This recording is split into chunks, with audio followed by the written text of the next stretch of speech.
Breeze, little man, rubber breeze on there, right? Hey. Hey.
On that, run the bass on that, babe. Hey, hey, hey, hey.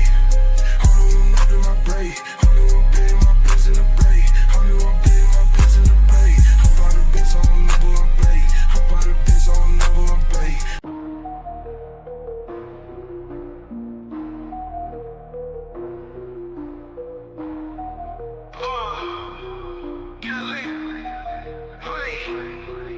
OGDoDirty, flipping packs in the bag, stuffing the blunt, fat sack, jet black Cadillac, stacks in the mattress, cash cow status, walk in the streets, heat up, no crack, blood blazing, smoke hazing, OGs in the attic, crispy clean kicks, ain't nothing static, southern nights, trap dreams, raw magic, light it up, inhale the magic, erratic, down south, making moves, 808s, hit raw, sip the lean, slow the scene, outlaws on call, counting bills, run the thrills, trap house ball, switches in the air, grandiose alcohol, dirty dope dreams, but the crew so mean, like some movie scene, trap king, royally king, purple haze phase, hazy days, cash in streams, hit the streets, beast mode, blitzy jewel schemes, OGDoDirty, leaning like a tower, got the power, hour after hour, living fast, mile high, never sour.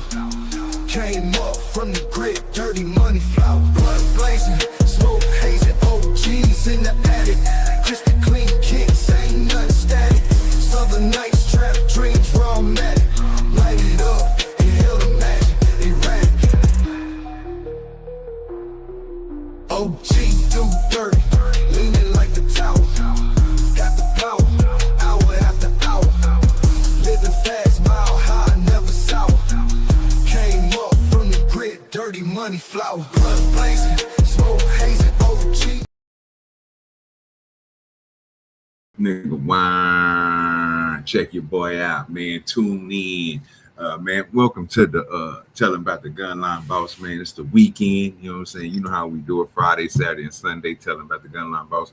Appreciate you for showing up. If you don't mind to hit that like button, thumbs up button, that helps out a lot. If you're on the horizontal, if you're on the vertical, double tap the screen, that helps out the most. Share it out, tell your people all about us, tell them to come through, kick it with us and chill.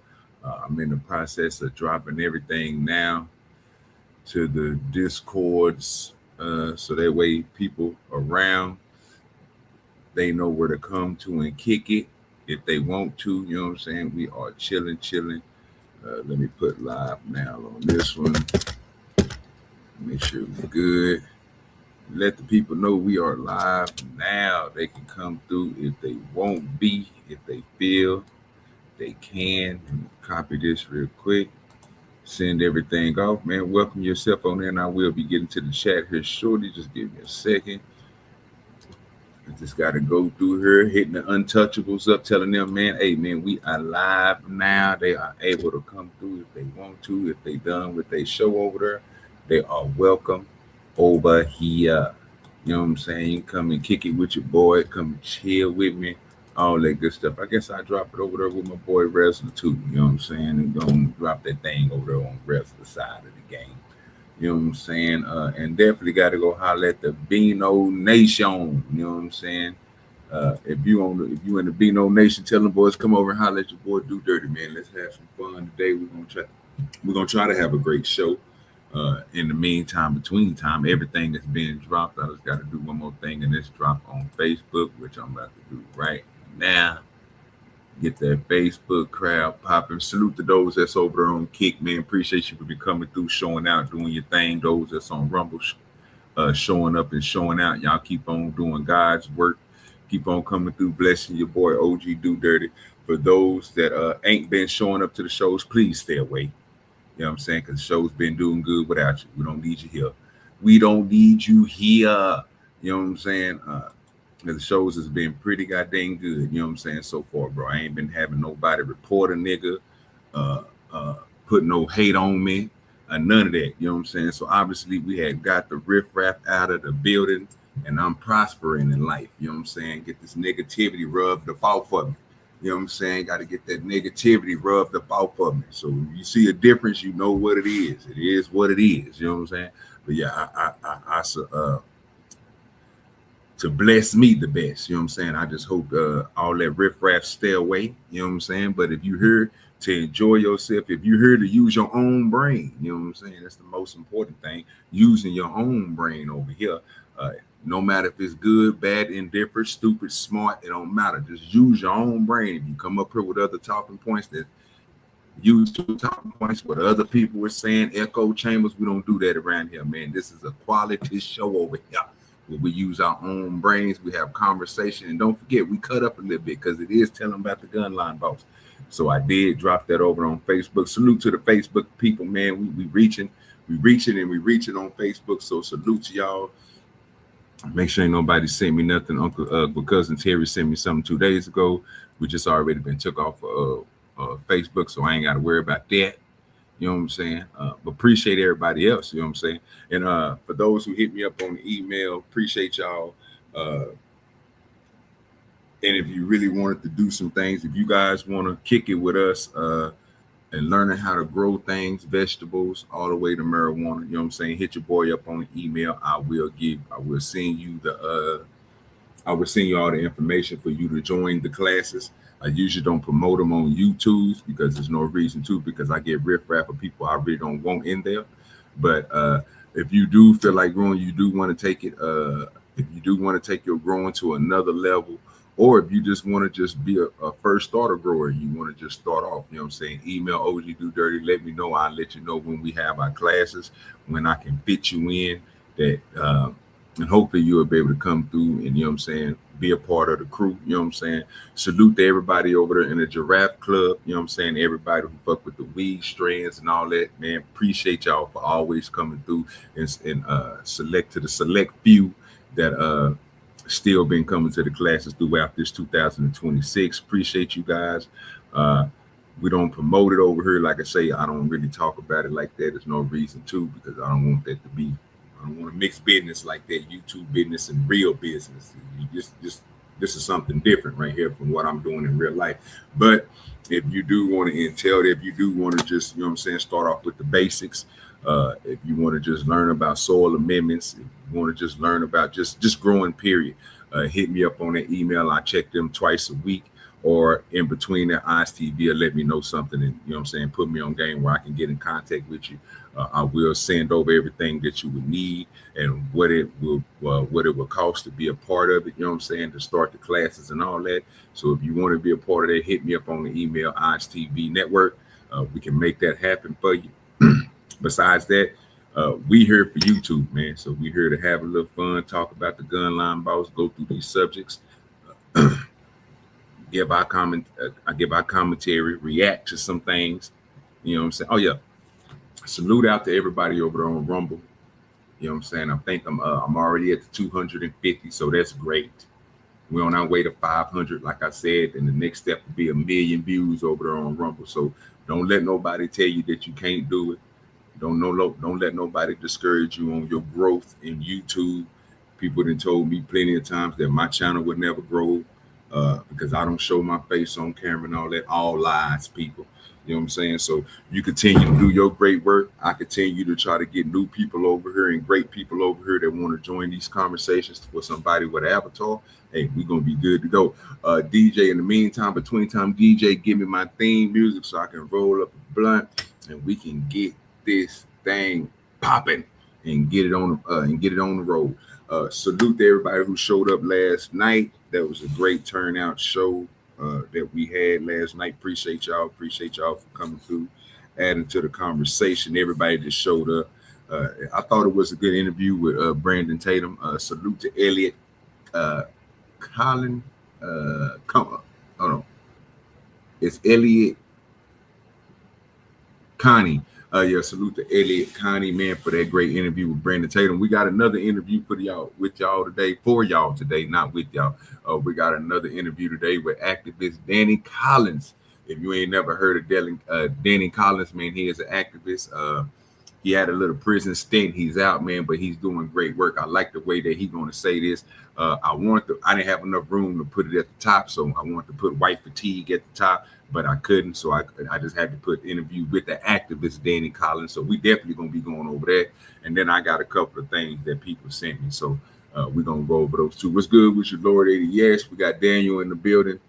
Appreciate you, Daniel, for showing up. We got Stephanie T in the building. Appreciate you, Stephanie T, for showing up. ADS is in the building. And we got my boy Wrestler in this thing, man. You know what I'm saying? Yeah. You know what I'm saying? Appreciate you, Wrestler. You know what I'm saying? He said, I lie, but shit, I didn't see his face. So you know what I'm saying? Yeah, appreciate you, my guy. You know what I'm saying? Hey, please go over there and check out my guy Wrestler's page. Please go over there, man, and subscribe, man, to Wrestler @Wrestler. You know what I'm saying? If you need to find it, if you need to find out what he's doing over there, go check out his content, man. Like, share, and all that good stuff. Tell them boys, tell Wrestler that OGDoDirty sent you that way. You know what I'm saying? And make sure you lock in with him because he be doing great work over there, man. He put me on the fire documentary the other day. We had a good conversation about it.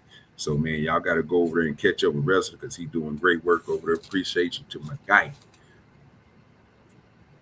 In the meantime, between time, DJ, give me my goddamn theme music so we can get this thing jumping and pumping and running. You know what I'm saying?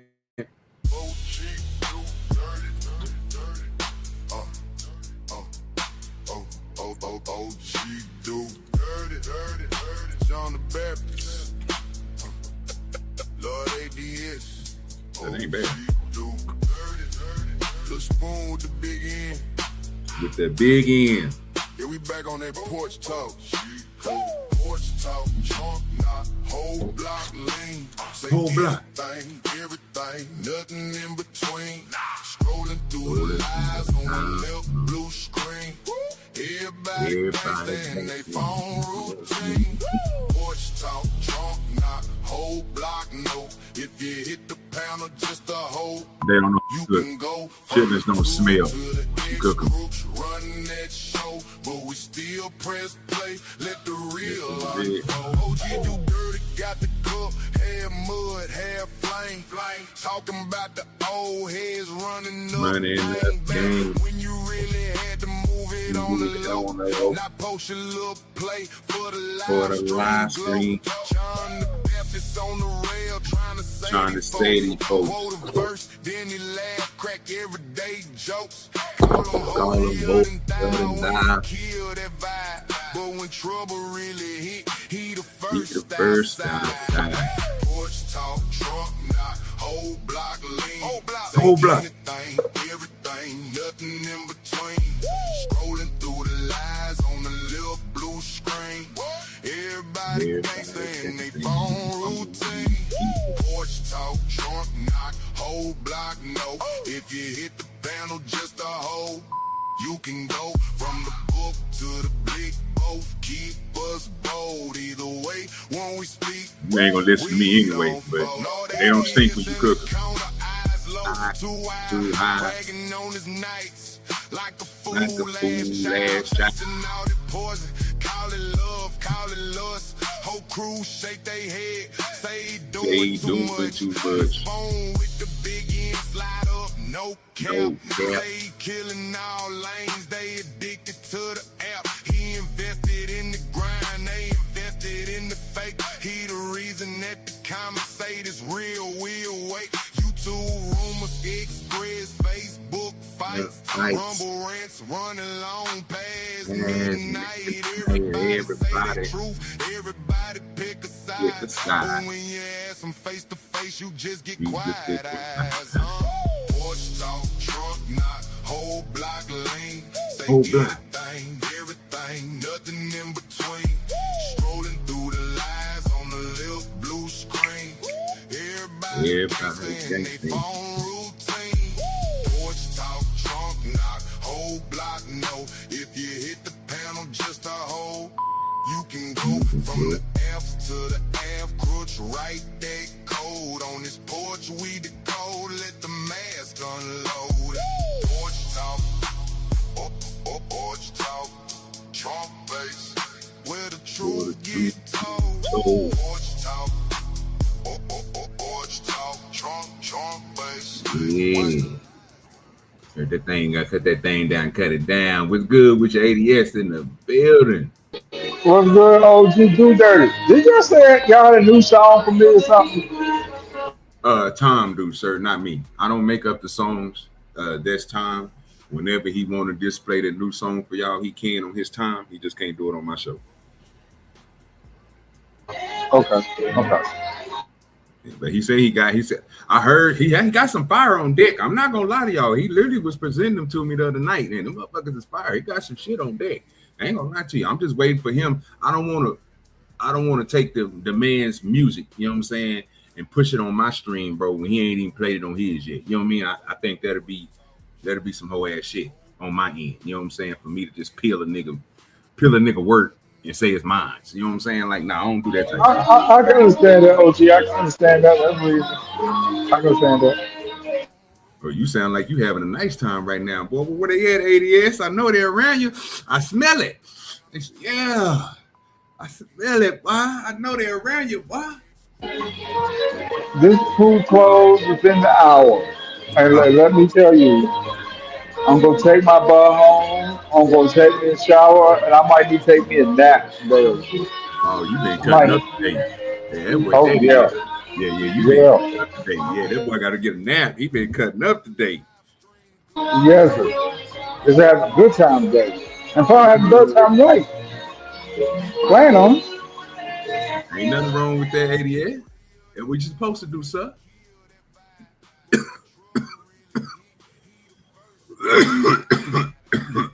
Oh shit, whatever you got me coughing like god damn. I need to roll up another blunt anyway, man. Hey, we're gonna go ahead and jump in these quick hitters here in just a second, man, and get the rolling. You know what I'm saying? I got some nice little quick hitters, man, we can get through before we get to this interview with the activist. It should be pretty good. Yeah, that's a whole fact, wrestling. You know what I'm saying? That's a whole fact. You know what I'm saying? With no chaser in the building. What's good with your playboy? In this thing.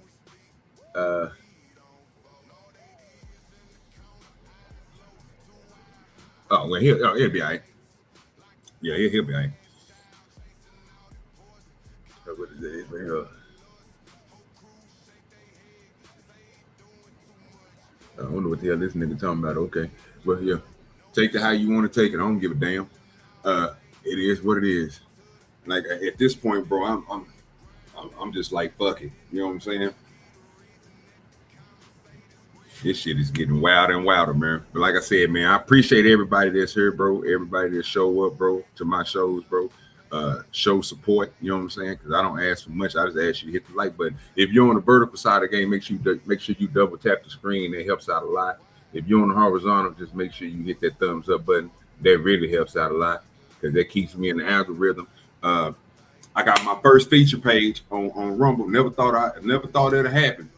But God damn it, they put me on there. They sent me a message and told me that they put me in there. Something I didn't believe them. I looked at the shit yesterday. I was there, nigga. So hey, salute to me, nigga. Nobody else, nigga. Salute to me, nigga. You know what I'm saying? Yes, I'm gonna do that. But you know, I'm gonna thank the track too. You know what I'm saying? The chat is the best. I do got one of the best chats ever. Even though, you know what I'm saying, we argue back and forth. I love the chat. You know what I'm saying? The chat always come through for you, boy. So man, if it weren't for y'all, I wouldn't be getting that feature page over there. But that's for those that's on the Rumble side of the game. If you're on the Rumble side of the game, oh yeah, thanks to everybody who been leaving the hashtag DoDirty Nations too. We floating. I'm telling you, we floating. Everything that we put in that has something to do with DoDirty, it comes back to my studio and it let me know everything that we do. So Tip T3 for sure. Drip from a whole nother channel. He been doing it strongly. Appreciate you, Drip. Appreciate you, Tip. Odds TV. Who is that? CC, Hood NT. Appreciate all y'all, man, for real. Because when these videos is over with, and I'm sitting and I'm editing out the video, taking some of the stuff that they got up off there. When I love to see them notifications come through and tell me hashtag DoDirty Nation. That just let me know that you at least listening to what I'm saying. You know what I'm saying? So again, after each one of my videos, or if you just out commented on a video or something, you know what I'm saying? Hashtag DoDirty Nation, man. It helps out a lot, bro. It filters people my way. It shows people the product that we put out, and it introduces people to you guys in the chat. You know what I'm saying? Because people like, I got some people that come over here that don't hit the panel, but they love the people in the chat. So, I mean, it helps y'all out too. So, you know what I'm saying? Y'all keep on doing great work. Make your boy look good. We got Toya in the building. We got the cynical one is in the building. You know what I'm talking about? That's what I'm talking about. Miss Toya, how you doing, love? How is everybody doing today, man? We about to get this thing started here in just a minute. Yeah. That's a fact, nigga. Salute to me. You know what I'm talking about? Hey, I had to steal that from somebody, man. You know what I'm saying? I had to steal it from somebody, man. You know what I'm saying? When you do great work, man, sometimes you got to pat yourself on the back. You know what I'm saying? That's what I did. I patted myself on the back. We got Drip in the building. Y'all know what to do, man. Hashtag let Drip do it. If you need you some intros done, if you need you some fire music in the background, fuck it. If you just need something, go holler at my boy Drip, man. He got it. You know what I'm saying? Please go check out his work. If you need to see it, only thing you gotta do in your search engine, and it's at the top of your YouTube, type in hashtag let Drip do it. Go check out the work and go buy something from the man. You know what I'm saying? He ain't charging that much, but go get you some good work done so you can have a good quality product on your page. You know what I'm saying? That's all I can tell you. Hashtag let Drip do it. You know what I'm saying? Oh, I would appreciate you, Toya. You know what I'm saying? You know what I'm saying? You know, I'm trying. Oh yeah, I got a post. I'm gonna post up too, man. I just got it was talking about a conversation that Beans was talking about the other day. Well, yesterday night that he was talking about, and I didn't even realize it. I went over. I went inside the house, and baby gave me my plaque. Gave me a goddamn plaque. You know what I'm talking about? They didn't know it had came through the mail. And guess what else came through the mail with that plaque? Not a YouTube plaque, y'all. This is a real life plaque. This is something I got from in the industry that I'm in the cannabis industry. And they sent me a gold $100 bill. I will be posting that, you know what I'm saying, and letting y'all see it, because I know some of y'all probably think that I'm lying. But I'm literally holding some bitch in my hand right now, and I got my plaque sitting to the side with my information shit, so I won't put the information out. But I will show y'all the crest of it, you know what I'm saying? And the goddamn $100 gold dollar bill. You know what I'm saying? It's a $100 bill that's golden. You know what I'm talking about? And they sent that to you, boy. It was all wrapped all up and looking all nice and shit. So I'm gonna have it sitting next to my cup that I got from Kai's Custom Design. That's gonna match it. That's gonna go exactly with that gold leaf that's on the cup. That's gonna make me look real nice. So I will be posting that later on tonight. So you should see it by tomorrow. I will be posting it, because I think that's a high achievement for a nigga out of Oak Cliff like myself. You know what I'm saying? I got a golden $100 bill, and I'm proud of it. I'm gonna keep that thing posted. It's kind of heavy. I can weigh it. I can see how many grams it is, but I don't think it's real, like a real gold. I don't think it's gold like that, like 9999999 gold. But it's definitely got a little weight to it, so it probably got like some zinc in it, or you know what I'm saying, some bullshit ass metals. But the outside of it is damn near gold plated. So I don't give a damn what the nigga say. It's gold plated. It's gold. It matched the teeth, and it matched everything else I got. So I'm happy about that. You know what I'm saying? As long as it's matching up, I'm cool with that. But y'all will be posting that with the Benjamin Franklin. You know what I'm saying? I think some of y'all will get a kick out of this $100 bill. But I'm gonna do a short of it, and I'm gonna do a post of it. So I'll probably do a post, and then I'm gonna do a little short. I do it next to the mahogany wall, and I'll rotate it so y'all can see the back and the front of it. You know what I'm saying? So you can see exactly what I'm talking about. But salute to the state of Oklahoma, might as well say, because that's where we basically get this stuff from. And that's just from us putting our products and taking everything through Oklahoma Solutions and getting our products tested and stuff like that. So that's just an achievement that I got from them that I'm going to hold wholeheartedly to myself. But I will be posting to let y'all know what it looks like and stuff like that. So I'm keep that in mind. Let's get this thing started. You know what I'm saying? He said drip in the building. That's a whole fact. You know what I'm saying? Yeah, man. Oak Cliff, man. All day, every day, man. Cedar Crest and Bonnet View, man. They know what it is.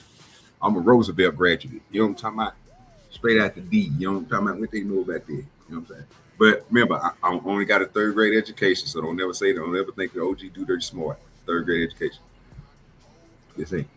All right, let's get going on this here, man. Let's have some fun. We're gonna go over these quick hitters real quick. Our quick hitters is Instagram, and then we'll get into the interview with the with activist Danny Collins.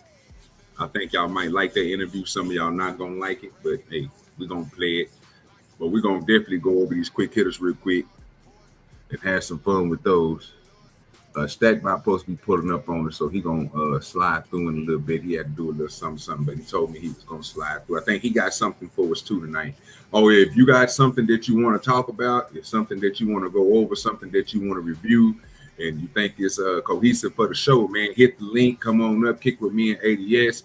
ADS gonna have to take him a nap though, because he's been out doing God's work this morning, and he'll probably be back a little later on. But in the meantime, between time, if you want to show us something, if you want us to react to something, man, bring it up, drop it in the back, and I will play it, because you know we are on the gun line, boss, and you know how we do it over here. So let's go ahead and slide on over here to the gram, Insta, and we're gonna try to do this the right way. Let me pull this up, get to this DoDirty shit real quick. We got a couple of them that's gonna be, I don't know which one we want to start off with. I don't know which one I want to start off with today. I think about starting off with Pastor Manny, because I don't like this nigga. So I'm thinking about, yes, just fucking gonna get it out the way. Gonna get Pastor Manny out the way. Gotta pause it. Gotta take it back. Gotta unpause it and take it back. All right, man, I want to eat watermelon. I like hot sauce. I like a basketball, and I don't want to work. The Lord told me to tell you. Went to his mama and said to Mama, I know I'm born a white boy. I know I was born in the white family. I know I was born in the money. And you got blue eyes, Mama, and I got blue eyes too. Mama, I know I was born a white boy, but Mama, inside, I'm a nigga. Mama, I've been holding it back.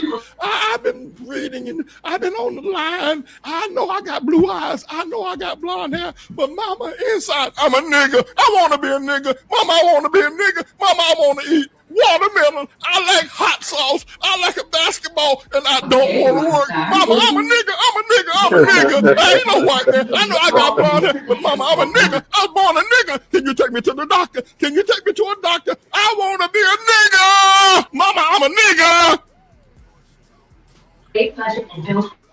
now y'all see why I say this nigga got to go. Your local school branch has started. Eradicate this nigga and get this nigga out the earth. Nah. Pastor Manny doing God work. You just tell the truth. Somebody telling the truth. Bunch of niggas. When the guys separate black and white. In God's eyes, ain't no black and white. He's a bunch of Hebrew, either Hebrew or you a Gentile. That's all it is to God. I'm asking. I mean, so you still didn't answer the question. When did God separate black and white? He ain't never separate black and white, because to him, that shit ain't no construct. I'm saying that this is God's work. Now, Pat Magic telling the truth about that boy. He's a nigga. He don't want to work. He want to eat hot sauce all day. He want watermelon. He's a nigga. See, and this is the exactly reason why I say this nigga got to go, fam. What? Yeah, one thing I don't like, bro, is people lying on my Jesus. Uh-oh. I don't like people doing is lying on my God. Everything that he said is his thought process. That's not nothing that's coming from, he's doing the opposite of what he is practicing, sir.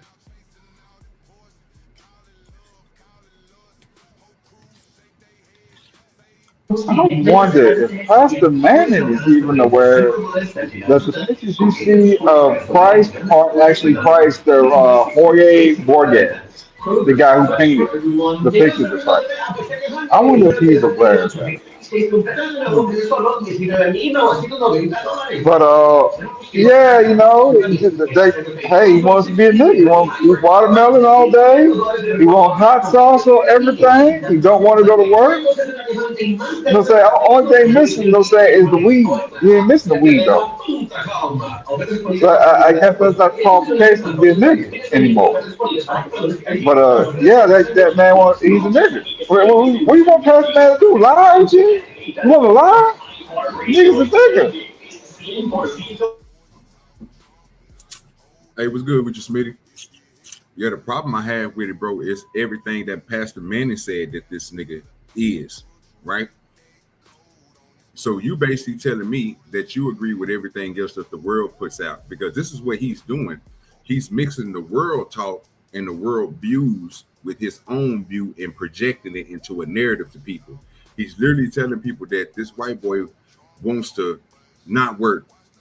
This white boy wants to eat watermelon. This white boy wants hot sauce. And to him, right, this racial ass nigga, this racist ass nigga, they're saying that this person is a nigga. Take all this and say that you're a woman, but you want to be a man, right? You want to have muscles. You want to have facial hair. And you want to have some type of strap on that's on your body. That makes you a man, sir, in your eyes and by your logic. No, G. Oh, no, G. I mean, if he said, does it make you a nigga because you eat watermelon, chicken, and you don't want to work? No. Most people like watermelon. Most people like chicken. Most people like hot sauce, and they don't want to work. That's the vast majority of people. What stands out? But what stands out is that the white boy called himself a nigga. He said, "Mama, I'm a nigga." No, he said, "I want to be one." I could have sworn he said, "Mama, I'm a nigga." He said, "Mama, I want to be one. That's why I want to go to the hospital. And I like watermelon, and I like this." And Pastor Manning is regurgitating this as if this is a factor of being a nigga. When you just literally just told everybody, bro. Let's run through them.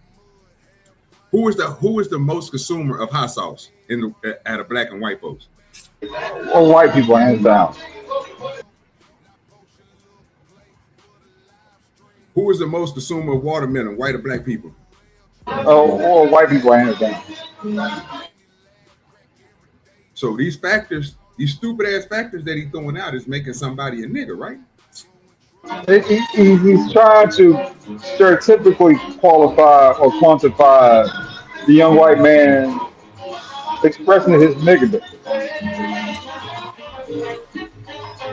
How can he have it? Well, I mean, you know, Pastor Man, you know what I'm saying, he does repeat what he said. I'm not sure if he validates him being a whole nigga, especially if he said, "Mama, I want to be one." You know, it's one of those things you shouldn't have to ask your mama for permission to be. So I mean, so obviously is he a wannabe nigga? Even if he wanted to be a nigga, that's not the point. Is he opposed to a nigga? Is he opposed to nigga? It's amazing to me that we skipping over what that nigga Pastor Manning is doing to compare it to what somebody want. Do we care about what people want? Yes, sir. Or we care about people's actions? Both. Sort of. We don't care about what people want, sir. Because if we cared about what people want, bro, it wouldn't be a lot of stuff happening in this world like it is now. We put a system in front of people's wants and give them and make them make a decision, either left or right when it comes to politics, or is it just one in all in above? Think about what you're saying. It never works out like that, right? So most people who's on the internet, or most people who live this line in between spitting narratives like Pastor Manning do, right? He gonna literally tell you that a nigga is somebody who eat watermelon. What would you say about that? That's a stereotype, but that can also be considered depending on the demographic or a general characteristic. I like watermelon. We want watermelon. We don't run through them. So that was your answer for that one. He gonna say a nigga don't. He gonna say a nigga want hot sauce. What would you say about that? Would you get it? I like yeah, that's you know that stereotype. I like hot sauce too. I love some red hot. A nigga don't want to work. Who does? Oh, gee, who really looks forward to going to work every day? If I offered you $10 million a day and told you just don't never work again, would you take $10 million, or would you say keep the money? I want to go work. Say that again. I said if I offered you $10 million and said never work again, you can't never work no more. You know what I'm saying? You can't do nothing outside of what you know saying what personally is in your ecosystem, right? So everything you grow and build, you can't sell it. You just gotta keep it and use it. That's all you can do with it. I give you $10 million, so you know what I'm saying? You can't sell nothing no more, right? You can't literally go to work. You know what I'm saying? What you gonna give me the $10 million back and say I want to go work? Nobody really wants to get up every day and go work every day like that. What's good with you candy cane? That $10 million would be gone in 2 minutes. What? Because by your standard, right? Only thing I would have to do is just use that $10 million to buy all the property that's around me and continue doing what I'm doing. That way I won't be using that 10 million to sell anything or anything like that. I'll be sticking to exactly what you were saying. Land in this United States costs more than a product you can sell. Or a house you can have. Well, OG, you know what I say don't work no more, right? You know what that means? Well, I was just answering the question. I was thinking about what you were saying. I did. You know, I ain't taking no caveats.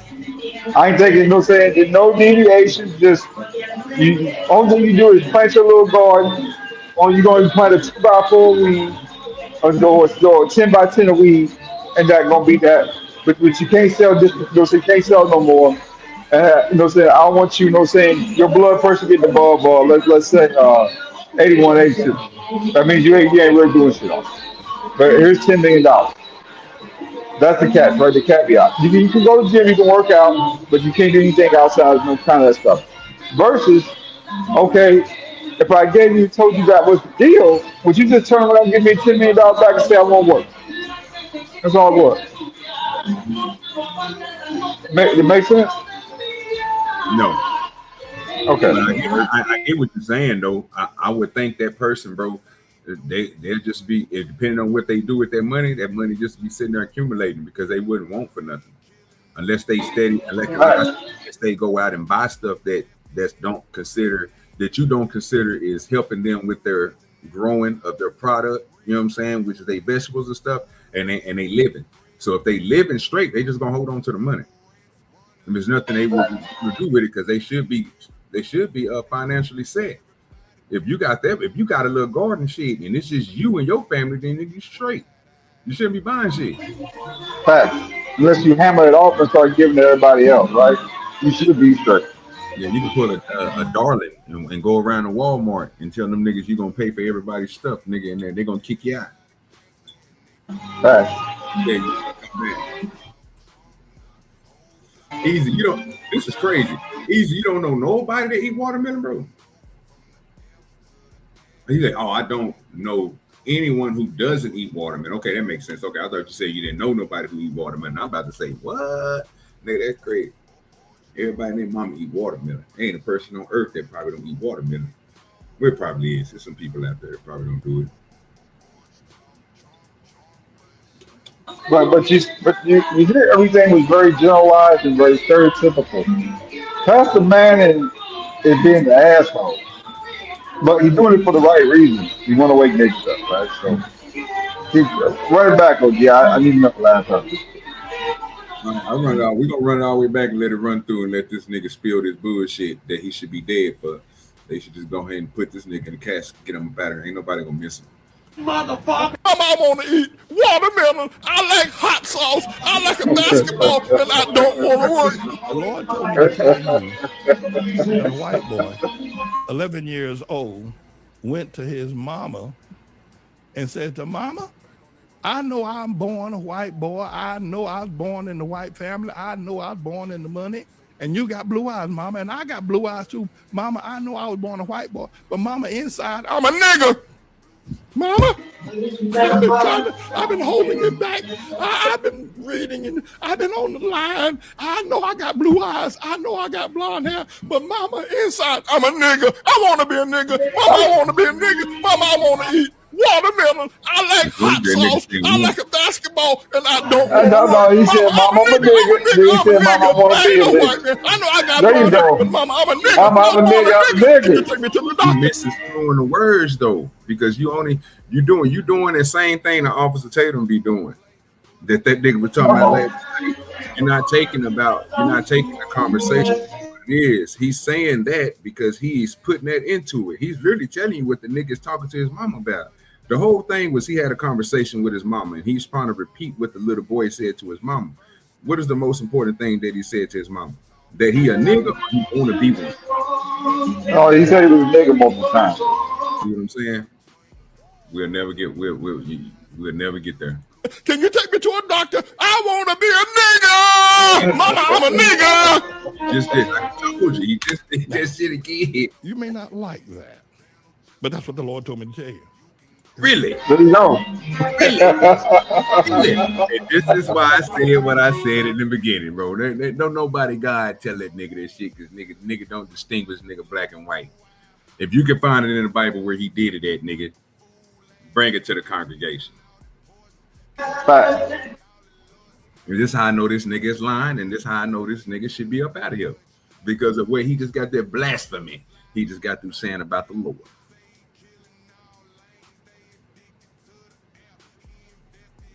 Well, you gonna get, Pastor Man gonna get here one day, but his thing ain't today, Flying high, Pastor Man doing his thing on pulpit.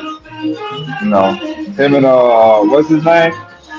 What's his name? You know what I'm talking about? Just Heath.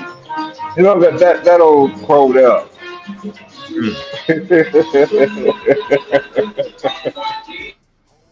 If you were born white, blue eyes, and red hair, you ain't no nigga. Now, you can try to be one. You can cut off your hair if you want. You can put on contact lenses. But you still a white boy. You ain't no nigga. And if you were born a girl, you're a girl. You can do what you want to do. You're born a boy. You can cut it all off. You're still a boy. And God says you're worthy of being stoned. Now, listen. We have got to. Now, Pastor Man ain't wrong about that. You want to have He ain't wrong about it. Go out there, buy yourself a donkey. Bring that donkey into your bedroom at night. Get that donkey aroused, and then y'all can go to town. You want to do that? Go to hell on and do it. Have sex with it. But don't tell me that I'm a hater because you are doing something that the Word of God says is worthy of death. And why do you? He'll throw that out there, but won't use it towards himself. That's crazy work, ain't it? See how delusional people is? To disgrace the word, right, can be what? Or better yet, can lead to what? Stoning. Well, at least Nigga, man, death. That's what the nigga just got through saying verbatimly from his words. And then this nigga switched it up like he ain't doing it. That's crazy. That's a sign of a good stoner, because a good stoner knows how to throw rocks and hide his hands. That's a good stoner. So, huh? Why do we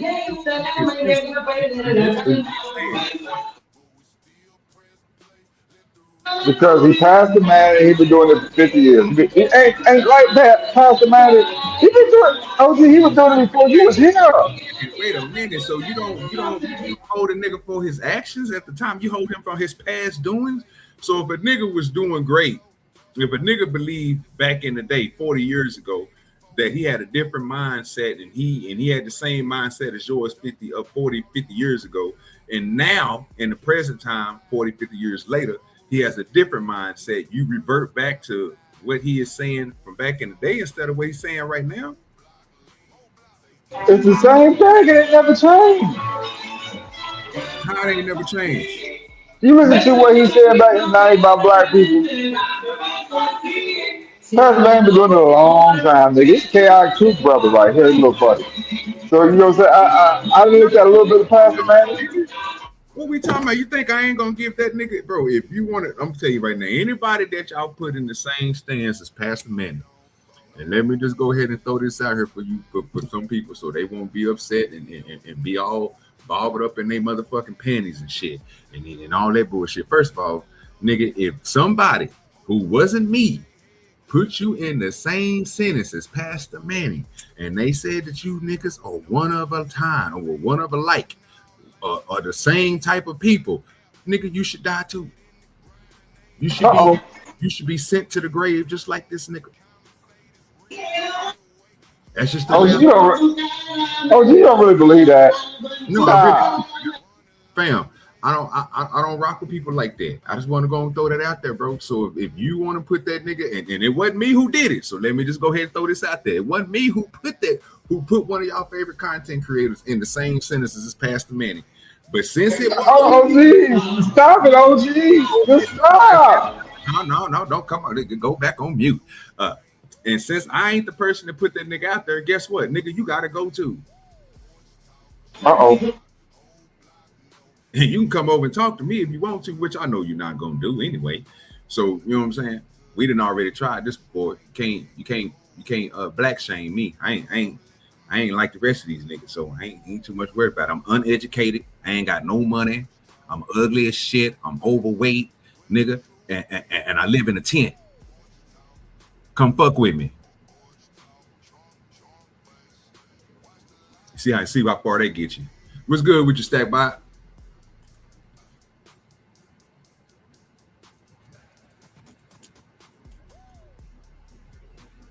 I don't think, but he probably getting it together. Yeah, I ain't no demon time. I'm just letting you know. I don't like when people do that. Leave certain people out of it, but I can't believe you think that nigga, that Chaotic and Pastor Manny's on it. They think alike. They the same people. That's crazy word. Let's continue. Hear Pastor Manny lie. You deny me justice at the bar. Why do you deny me the constitutional right? Why do you deny me the right of my religious beliefs? Why do you deny me that? We don't have to agree on anything except the fact that the Constitution gives me the right of my religious beliefs. Deny him rights, deny him justice at the courts, deny him. He's a hater. A hater? A hater? We were talking about sex. Yeah, is that right? We're not talking about the young white boy who said he was born a nigger. I'm a hater. I ain't no hater. I love God's word. You can do it. I ain't gonna stop you. You do it. Just your bedroom. That's your donkey. I want to eat watermelon. I like hot sauce. I like a basketball, and I don't want to work. The Lord told me to tell you that a white boy, 11 years old, went to his mama and said to Mama, I know I'm born a white boy. I know I was born in the white family. I know I was born in the money. And you got blue eyes, Mama, and I got blue eyes too. Mama, I know I was born a white boy, but Mama, inside, I'm a nigga. Mama, I've been holding it back. I've been reading and I've been on the line. I know I got blue eyes. I know I got blonde hair, but Mama, inside, I'm a nigga. I want to be a nigga. Mama, I want to be a nigga. Mama, I want to eat watermelon. I like hot sauce. I like a basketball, and I don't want to work. I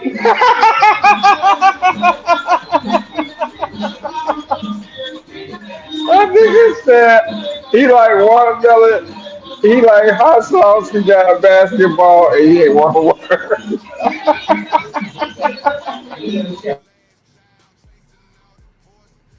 Am I the only one that found that? Come on, y'all. That's funny as hell. Come on, come on.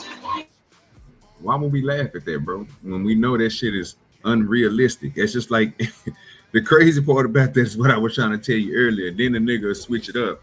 So he'll say something like that, bro, which is unrealistic, but we'll have a problem with the motherfucking transgenders and shit.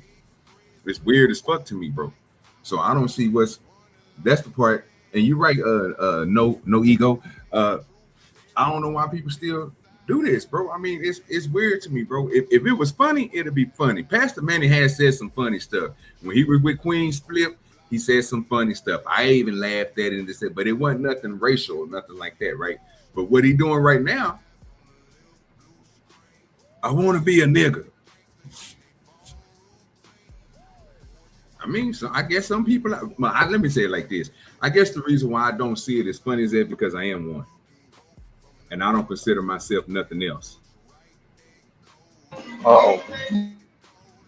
So that's probably why I'm partial and biased of I want to be the N-word. You know what I'm saying? I want to be a nigga. You know what I'm saying? I can probably say that.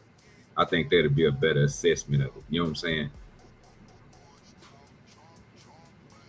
Okay, so it sounds like the measurement should be for if you like hot sauce, No, you eat watermelon. the message should be leaving all that out of it.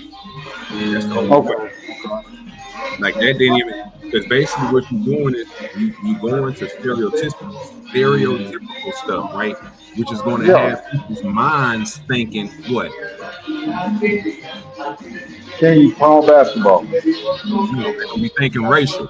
So like you just got to laughing about because niggas is the only people that they say stereotypically that nigga, we like watermelon, we don't want to work, and we love playing basketball.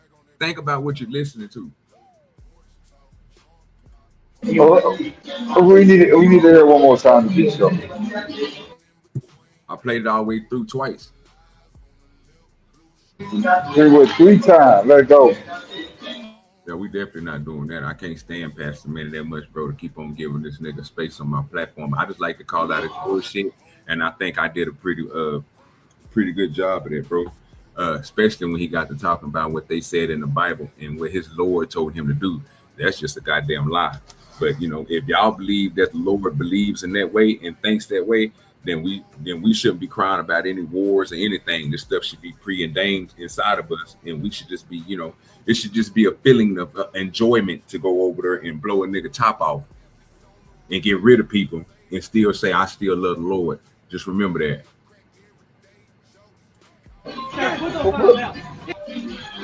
What's still here? I don't see LA on stage no more. Where Will's at? He didn't want to hear that bullshit and drop down. I Oh.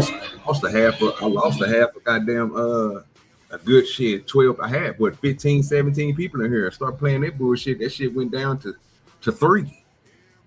The only person was laughing was you. Everybody a nigga. That's crazy. Gotta be can't do past a minute. But that's all right. Let me give them something they like. I came here to eat and fuck, and there ain't no food left, so get your ass in here. I came here to eat and fuck, and there ain't no food left, so get your ass in here. Nobody laughing about that. That's a big thing right there. That's a big thing. Oh, that was funny as hell. But I ain't laughed though because everybody's so wound up and so sensitive because Pastor Manny told his truth.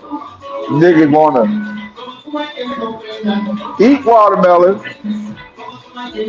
wanna eat hot sauce, like hot sauce. Yes.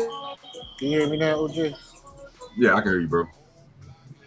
My bad. Yeah, this shit loud as hell. Go ahead, finish it. Go ahead, yeah. That's it. Was funny though. That's funny as hell too. So you know, what I'm saying she obviously scared of the eating fuck. Nigga, you know, what I'm saying she done eating. Now it's time to fuck. What's the hold up? You know, what I'm saying what you waiting on? Get your ass up in there.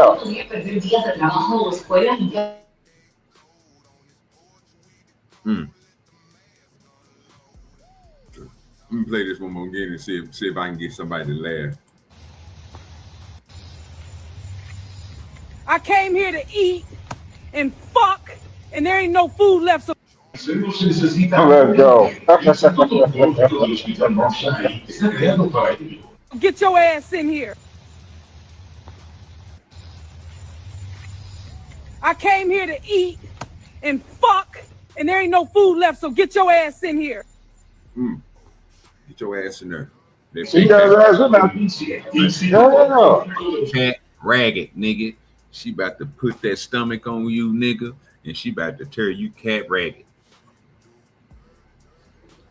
Make sure you got 2 months before you let that stomach up. You know what I'm saying? That's hard work. You can't do that the whole time. You gotta have some underneath it.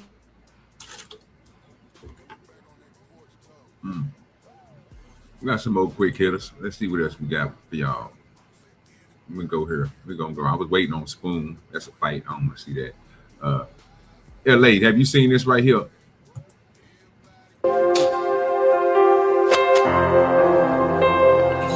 Yeah, he was spitting on the motherfuckers. He disgusting.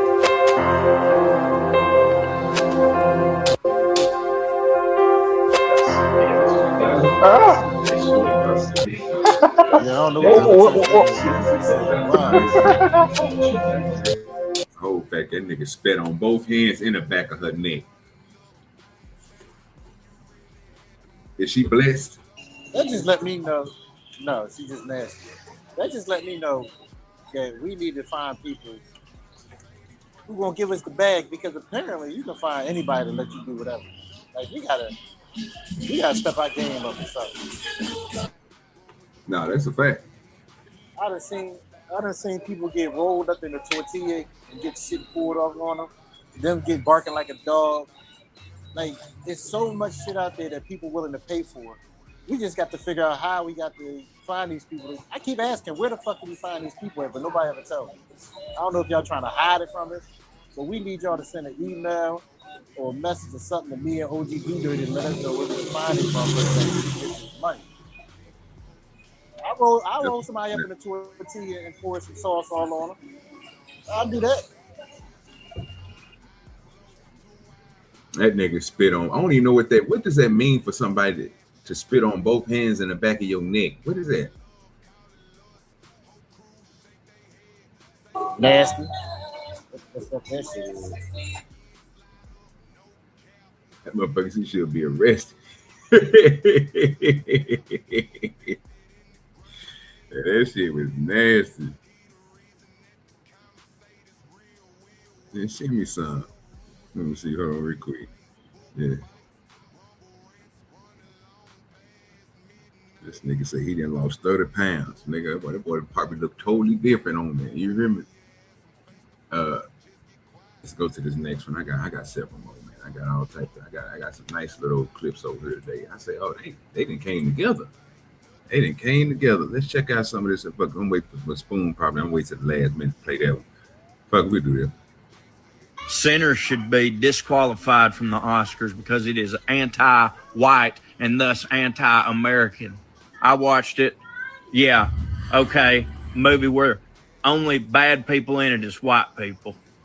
All there are is just a bunch of black people, very attractive, especially the dude who it turned out there's two of them.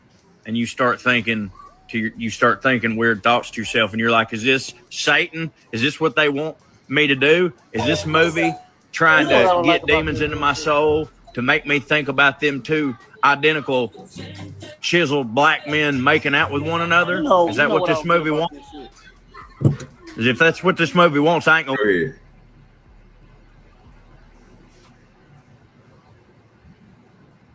Go ahead. I thought somebody was saying something. Okay. We'll give it to him.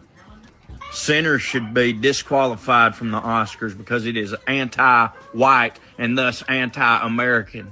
I watched it. Yeah, okay. Movie where only bad people in it is white people. All there are is just a bunch of black people, very attractive, especially the dude who it turned out there's two of them, and you start thinking weird thoughts to yourself, and you're like, is this Satan? Is this what they want me to do? Is this movie trying to get demons into my soul to make me think about them two identical chiseled black men making out with one another? Is that what this movie wants? If that's what this movie wants, I ain't gonna give it to them. Sinner. You a freaky ass old man.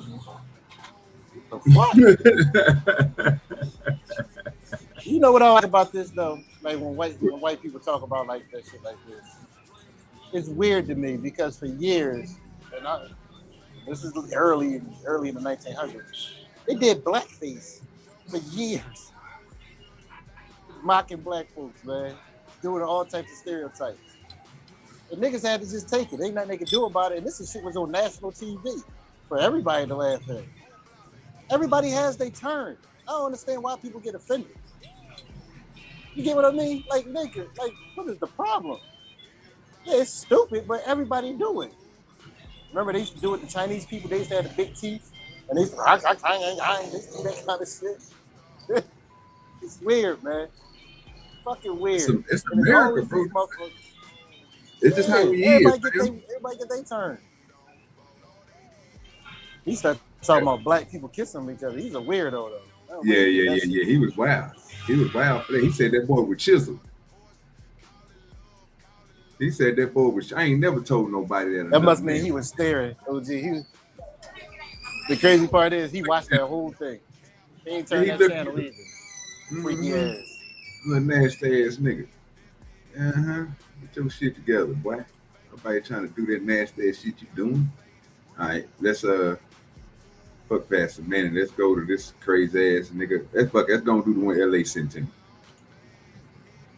From 9 years old until I was 16, I sniffed gas. I'm retarded. And I forgot everything I learned in school. I went all the way to the 11th grade. I can't count up to 10. Yo. I don't know my ABC. Yo. The mission taught me how to write my name again. I don't know how to get back to the neighborhood I grew up in. I got an IQ of 48. They said, my psychiatrist said, I'm on the borderline of retardation. Half of my brain is black. I didn't know until my family said something was wrong with me when I was putting paint in my hair, walking down the street, throwing my chicken up. My mother cooked chicken. I just walk down the street and throw it up in the air. And I get lost. And then when it was wrong with me, well, you ain't find the gas at the sniff. Yeah. I don't even know. Seems like hey, them fumes, hey, pumps? Nigga, them fumes be, bro, them motherfuckers be strong as shit. Yeah, that's what I understand. Like, where did he go find the gas at? Like, did they have gas around the house? He just picked up the container and just started sniffing. Like, where was you at? Did you go to gas stations and just pick up a pump? Hey, what the fuck was you doing? Man. I mean, but you really think about it, nigga, that's the ultimate way of getting high, because, nigga, you buy $1 worth of gas, nigga, you can sniff on that all day. Boy, you know he was having fun. That's I don't the know free get high right there. You got to remember, you can't put gas in the gallon in a regular gallon of like water jugs and shit. It'll melt through the shit. It'll you know what I'm saying? It'll eat through that thick. You got to go get a certain type of plastic. It got to be that same plastic that they use for jerry cans or probably for a Tide bottle.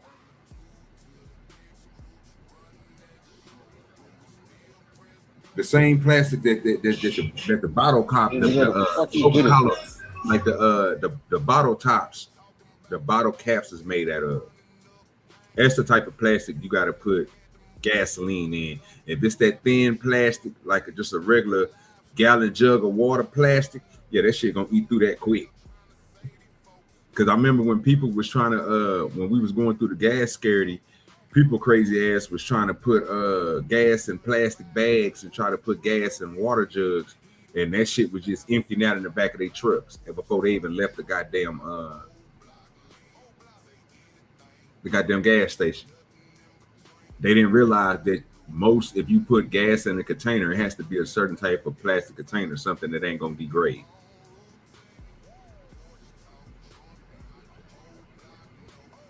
Yeah, but this nigga here wild. Say he can't read. He probably just going to gas stations, pouring gas on his hands, just sniffing it off his hands and shit.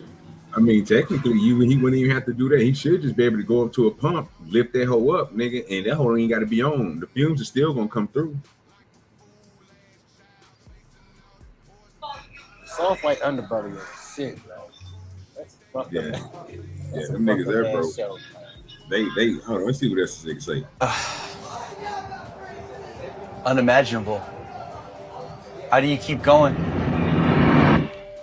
Oh yeah, that nigga there wild. Sniffing that gas, y'all. Sniffing that gas. Here we go. Send this to the blackest person you know. Nigga, black. Hey, Paul, listen here, you stupid belly built son of a bitch. You filled up with shit. You need to take some motherfucking probiotic, goddamn, to clear yourself out. But I got something for your funk ass. I'm gonna take your loose shoulder ass and I'm gonna wrap you around a fishing hook and throw your son bitch ass off inside that goddamn lake and let you sit at the bottom so one of them catfish can come take your motherfucking ass away because they eat shit from the bottom of the motherfucking lake. Send this to the blackest person you know. Nigga.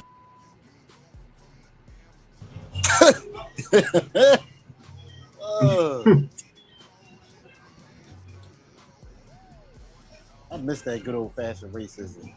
You know what I'm saying? I'll put it in your face. You know what I'm saying? This is what people, man, come on, man. Hey, ADS, that wasn't funny?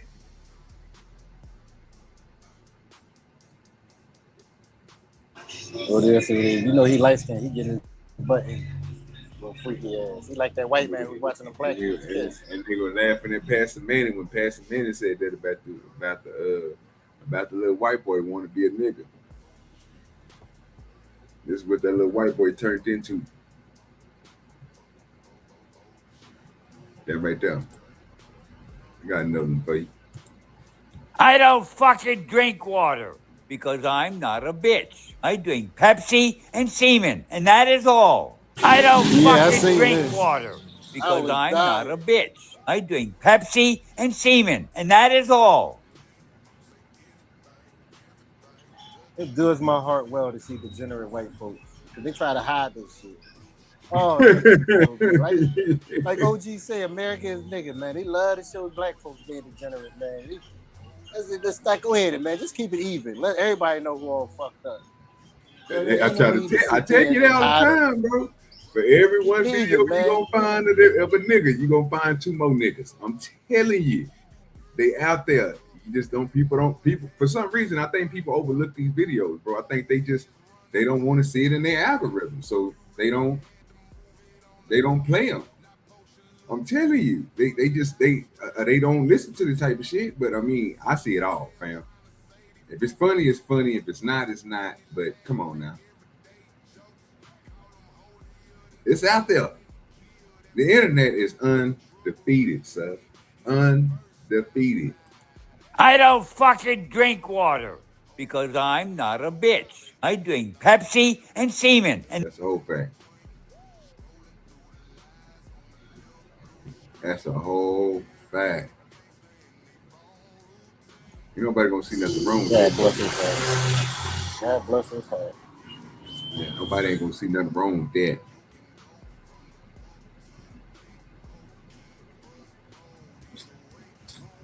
Yeah, it's not the same. It's not the thing.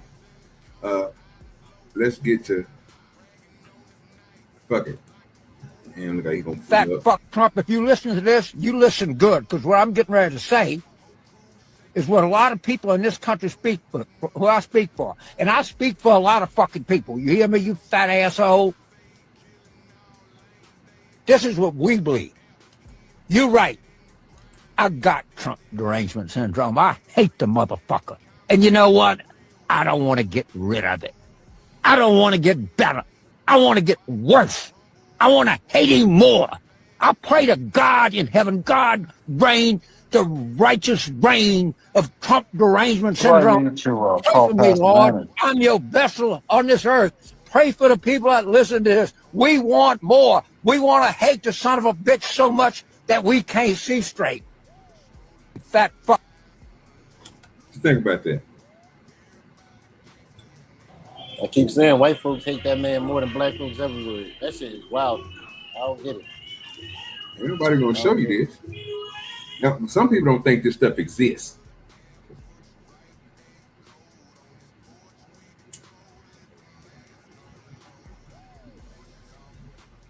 Like it just don't show the algorithm. Go ahead, ADX.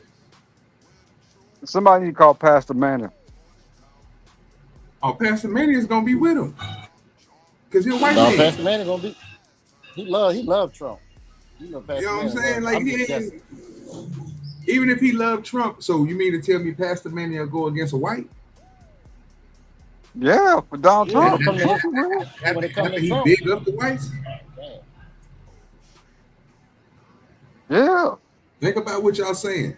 Y'all saying this nigga, y'all basically telling me that Pastor Manning can tell apart different whites, but he can't do it with blacks. That's a fact. You sitting here telling me that the dude that just came online and said niggas need to be like white folks. Let me ask y'all a question. These two people on the screen, is your president white? Is this dude talking about your president white? That's two different questions. Is your president white? And is this dude talking about your president white? That's two affirmative, sir. Yes and yes. So you believe Pastor Manning will talk down on the white? I know he will, because there's a high-ranking white. And this dude that's on the screen here, with the dude on the screen though, he's a lower class of white, because he don't like Trump. Nah, I'm just trying to make sure I hear the line. Isn't this the white dude that got owned a bunch of companies and is investor? I wasn't even gonna say all that. I wanted to see if he was going to be on the lower tier of whites before I say what the man do in real life. No, the old ass nigga. Part of the bourgeoisie of white. That's the problem. And that's why I liked this video and I saved it to myself. Because at first I was thinking, well, yeah, they probably gonna say this is old po ass nigga. Then I was like, oh man, let me go look this nigga up and see what time I see if this nigga own anything. He probably be trailer trash. Nigga ain't trailer trash. No, I think he a multi-millionaire. He still ain't president. We still ain't president of the world, Craig.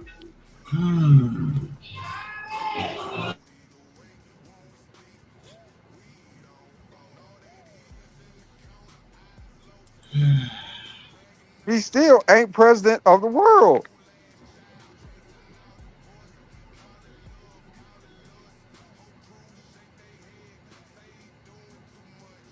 Y'all still hear me? Yeah, we were trying to figure out what you mean. You said how ain't no higher ranking white than president of the world, Craig. Ain't no how it work. We're still trying to figure out what you're talking about. We lost. You say he's a millionaire, right? When we talking about hierarchical status. No matter how much money you got, if somebody else is over that money, they got more power than you. Nobody's president of the world, Lord. Yes. You know what I'm saying? Like, I'm trying to figure out what he's trying to say. Because, I mean, at first it seemed like we thought the old white man was just trailer trash. He wasn't shit. So it was cool to say, you know what I'm saying? Well, he ain't got no money and he ain't shit. Because, you know, you're talking to a president and he got all the money and he's over everything. But when you come to find out the person that's talking about the nigga ain't just no trailer trash, he I ain't saying he's somebody, but goddamn, he better than most people. I might as well say. I mean, I don't think he poor. He ain't living in the trailer homes.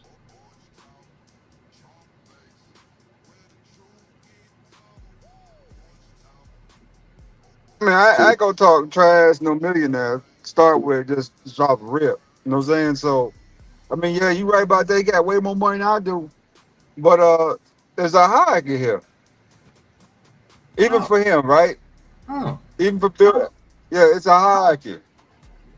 that's how it works. It's how it works when it becomes somebody's Right. opinion, or when it becomes somebody people perceive it as disrespect. It goes to a hierarchy. Facts. Facts. You gotta You mute see yourself, what Louisiana. you see what Donald Trump did to Mute yourself, Louisiana. Yeah, you hooked onto your car. We can hear your Yeah, radio. Hooked onto your car. We can hear your radio. Some echo. Okay. Hold on. Like we hearing the double.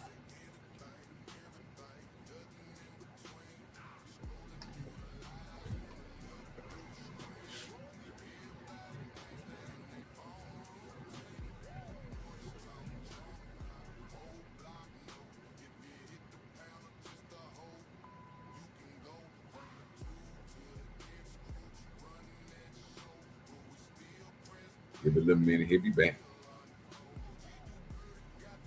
Anybody want to hear that bullshit he was talking? That was wild. I don't even see it as a hierarchy. I just know he called that nigga a fat fuck. Trump, if you listen to this, you listen good, because what I'm getting ready to say is what a lot of people in this country speak for, who I speak for. And I speak for a lot of fucking people. You hear me, you fat asshole? This is what we believe. You're right.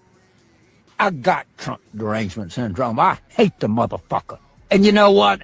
I don't want to get rid of it. I don't want to get better. I want to get worse. I want to hate him more. I pray to God in heaven, God reign the righteous reign of Trump derangement syndrome. Pray for me, Lord. I'm your vessel on this earth. Pray for the people that listen to this. We want more. We want to hate the son of a bitch so much that we can't see straight. Fat fuck Trump, if you...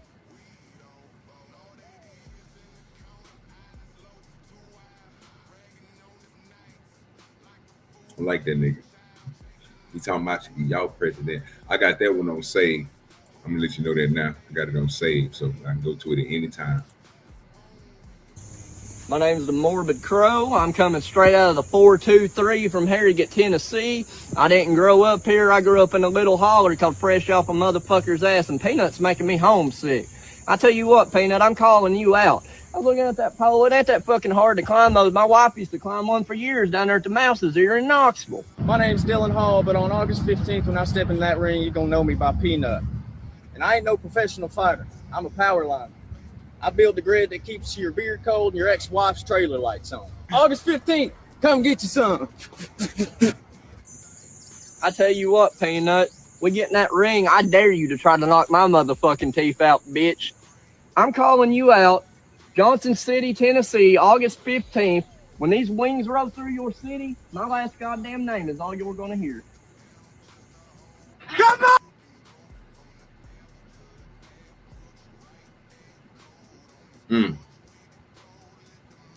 That nigga was up there with no teeth.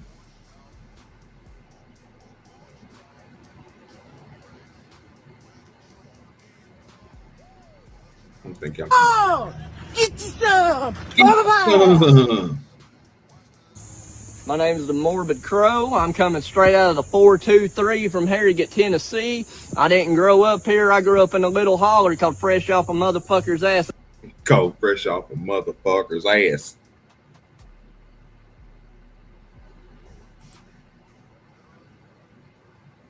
And Peanut's making me homesick. I tell you what, Peanut, I'm calling you out. I was looking at that pole. It ain't that fucking hard to climb those. My wife used to climb one for years down there at the Mouse's here in Knoxville. My name's Dylan Hall, but on August 15th, when I step in that ring, you're gonna know me by Peanut. And I ain't no professional fighter. I'm a power liner. I build the grid that keeps your beer cold and your ex-wife's trailer lights on. August 15th, come get you some. Get you some. I tell you what, Peanut, we get in that ring, I dare you to try to knock my motherfucking teeth out, bitch. I'm calling you out. Johnson City, Tennessee, August 15th. When these wings roll through your city, my last goddamn name is... That boy said, when them wings come through the city. Let's go. Let's keep on going. Well, fuck it. How many more we got? I already did those. I already did that. I already did that. I don't even know. Yeah. Did I do this one? Yeah, I did that one. All right, fucking do this one, then we'll end with my boy. So I'm not allowed to sit in my own garage with the door open? No, nobody said that, Tom. You can sit in the garage. You just can't, look, folding chair, door open, watching cars go by. That's porch type activity. Garages are for vehicles, tools, and storage. Relaxing, enjoying the evening belongs in the backyard. There he is. 3 hours a day. So I'm not allowed to sit in my own garage with the door open? No, nobody said that, Tom. You can sit in the garage. You just can't, look, folding chair, door open, watching cars go by. That's porch type activity. Garages are for vehicles, tools, and storage. Relaxing, enjoying the evening belongs in the backyard. There he is. Nigga, that's sad. That them niggas told you can't even be in your goddamn garage, nigga. The house that you pay for, the spot that you got that another car can fit in, that you don't want another car in there, but you want to sit in your garage, they telling you, the HOA is telling you, nigga, that you can't sit in your garage, nigga. Could you live there, LA? No.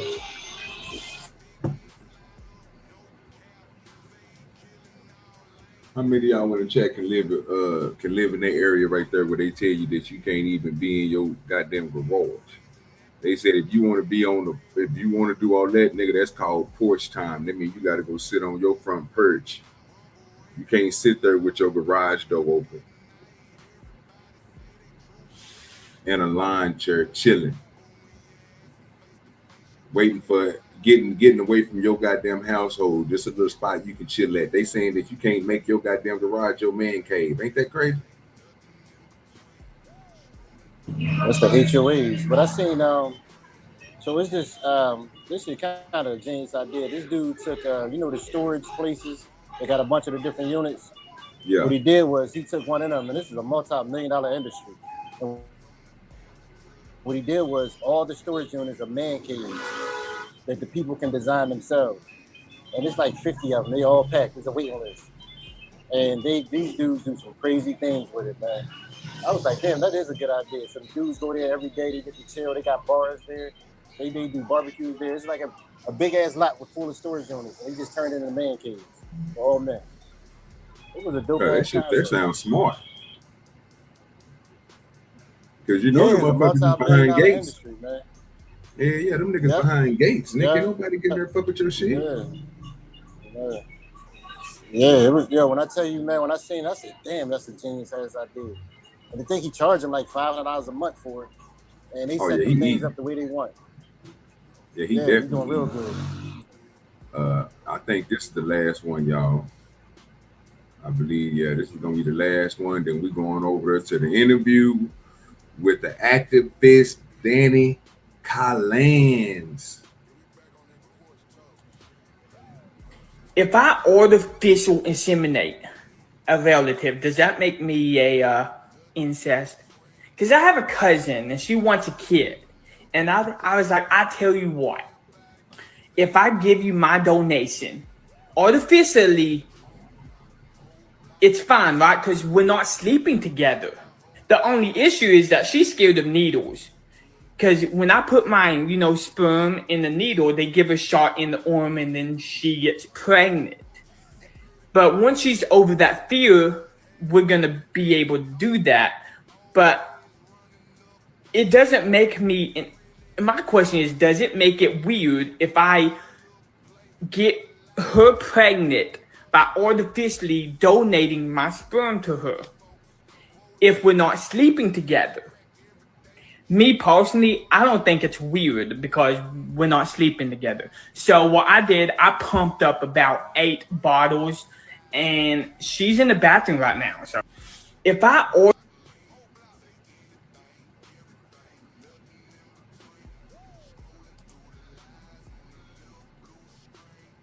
That nigga say the only issue. The only issue is the needle. Oh, Lord Jesus.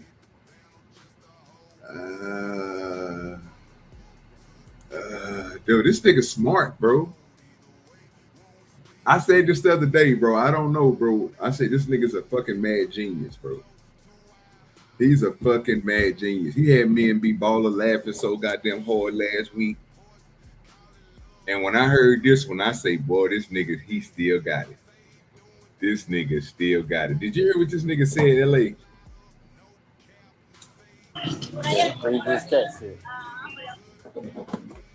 I'm about to let y'all hear that one more again because this nigga just took it to a whole nother level. See, Easy, I thought the same thing. I say, I know this ain't real. I know he's playing, but bro, think how fucking smart you gotta be to, bro. This is something. I don't even know if he did this off top of his head. This is genius. If he just cut on the camera and start talking and shit, and he already had this shit built up in his head, and he just spit it like he just spit it, that's genius. But to me, I think it's a, man, this shit here cold. Artificial inseminate a relative, does that make me a incest? Because I have a cousin and she wants a kid. And I was like, I tell you what, if I give you my donation, artificially, it's fine, right? Because we're not sleeping together. The only issue is that she's scared of needles. Retarded as fuck. Because when I... You say what? Baby gonna be retarded as fuck. Oh yeah. Oh my god. Oh yeah, he does. He gonna really be Put fucking. mine, you know. He came from a needle too. Oh yeah. Oh yeah. In the arm. No sperm in the needle. They give a shot in the arm and then she gets pregnant. But once she's over that fear, we're gonna be able to do that. But it doesn't make me. My question is, does it make it weird if I get her pregnant by artificially donating my sperm to her if we're not sleeping together?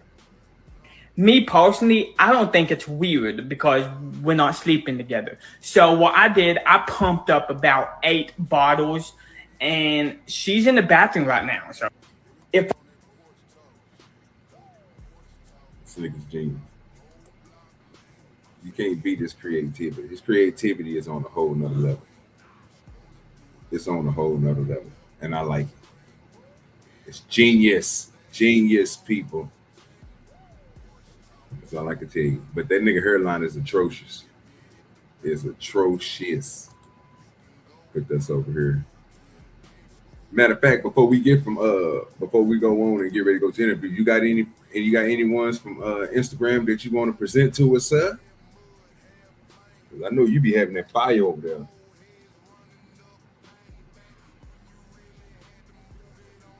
You always finding them good ass goddamn Instagram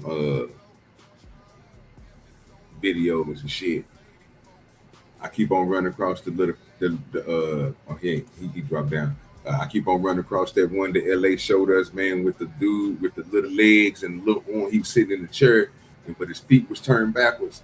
Oh, bro, I keep on running across that thing, bro. It will not stay out of my algorithm. Every time I see it, it just brings joy to my life. I say, man, this is crazy.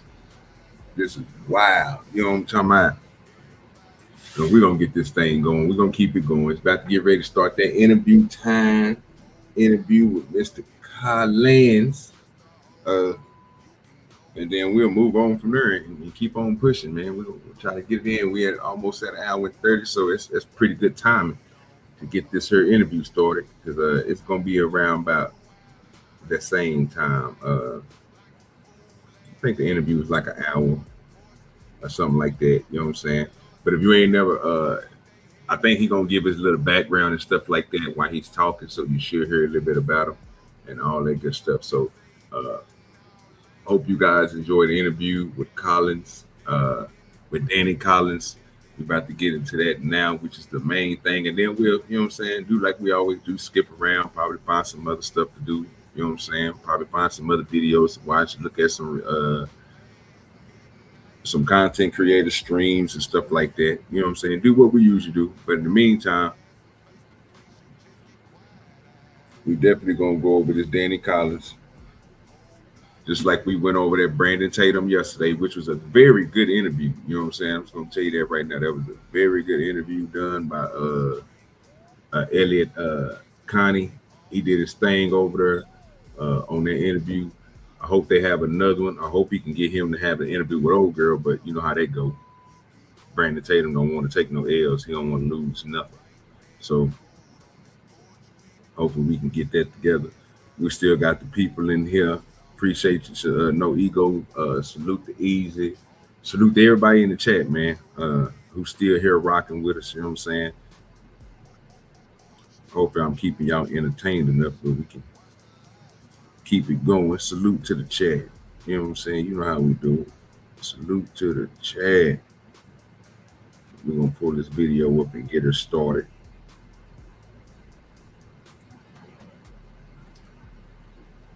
Let's see where it is. There it is. Get this video pulled up real quick. My fault. Trying to eat and present stuff at the same time is not going to work. Too much going on. I'm trying to do too much at one time. That's my problem. I'm trying to do too much at one time. All right, y'all. Let's get ready for this interview with Danny Collins. The interviewee is one of our favorite people. Willie D the Great, you know what I'm saying, gonna come through and do what he does best and give us a classic interview. I'm gonna split it up in two parts. I'm gonna do the first part. Yeah, that white runts be blowing. I got some black runts here at the house. I'm gonna split it up in two parts. We're gonna reverse it. We're gonna do kind of the back end first, and then we'll switch it over to the front end and let them go through what they're gonna go through and let them talk through what they're gonna talk about. And they should be able to fill you in on everything. So it should be a pretty good interview. Yeah, pull it up. I got it in the back. Got it right there. Let me pull it on up. Everything should be ready to go. They're blowing on that white rush. If you heard, please double tap that screen if you're on the vertical side, and if you're on the horizontal side, you already know, hit the thumbs up button, share it out, tell people to come through, check it out. If they ain't got nothing else to do, tell them come kick it with us. But you're dealing with uncivilized mutts, so you gotta really put it in perspective. It takes an uncivilized mutt to target a grieving family who is totally innocent of in everything. It's just a grieving family, and you're mad because they're asking questions because they want justice. They want to find out what happened to their child, and that triggers you. So you go in and you attack them. Exactly. It takes an uncivilized mutt. It takes a special type of, it's a horrible, unempathetic person. Equally, it takes an uncivilized mutt to attack you, a person who is just simply asking questions and seeking justice and want to live in a fair and impartial society. That it takes an uncivilized mutt to take exception to that. So I think you should put it in perspective when you think about these people. In my opinion, when I think about them, first thing that comes to my mind is, fuck them. I don't give a damn about none of them. I don't care nothing about none of them. I don't care nothing about their children, their grandpappy, grandmammy, greats, none of them. Because they are really what's wrong with this country.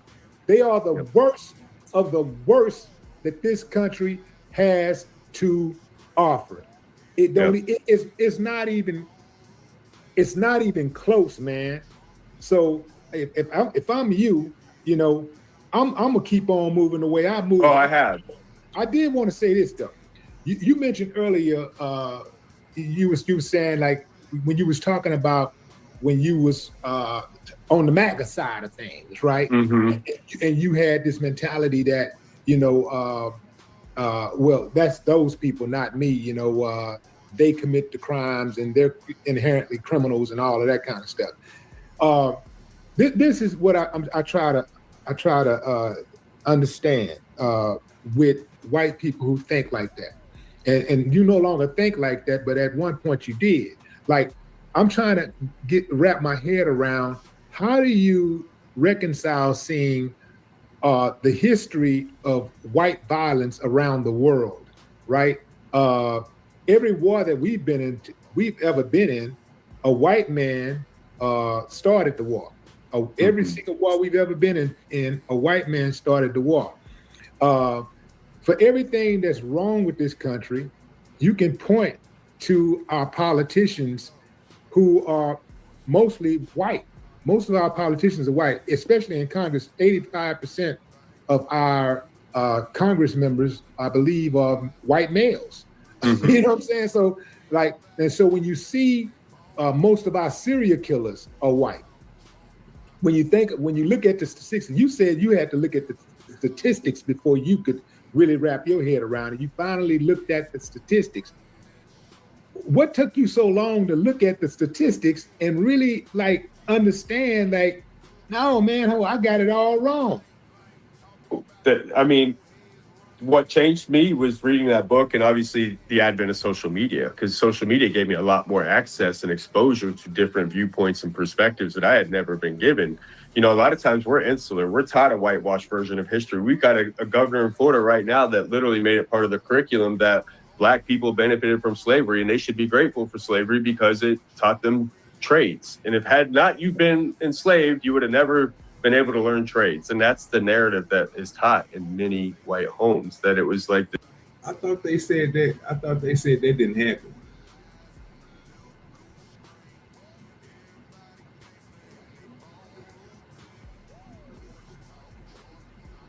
I thought that stuff like that. I thought that only happened when I thought Black people was the only people that taught their kids, and you know what I mean. Which this is coming from a person who's living it, huh?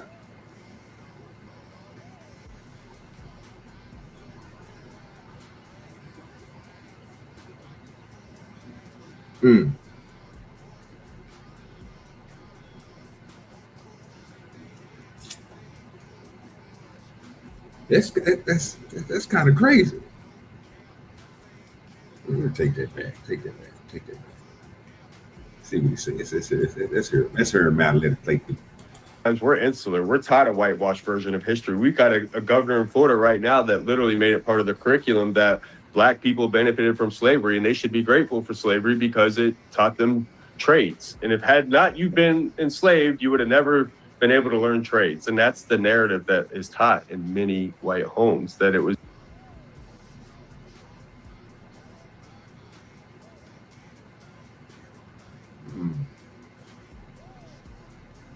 That can't be true. It's like this harmonious relationship. So, and we're not really taught the gory details and all the horrible things that white men, we're always in these stories, when we're the center of the narrative, we're the standard, we're the heroes, we're the morally superior people that are fighting for righteousness. And, all the Muslims and Arabs are jihadists and terrorists, and the Jewish people are God's chosen people, and we have to defend them at all costs. And that's what's taught in white families and white homes, in the white church, like that we're not taught any of those things. Imagine me having 14 felonies and literally facing prison, and in my head thinking that I'm not as bad as those people. How do you even logically it makes no sense. And I think that's why I was so conflicted for so long. I think that's why I stayed stuck, is because things didn't make sense to me. There was a point in time where, I lost my professional baseball career, and I was struggling with addiction. And every time I would try to get well, they would just tell me, well, you just got to do it this way. Don't go to therapy. Don't, take medication. Just, you need Jesus, and that's it. And that's great. That works for some people. But the Jesus that we're taught in our community is this white Christian nationalist Jesus, and I even went to the point of going to seminary school, and I started being a youth pastor at a church, but I didn't believe the things that I was telling. None of it sat well with me. But I always wanted that acceptance and validation from my community, from people in my community, because people want community, and most people don't want to disrupt their social lives. That's why so many people are silent and complicit, even the ones that aren't like the nefarious actors. Let's just say the ones that are that silently watch it, because there's a lot of those, right? They do it because they don't want to disrupt their social lives. I have these conversations every single day with people in my community, And that's exactly what they'll tell me, is that they don't want to disrupt their social life. They would rather not lose that relationship. And the cost to speak out in the white community is everything. I lost a marriage behind it. When I left MAGA, I lost a marriage, a home, my career. They told me to water down. They gave me the ultimatum. You know, them are... Wait a minute. MAGA did what now? Who did what now? And said what now? And your family did what? I'm gonna run all that back. I ain't hear him right. I did not hear this man right. Let me rewind it. Make sure I heard it right. Let me take it back. He didn't say what I thought he said. Let me see. The church, but I didn't believe the things that I was telling. Like it didn't. None of it sat well with me. But I always wanted that acceptance and validation from my community, from people in my community. You know, because people want community, and most people don't want to disrupt their social lives. That's why so many people are silent and complicit. Even the ones that aren't like the nefarious actors. Let's just say the ones that are like that silently watch it, because there's a lot of those, right? They do it because they don't want to disrupt their social lives. I have these conversations every single day with people in my community, and that social lives. Social life. They don't want to interrupt their social life. I don't think nobody wants to interrupt their social life. I mean, that's what people perceive of you. You know what I'm saying? That's what you put out into the world. So yeah, people want to withhold all. It's the same thing. You know what? I correlate that to what people do on the internet. Because we have a social life on the internet and a social light, right? A social life. And we have social light on the internet, right? You know what I'm saying? Because people like you and people subscribe to you and people rock with you because of the things that you say on the internet. Your community, your tribe, your base is all formed on the internet from people who rock with you. But outside the internet, you know, your social life, right? You hold that at a high regard too, because I mean, that's how you move around the world, the environment that you live in, the way that you take care of your family.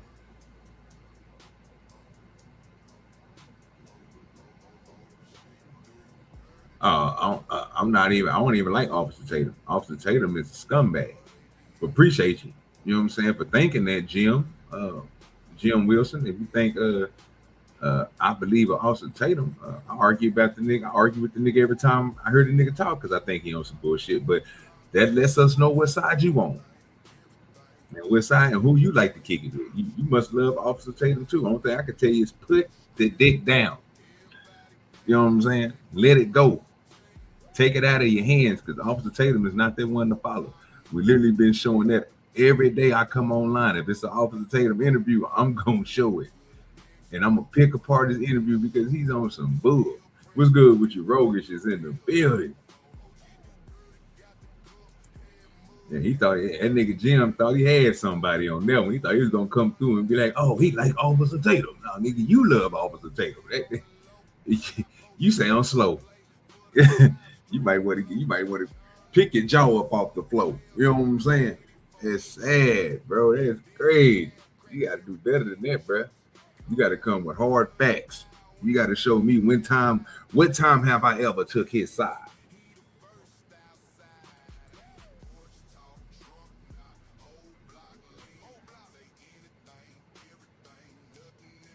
Oh yeah, you didn't even spell it right.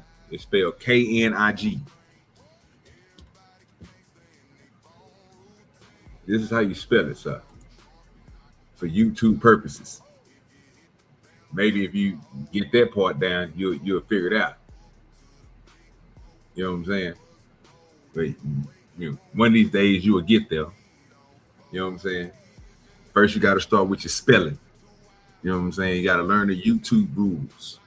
It's called a thing that you put your account into, a Google account into, to get your name on your phone that you're holding in your hand, the same hand that you know what I'm saying, touch yourself with, that same hand, you put that Google in there, and then, you know, account, put your name on there, and couldn't even spell the name right there. Yeah, that's you. So I just told you how to spell it. Hey, DoDirty Nation, tell them how to spell it. Put you some glasses on, you know what I mean? Wipe the sweat from your forehead. You know what I'm saying? All that good stuff, and then come back and spell it right. And I post a comment. Love, brother. ELE, nigga. What we doing here? You know what I'm saying? Hey, you should know better. Well, let's hear your fellow brethren talk about his experiences. That's exactly what they'll tell me, is that they don't want to disrupt their social life. They would rather not lose that relationship. And the cost to speak out in the white community is everything. I lost a marriage behind it. When I left MAGA, I lost a marriage, a home, my career. They told me to water down. They gave me the ultimatum. You know, them or stop. And this was at the height of the Black Lives Matter movement when I started my platform. This is like 5-6 years ago. They told me to stop saying Black Lives Matter or get divorced. That was literally an ultimatum I was given.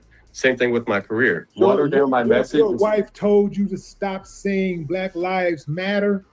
Yeah. Do you have kids with her? No. Damn, you dodged. So I was incarcerated, so for a lot of it, but we had been together on and off since I was 20. But she was diehard MAGA. And granted, she wasn't a criminal in the same way that I was, so to speak, but like she had her own business, but she was worried about me saying Black Lives Matter and standing up during that movement impacting her business because we live in a predominantly MAGA community. That sounds like Jim. Hey, who you sponsored by?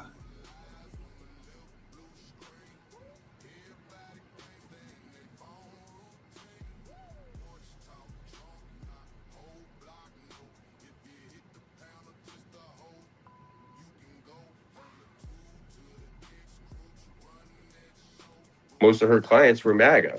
So when you start speaking out, it starts hurting your pocketbook too. And that's why most white people, even if you see a lot of white liberals, they'll go just as far as to where if it starts to impact their finances, they're backing off. I've got friends right now that supported Trump, people I've known my entire life that supported Trump, that have now agree that he's not a good person and that they should have never supported him, but they won't publicly say that because they're afraid of what it'll do to their business. What? And that's the reality of it. Does it make it right? Absolutely not. It's sickening to watch it, because to me, I look at the racism, I look at all the injustice, and I liken it to it's just as bad as pedophilia. This is another conversation I had where I said, you know, racism in America it should be treated like pedophilia. And they were like, oh, that's a little extreme. And I'm like, it's not. You're denying people their humanity. Like, you're treating them as subhuman, as if you're superior, and you're not. Like, we're not. You know, but they don't see it that way. People don't see themselves as projecting themselves as morally superior. Like, even in the height of my MAGA days, while incarcerated, you know, I was a diehard white Christian nationalist. And in those moments, you couldn't have told me that I was racist. I would have been like, no, I get along with black people. I have black. Give me a second. What good with your roguish is in the building? What's good with your playboy?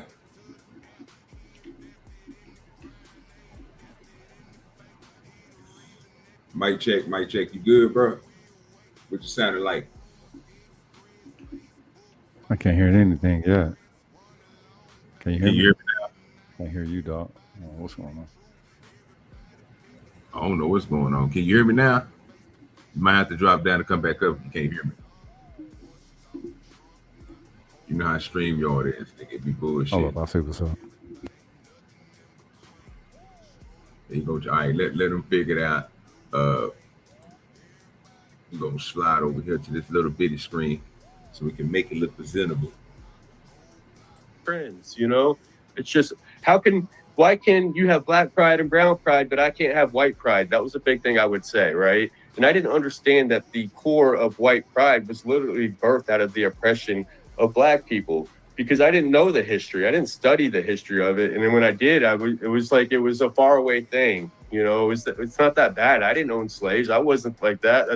That's the argument most white people would make. And that was slavery was everywhere in the world. You hear that all the time, right? But nothing was like chattel slavery. Nothing where you literally enslave people based on race. I didn't understand that race, even the whole concept of race is a social construct, and why that was created. It was created to basically keep wealthy Europeans in power, because they knew that if they made these labels and you started labeling the poor Italians and the poor Irish and the poor English and Scottish, and you put them all under the label of white, you give them a little bit of perceived power, you know, the right to vote, the right to buy and sell land, the right to enter into contracts.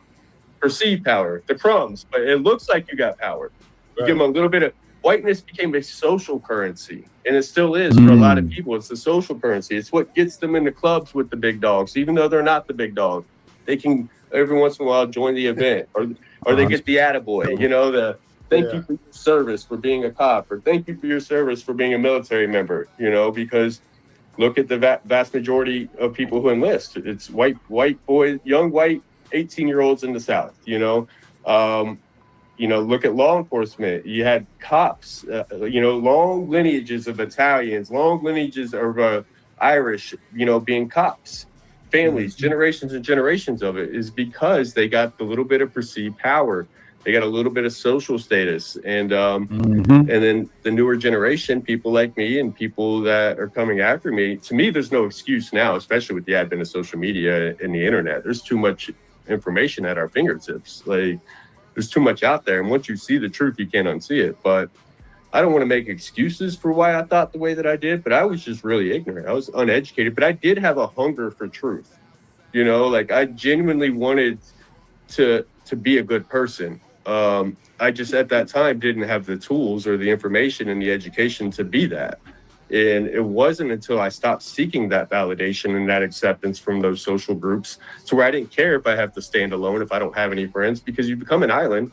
When you break away, if you grow up in an all-white community that's basically a Christian conservative community, and then you start challenging these thoughts and these narratives and you go against them, then you get excommunicated, just like you get otherized, just like if you were black or an immigrant or a gay person or a trans person or whatever that is. You get thrown into that group with them.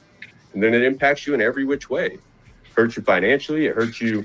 So a lot of people don't want to go through that. So they would just assume stay silent, even if they don't feel like they're that themselves. They would just assume stay silent because it's convenient, it's comfortable. It's also complicity. It is complicity. Silence is complicity. I don't think it's enough to have white friends if your white friend is not actively doing whatever they can to lighten your load or lighten your burden in this country, like you would if your friend, like say for example, that's a lot to ask for a white friend. Any white friend that I have, if I know that they got. Say that again. Oh, peace to you, brother. Peace to you. Thanks for letting me up. Oh yeah. What's good? Can you hear me now? Yeah. I was saying that's a lot to ask from a white friend to have them go against. You know what I'm saying? They whole steel, they whole shield. Basically, with this pilgrim saying, and kind of he's showing that it's more of a power dynamic more than anything. And you know, they hold to the code because, like you said, they get excommunicated. That's funny.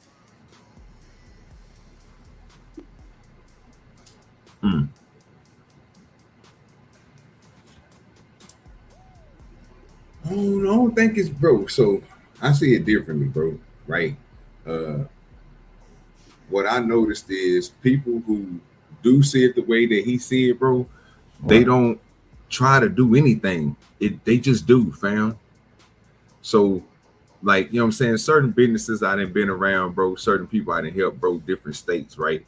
And me just working in the cannabis, bro, but just farming completely, right? I seen more of those people, bro, like the farmers, like, you know, I'm talking about what they say the good old boys, the dudes that walk around, bro, with no t-shirt on, bro, with an overall, like I do. You hear me? Right. You know what I'm saying? With a hat, you know what I'm saying, with a straw hat on, fam. I'm talking about these boys, you know what I'm talking about? And bro, it's all about, bro, the work and the person that you are, bro. So it's not like they going against their own, bro, because bro, they'll have you collab with them and work with them better more than they'll have their own, bro, because they know some of their own would be that they'll look at them the same way that somebody else in our community, in the black community, would look at somebody who ain't trying to do nothing but want a handout. Right. You trying to, you know what I'm saying, come okay, up. I can understand that's like I said, and you be like, and it ain't the young, bro. It's the, and to me, it always start with the old. Then it always work down to the young. So if I see the older people doing it, bro, I'm telling you, they come through every time, fam.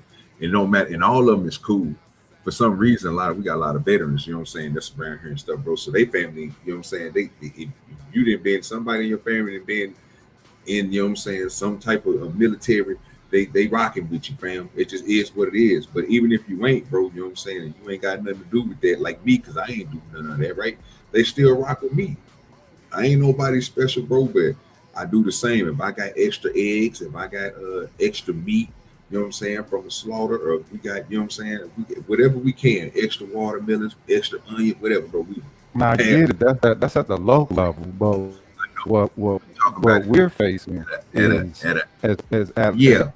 at levels that's beyond local into national and actually international. So I mean, I can definitely see, you know what I'm saying, case by case basis at the local level. I get that. Well, once the power starts, that's what this Danny cat is really talking about. He's like, look, that's why they know it's wrong, but they won't speak against it. Because to speak against it, I mean, you're turning the whole bill against you if you do that, right? Yeah, I heard him say that earlier. Now, I'm not, I know what that is, but you know what I'm saying? I get that on the opposite because I don't do what everybody wants me to do.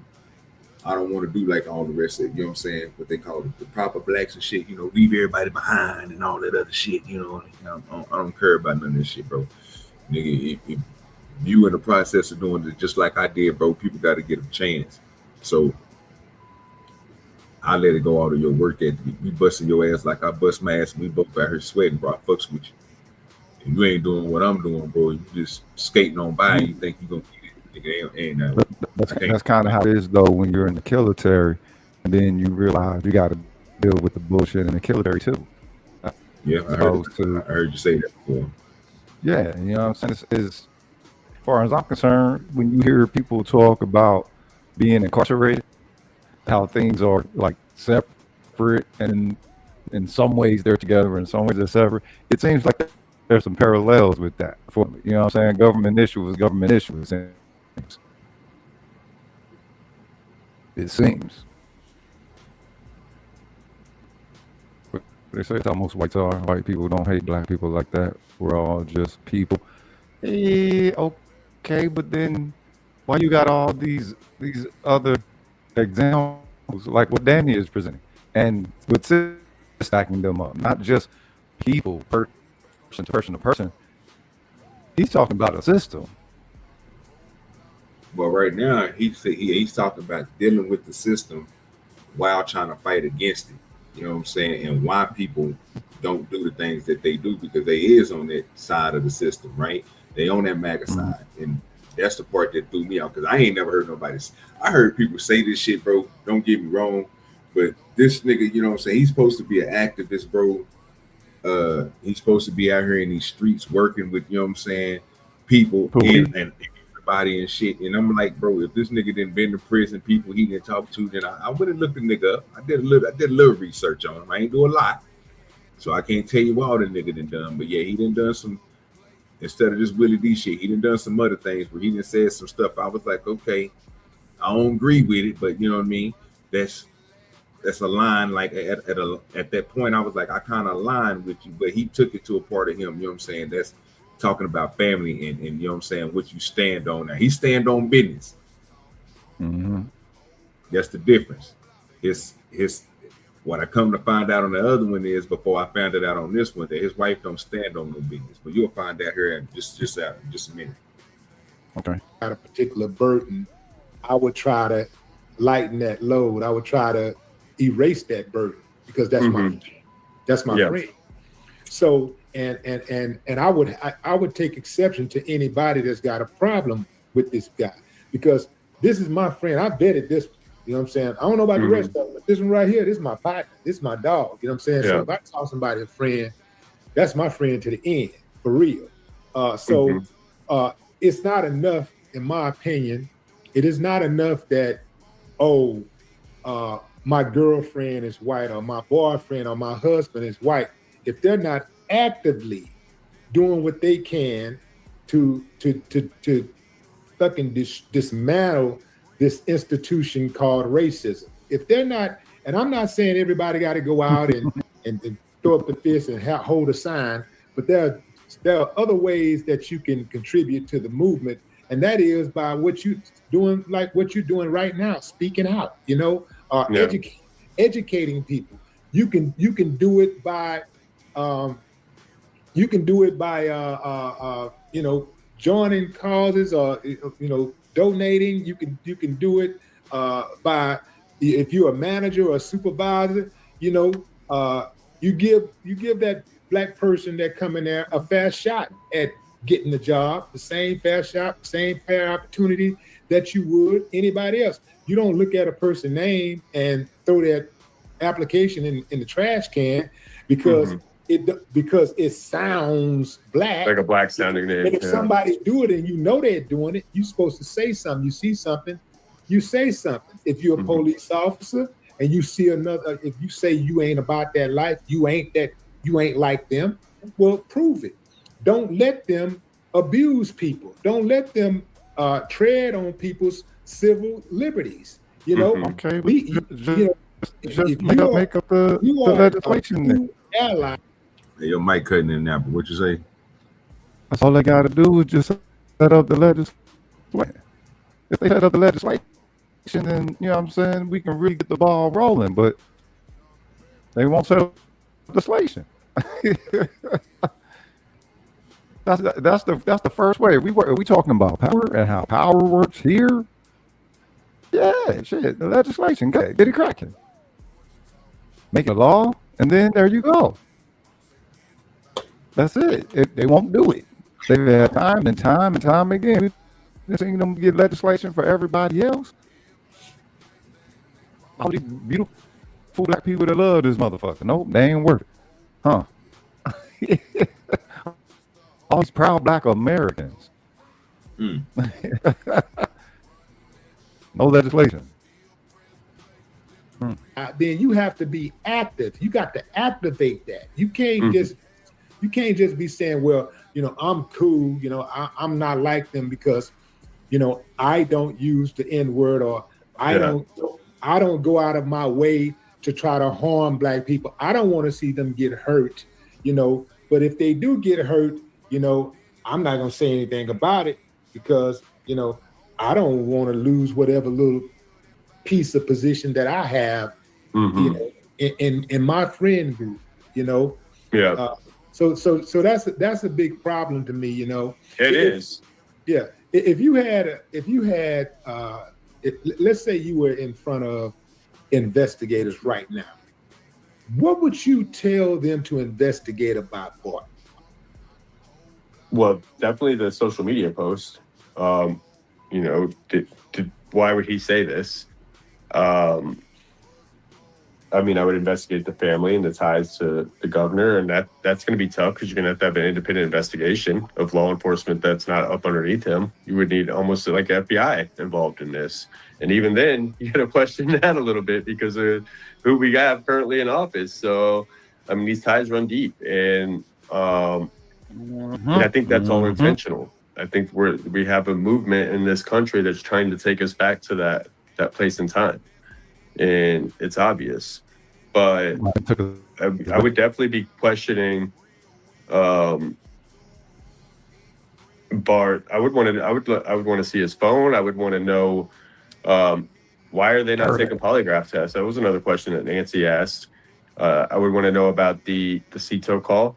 We need some type of forensic expert on this. We need to know what happened to Nolan's throat, the autopsy, and the lungs.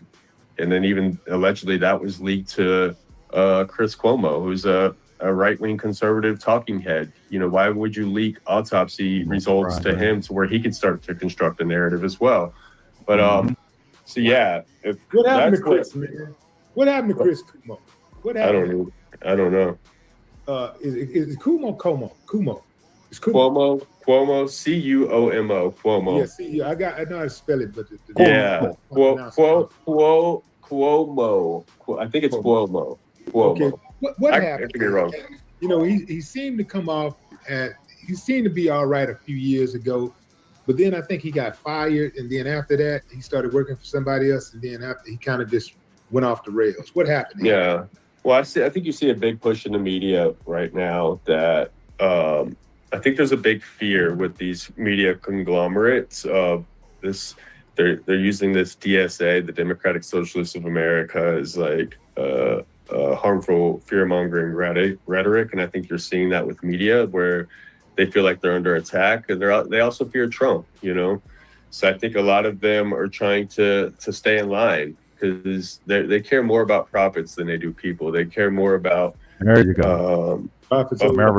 upholding a system instead of challenging the narratives. And let's say what, bro? Yep. Yeah, your microphone popping. Oh, it is? Hold on. Yeah, it ain't popping, bro. We can't hear nothing you saying. Hold up. Can you hear me now? Yeah, you good. Okay. It was popping there for a second. I didn't know what was going on. He was like, what you say? Apologies with that. I don't know. It seemed like your SIM is locked on me or something. I don't know what's going on my end. But my volume isn't too much, though, is it? No, you good. Okay. So, I mean, he continues to bring it up. You know, it's really more about the system. And the thing is, I've always noted that usually when you talk to pilgrims, they don't really let you look at the system with too much of a microscope, if you will, because you can start unraveling things, and you know what I'm saying. It disrupts their preferred, desired status quo is, and so you know what I'm saying. That's why they don't talk about it. That's why they do ad hominem as opposed to and look. Take the same type of look at the system that's supposed to be here for everybody, unbiased, and all the rest of that fuck shit that they lie about.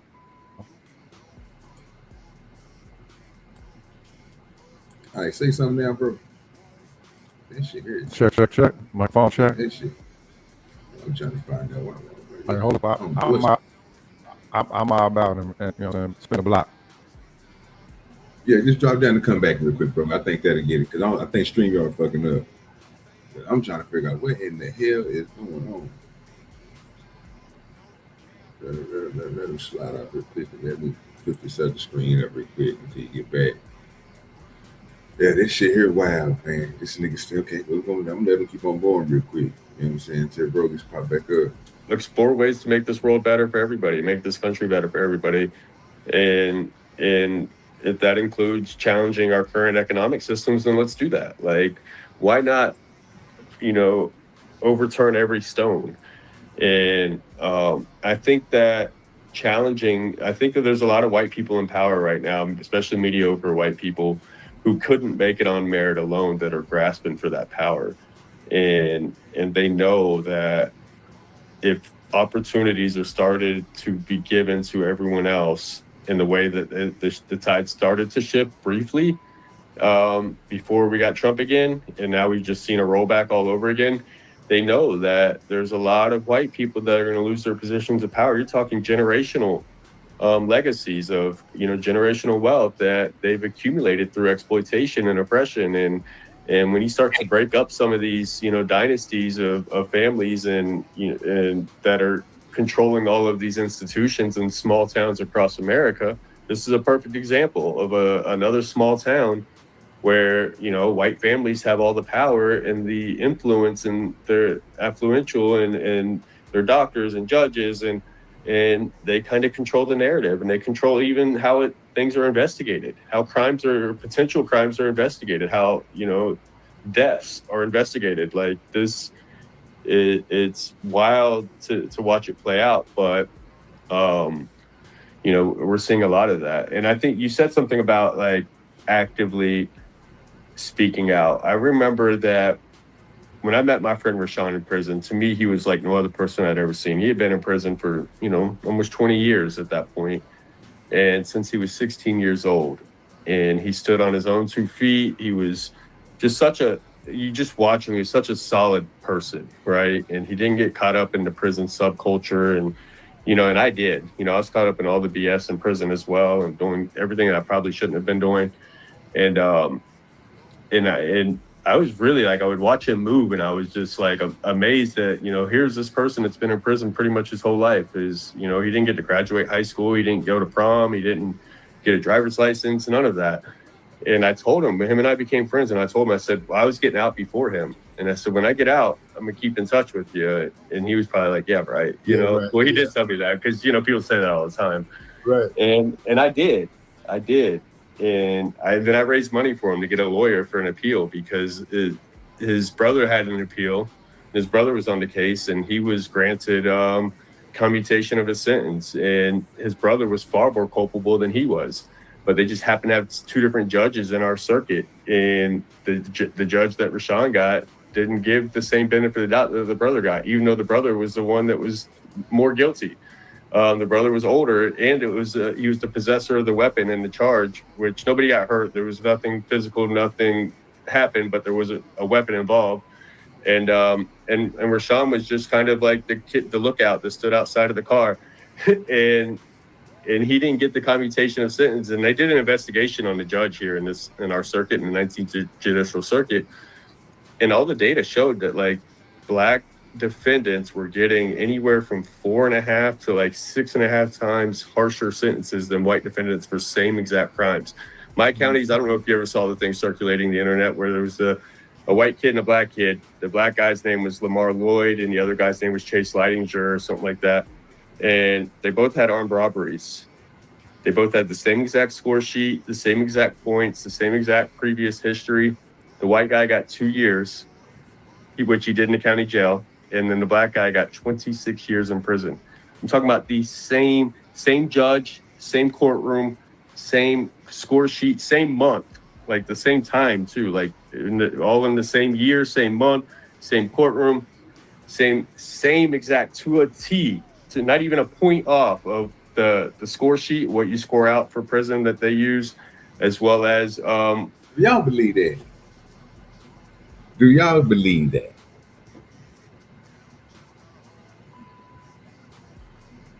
See, some of this stuff, bro, this is that stuff that people need to be going to go find when we having these arguments, right? Because if somebody can prove that, that'll prove Bing's point. That Bing's been pushing for a long time. But again, a lot of this stuff happens a lot in the United States. It's a lot of deletions around here. It's a lot of robberies around here. Every state runs, and every state has multiple cities.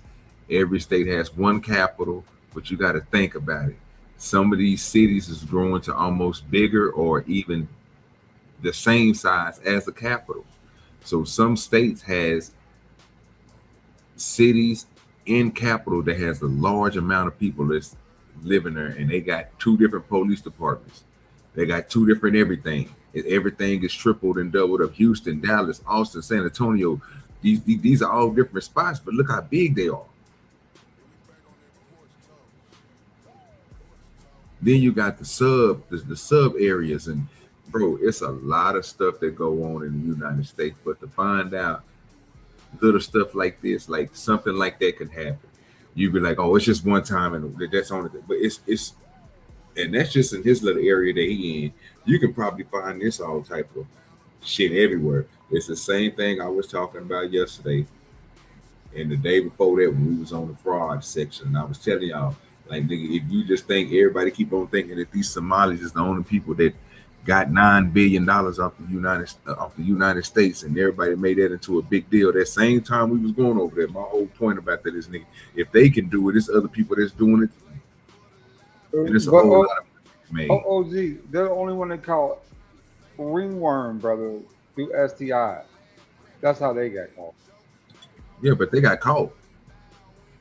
So think about this. Like I was telling Spoon, they got to $9 billion to get caught, right?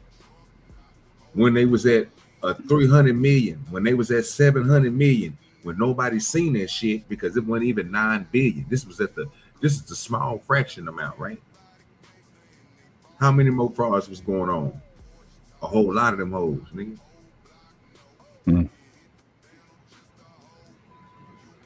OG, we can only focus on the one we know about, not the one we don't. America Speculation, frauded, nigga. Speculation only leads to. How's that speculation? They have to reach. You got to reach 9 billion, sir. You got to start somewhere. If you make $9 billion, $9 billion off of fraud accumulated with all these people, you mean to tell me if I just sit here and say not 700,000, but 700 million, you think that's equivalent to 9 billion? You think that's a high enough number for me? Well, they should have been already on top of it, but obviously no. They let it get to $1 billion. They let it get to 2 billion. Let it get to 3 billion. Let it get to 4 billion. Let it get to 5, 6, 7. But the measurement ain't the criminality to it. You know, perhaps if they eating off of it, they finding ways to eat off of it in ways, you know what I'm saying, that actually benefit them. You know, I don't look. It's a dirty game, right? First and foremost, it's a total dirty game to begin with. So I don't really charge it to be clean and nothing. You know what I'm saying? Really, but I think what it is that getting the understanding that you're actually fighting power dynamics. You know what I mean? Like that's what this activist Danny is really exposing. Like you know, the whole color of it, you know, yeah, that's something, but that's something small compared to what it means to actually, you know what I'm saying, be of the system and fighting that system. You know what I mean? He's from that which we're fighting. Interesting. The way they were able to keep it balled up for so long, even though the Biden FBI was actually starting to probe it too, was that politicians were getting paid off of it. I mean, major. You wonder how all these politicians are becoming millionaires and billionaires. You go from bartending, now you worth $15 million because you joined Congress. No, you only get paid $100 a year. It's the other investments outside that they make money on and the connection, right? Lobbyists, stuff like that. And what you don't see is there was a bunch of white people getting paid off those Somalis. Probably more than those Somalis were getting paid to keep that deal going, or a big chunk of that money went to those politicians. But nobody discusses that. Who cares about that? That's the whole point was, and it worked like a charm. Told people about this too. It worked like a charm. Y'all, we don't, that stuff right there never is the focal point. What's always the focal point is the Somalis. Is the people that done it. The people that we can go back and be like, oh, these motherfuckers here ain't shit. They this and that. We could talk about them all goddamn day. We ain't gonna never give credence to the people who really got the money from it. We don't care about them. We don't even care if they get prosecuted, sir. As long as they give us, like they said yesterday, bro, in that story I did, out of 11,000 different fraud cases, they chose 11. They did the same thing with these Somali people.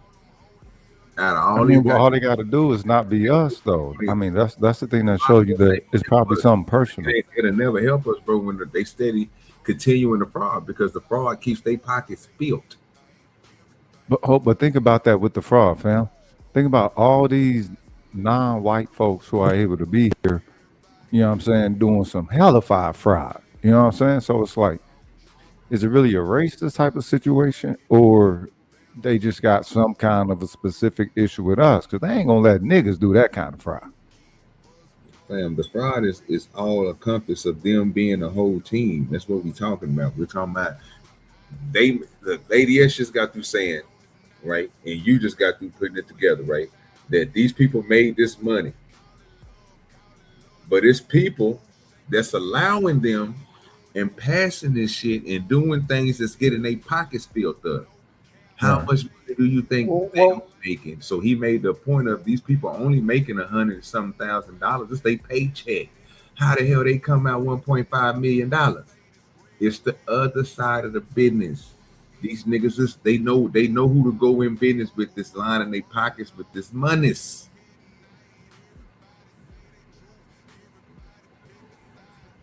I mean, the biggest concern to me about black folks, if we was trying to run a scam, ain't the white people.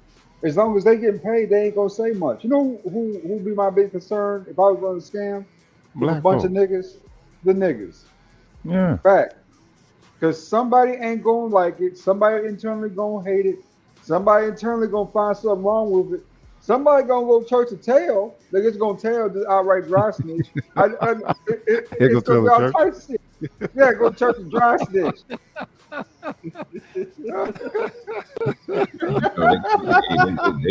For real. Off a award up, nigga. Somebody getting told on. I mean, hey, you gotta be the first one to do it though. You know what I'm saying? You know how they do. They don't care.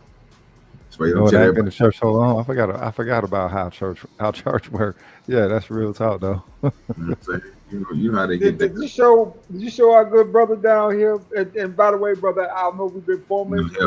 No, I didn't. Nice to meet you, brother, man. I'm not going back to it. I don't. Did you show him Pastor Manning? I'm not. Pastor Manning video. I know that nigga gotta die, fam. I don't fuck with Pastor Manning. Pastor Manning gotta go. Hey, brother, Pastor Manning said, "Go, fam." But mama, what he say? I like watermelon. He said God told him to tell a story of a little white boy that said he wanted to be nigga. I want to stop the video and punch him in his face right there. Don't do my Jesus like that, nigga. We don't do. See, this that type of nigga. See, this that nigga, bro. We gonna kick you to the lake of fire where you gonna have to come and deal with me. They got a place for your ass when I get down there, nigga, and you gonna be a stool. Wait a minute. You don't think white boys want to be niggas? You say what? You said that he said he told a story about a white boy that want to be a nigga. Yeah, I heard that shit. Okay, now you don't think white boys want to be niggas? That wasn't the point. OG, I know what you said, but the time you take it to explain this, you can show that man the video and let him make his own determination. I'm right now with the IG shit. And you brought that shit up. Remember? That's where y'all niggas be getting fucked up in the conversation, bro. Like this that shit that people do, bro, and don't be realizing they doing it though, right? Because the conversation that we have, and just remember, this is DoDirty talking. So the only thing I'm doing is smoking weed, and I got weed logic, right? I don't. Hey, true that. You know what I'm saying? Every day. So my mind and thought process is always straightforward. I didn't bring that up. You did, right? Smoke weed every day. So we should have just right now. I'm getting lined up too, right quick, getting this seed together. Yeah, see, I can see that. You know what I'm saying? You need to hurry up and start ingesting because you're trying to mess up the show. We can go back to it in a minute once we through with Danny. But then this is the interview with activist Danny Collins. And we're going to go over and let them, he going to finish saying what he going to say. And like I said, I did it. I split it up for a reason. You know what I'm saying? Because I listened to it earlier, so I want y'all to hear the previous history. They had the same exact previous history charges, like one misdemeanor each. And the black guy got, and you know what their argument was? That the black guy didn't show remorse like the white guy did. and the black guy had robbed, I think it was a Pizza Hut, and the white guy had robbed a drug dealer, which was a black guy. And they said the victim mattered, like, of who you rob. Like, the crime is a crime. If you commit a crime, you committed a crime. I don't care if you rob a homeless person or if you rob the Pope, you know, like if you're robbing somebody, the crime is the crime, in my opinion. And not everybody can show remorse the same way, or some communities, you know, are depending on where you are. Like, if you can't bond out of the jail, you're not going to go before a judge and cry and then know you have to go back into jail and get preyed upon or something, or go back into your community, whatever that looks like. So like, but to judge a 24-year gap based on that is just mind blowing to me. So that was the same judge that denied my friend Rashawn his habeas corpus. But I ended up raising money for him. We raised like $20,000 for him to get a lawyer, and that's what kind of started me in this work. Was that because I told him like I'm gonna hit you up, and then when he got out, so I'm the one that picked him up from prison. You know, I went and picked him up, and so and we still have a friendship today. Like he helps keep me in line and keeps because he's so calm. Like I'm like talk to Rashad. That sounds that just sounds I'm full throttle. That just sounds too scripted, don't it? Well, to hear that the nigga got locked up for some years, everything he lost everything. He couldn't. The MAGA wouldn't bring him back. They wouldn't fuck with him no more. He fucking with Nichols. His wife left the nigga because he didn't believe in MAGA no more. Took the kids, took all the money, kept her business and did her thing on the side and kept on, you know what I'm saying? And then he had to start all the way over, you know what I'm talking about, after doing his years, rebuild himself. And in the process, while rebuilding himself, he got his partner out of jail and started his activism. What's wrong with that? So basically his activism started when his friend Rashad got arrested, right? He felt like Rashad got too much time. Rashad got too much time for his crime. So he went to a whole third-party crime fight suit, Batman the shit, got him $30,000 up to help him get out. And him and Rashad are BFFs to this day. But matter of fact, he went go pick Rashad up from jail. Show me. I want to talk Rashad. Oh, you don't want to believe the white man. Well, let's continue. And he's so calm, and he's so like he really thinks things through before he speaks, and you know he doesn't talk a lot, but when he does, everything he says is so profound, and so we still have a friendship today, and you know me and my girl invited him and his girlfriend to an event that we went to in Orlando, this charity event, and I remember him saying that he was so nervous, right? And it was going to be a bunch of white people. And it was like a charity event to raise funds for foster care youth. And I was running a little bit behind because we were working the event too. My girlfriend and I were working the event, and we were doing like the floral arrangements and stuff for the event and some of the decor, right? Well, I had to go back and change and go back there. Well, he was also driving up there, so he was a little bit ahead of me, and he said he was so nervous and he was concerned, and so you'll pause it real quick. Pause. Like the reality in that. So Willie D said that he vouched for him and everything. Was he aware of him before he was MAGA? Willie D never said he vouched for him. He did. He said that earlier. No.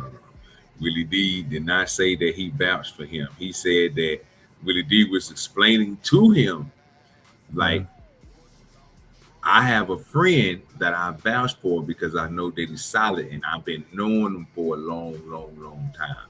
And this dude I vouched for. He was talking about his partner that he grew up with. He didn't box with and everything else. And the dude is cool people. And he was saying to this day, I always try to, you know what I'm saying, do more for him because, you know what I'm saying, he's that type of person that looks out. You know what I'm saying? Like, he don't want to see the racial stuff. He like, you know what I'm saying? He said that's the dude he hears, you know, but not this dude right here because he just met him. Okay. Now he was explaining to him what type of dude that should be solid, you know what I'm saying, should be able to get a pass. A pass of what? Not being associated with the anti-black forces of the system. Yeah, basically people who fight against it. Basically like this dude right here, you know what I'm saying, that, you know what I'm saying, say that they didn't look at it in a different, they didn't look at all the evidence and came up with their own conclusion that it's fucked up, but they don't want to be a part of it. They want to do something different and all this shit. You know what I'm saying? They down the line with it. You know, we're down the middle, basically. I guess you could say New Age abolitionists then, huh? Neo-abolitionists. Yeah, something like that. I don't know. Yeah, they some type of, I don't know.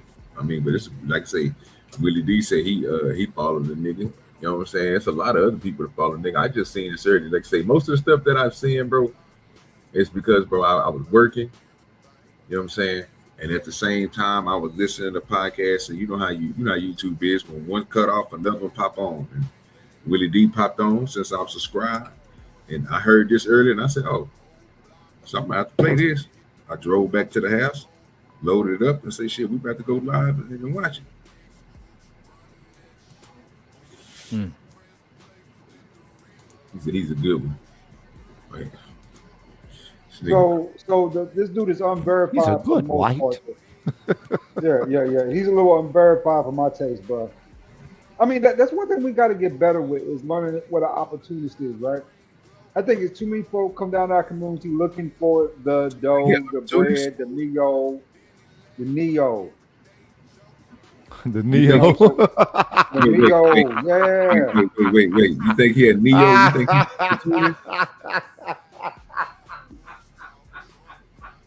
that's crazy. How did you get that field explained to me? Good. That's good right there. Yeah, niggas looking for Okay. Tell me if I sound stupid, but don't that sound like something like out of a comic book? You know what I'm saying? You attacked me, and then now I have a change of heart. I'm on your side, and I'm supposed to be cool with it. Now, no, sir, we're not about to fight together. You just attacked me, nigga. How do you mean we gonna fight together?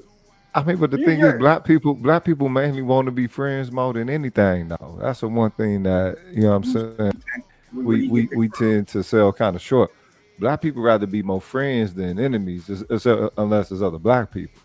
So, you know what I'm saying, with pilgrims involved, they're always looking to see if a friendly pilgrim is around. So one of You know what I mean? one of you niggas is talking about the blacks, and one of you niggas is talking about the whites. What the hell are y'all talking about? No, we talking about the same thing. The same dude here, man. We both talking about dude. Yeah. We talking about black. What we're talking about is black people's propensity for potentially being toxically open. You know what I mean? Like too welcoming, too not enough strict filtering based off of parameters are involved. You know what I'm saying? There's some really, like black reality and some real shit. And we saying that for who? And if you tell me the dude on the screen, I'm gonna ask you one. You were talking about the white dude on the screen. How did he prove that to you? Well, no, he proved it to Willie D, I guess. I just heard I don't know who he is. I just heard that he's a former MAGA, and it's like, all right then, you know what I mean? That shit fucked me up too. OG. This is one of the only other brothers I done heard say this before. This brother down here with me. Remember, I told you that 2 years ago when I was first started hanging out with y'all a little bit here. And I remember we was kind of kicking it here and there. And I was coming in and out. I told you black folks is too friendly. They welcome everybody but they own. They really do. Mm-hmm. You know what I'm saying? On some friendship, you know what I'm saying? Take our money, fuck our women, do all that good shit. And we okay with it. We cool. You know what I'm saying? We can't wait to meet the babies. You know what I'm saying? Oh, how's the baby? You got a swash, baby daddy? Oh wow, that's cute. Look at that pretty hair. See, we the only two people that do that. Niggas say, look at that pretty hair. Every other group of men. Nobody else does that. Come home like that. Nah. Get them the hell up out of here. Niggas. Crazy. Yeah. Only niggas. It's crazy, bro. I don't know what type of niggas y'all ain't been. Well, y'all been around a lot. It seems like y'all niggas have been around a lot of black folks. You say that like it's a bad thing. Oh, it is, bro. I don't feel like all the way good around black folks. I don't fucks with them, bro, like that. I stay away from hey, you are from Texas though, so I don't know. You know what I'm saying? Texas niggas is different, man. Y'all a bit different out here when it comes to black association and shit. Cause if I get around when these niggas, bro, a little bit too formal for me, bro, I have to dip, bro, because I already know I'm gonna put one of these niggas through some motherfucking me cinder blocks or something. Yeah, but the thing is, the pilgrims out here in Texas live out of pocket. So it'd be like, how can they be so easily befriendable? You know what I'm saying? Versus, you know what I'm saying, black people. Because these pilgrims are always snarky. They always, you know what I'm saying, like they live with that Confederate aristocracy bro, shit. that's the problem, bro. That's what I see, and that's what I noticed, bro, about this shit, bro. Because I noticed that because you know, I'm Dallas nigga all day, Oak Cliff burn. You know what I'm talking about? It ain't nothing that I ain't seen that went in that. Yeah, yes, sir. You know what I'm talking about? We don't play no type of games. But man, it don't matter where I went to, I got a certain look, bro. And I know I do. Right? I tell people that all the time because niggas been happening on my whole life. But I'm telling you, even up there, bro, it's the ones, bro, that want to be proper and all. They run into all them problems. Niggas with their good education and all that there. Y'all run into all that, bro. Niggas don't run into that, bro. Most of the time, they Okay, hold on. Okay, you know what? Okay, let's say that's the truth. All right, hold up. That's a good point. That's a good point. Let's say that's the truth. All right. What is it that you think comes with that quote unquote good education that changes them away from being something that's more black aligned as opposed to whatever line you think they become? Oh, it changes their outlook. But besides that, I get where you're going with it. They ain't what I was talking about. I was talking about the way that they present themselves around others and the stuff that they get from them. So you sitting here telling me that these pilgrims are the most disrespectful, are the ones that's doing this stuff, right? But again, to me, when I see, I ain't getting that from them. You know what I'm saying? I just said they live out of pocket. The thing is, they gonna be who they are.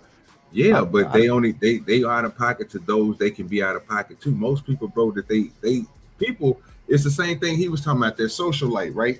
You sit here and you they out of pocket to each other, man. They out of pocket to each other, let alone us. I hate to tell you this, bro, but when most people go around people, bro, it's all depending on who they are. If they look at you, bro, like you just an uppity black, bro, they're gonna treat you like one. They're gonna treat you like you beneath them.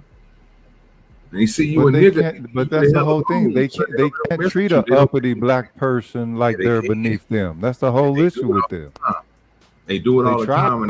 You can't do it to an uppity black person. That's the whole thing of being uppity. You run into it all the time, and that's what I'm trying to explain to you, sir. Well, I ain't never had that, bro. I didn't been to places I knew I was out of bounds, bro. What's wrong with being uppity? Because you complaining about it right now, bro. When you sitting there trying to tell me, bro, that you get treated a certain type of way. Hold up, and I'm like, I understand why you get treated. I didn't say nothing about uppity, dog. Who said anything about uppity? You telling me about the way that you're being treated from these pilgrims? You even gave them a name. I didn't say I was being treated like nothing. Sir, bro, I didn't say the way that you was treating them. I was talking about the way that you was getting treated from the pilgrims. And you was telling us, sir, what they be doing. And I can sit here and agree with you and say you're right. Right? But that's only to the people who, again, if you see yourself as this pseudo-educational, educated person, right? Again, what the fuck is a pseudo-education? What the fuck does that got to do with anything? Wait a minute, wait. When did we start judging people's education? No, bro, it's because you just got through talking about the education. I don't want to put nothing on it. I don't want to put you on a low level education. I don't want to put wherever you put yourself. I'm just saying, if you see yourself in that's reason why, bro, they treating you that way. Because you don't have to be educated. You don't have, because in Texas they hate smart niggas. These Peckerwoods hate smart niggas out here. See what I'm saying? That's one of the first thing that they show you when they always asking you. So where'd you go to school? So where'd you go to school? So where'd you go to school? See what I'm saying? No. Let me get in on. Let me get in on what I was talking about, bro. They don't hate smart people because the people in Florida are pretty damn smart in Texas. They know how to run that shit. If they don't hate this nigga, tell Rogish that they don't hate this nigga when they asked him, what they say to you, Rogish? So where'd you go to school? Nigga, I've been hearing this. Why they asked what school you went to? 8 years? Because they can't bullshit me. They realize. I like Rogish too. That nigga got cool point for Pilgrim though. That's a cool point, nigga. Shit. I ain't heard niggas say that in a minute. That's a wow. I mean, well, look, I gotta stop saying Peckerwood, man, because they get offended by that one. But I'm from Oklahoma, and you know what I'm saying. That's what we say. We say Okay, see, motherfucking Peckerwood. you know, I Either went to way, Bible camp down there one time. I went to Bible camp one time in Oklahoma City for about a week. I love Yeah. that shit. Yeah, but I got an uncle in Kansas City. You know what I'm saying? Okay. And man, I used to Respect. love going out there to spend summer sitting, chilling out with them, man. That was always awesome, man. Yeah, I it's gonna always be some thought church people- shit going on. Pray the Lord. Yeah, yeah. I used to love that shit, man. I kind of wish, maybe I should have skipped to OKC. Because you know what? I stayed on the East Coast during my Navy years. I mean, I got my I got my R back, you know what I'm saying? Because I went across the equator, right? But man, Okay. I would have loved to be, you know what I'm saying, stationed somewhere like San Diego and then got out and went to Oklahoma. Because I know Sand what I dog. make right now. Yeah. What I make Yeah. right now in Atlanta, I can have me a house in Oklahoma. Easy. Mm-hmm. Mm-hmm. Yeah, in Texas, I mean, in Tulsa, we all that's you grow up and you hear Peckerwood more than you hear white, and you don't know what Peckerwood mean. It's just that everybody says so fucking much. You don't know it got a history to it or nothing like that. And so, you know, I got older, I realized, all right, goddamn, I gotta stop saying that shit because it made everybody, you know what I'm saying, like get bad energy or something. But they can hear nigga and everybody else saying nigga all day, every day. But as soon as the nigga show up saying Peckerwood, oh, everybody's like, oh, you shouldn't say that. Wait a minute, you motherfuckers who ain't even black think you got access to nigga, but y'all can take Peckerwood. Everybody rush to the cracker. They're here. That you know, only black people in the South say that. They don't really hear cracker like that. I mean, we got all types of names for them around here. But That ain't our when I was name, growing though. up, we used to We call called him them Johnny honkies. Reb. Yeah, Johnny we use Reb. that too. Yeah, Johnny Johnny Reb. Yep, Johnny Law. Hell yeah, Johnny Law. Yeah. Yep. Johnny Law them. Facts. And see, that's why I'm Deputy Dog. Because Deputy Dog gonna change all this shit. Why would I tell you?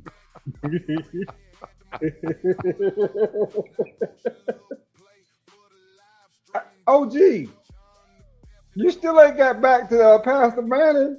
What's going OG? We going back past the Manning, right? Yo, okay, I'm almost getting them mixed up. He's not the one that be like, God! Is that him? That's him. Okay, it's him. All right, that's that cat. That nigga is hilarious, cuz. That nigga said, he said, the little white boy said, I forgot the shit, man. It was so crazy. That nigga said, I like watermelon. I like a hot sauce. I can pop basketball. Mama, I'm a nigga. Oh, wow. Yo, that dude wild. He wild. He wild as fuck. Man. Yeah. Yeah, But he wild. is it true? But is it true though, bro?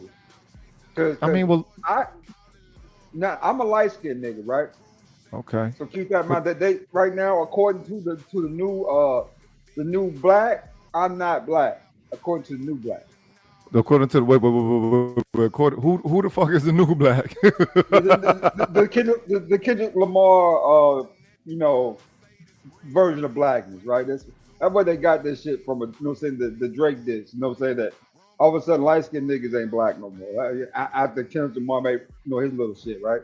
What? Nah, cuz. And they stood that ain't the way on work. it. That was wild to me. They stood on it. I was like, Nah, that ain't the way it work. Because the thing is, we didn't set up no cultural definition for being black or what it means to belong to black. So ain't no new shit on that.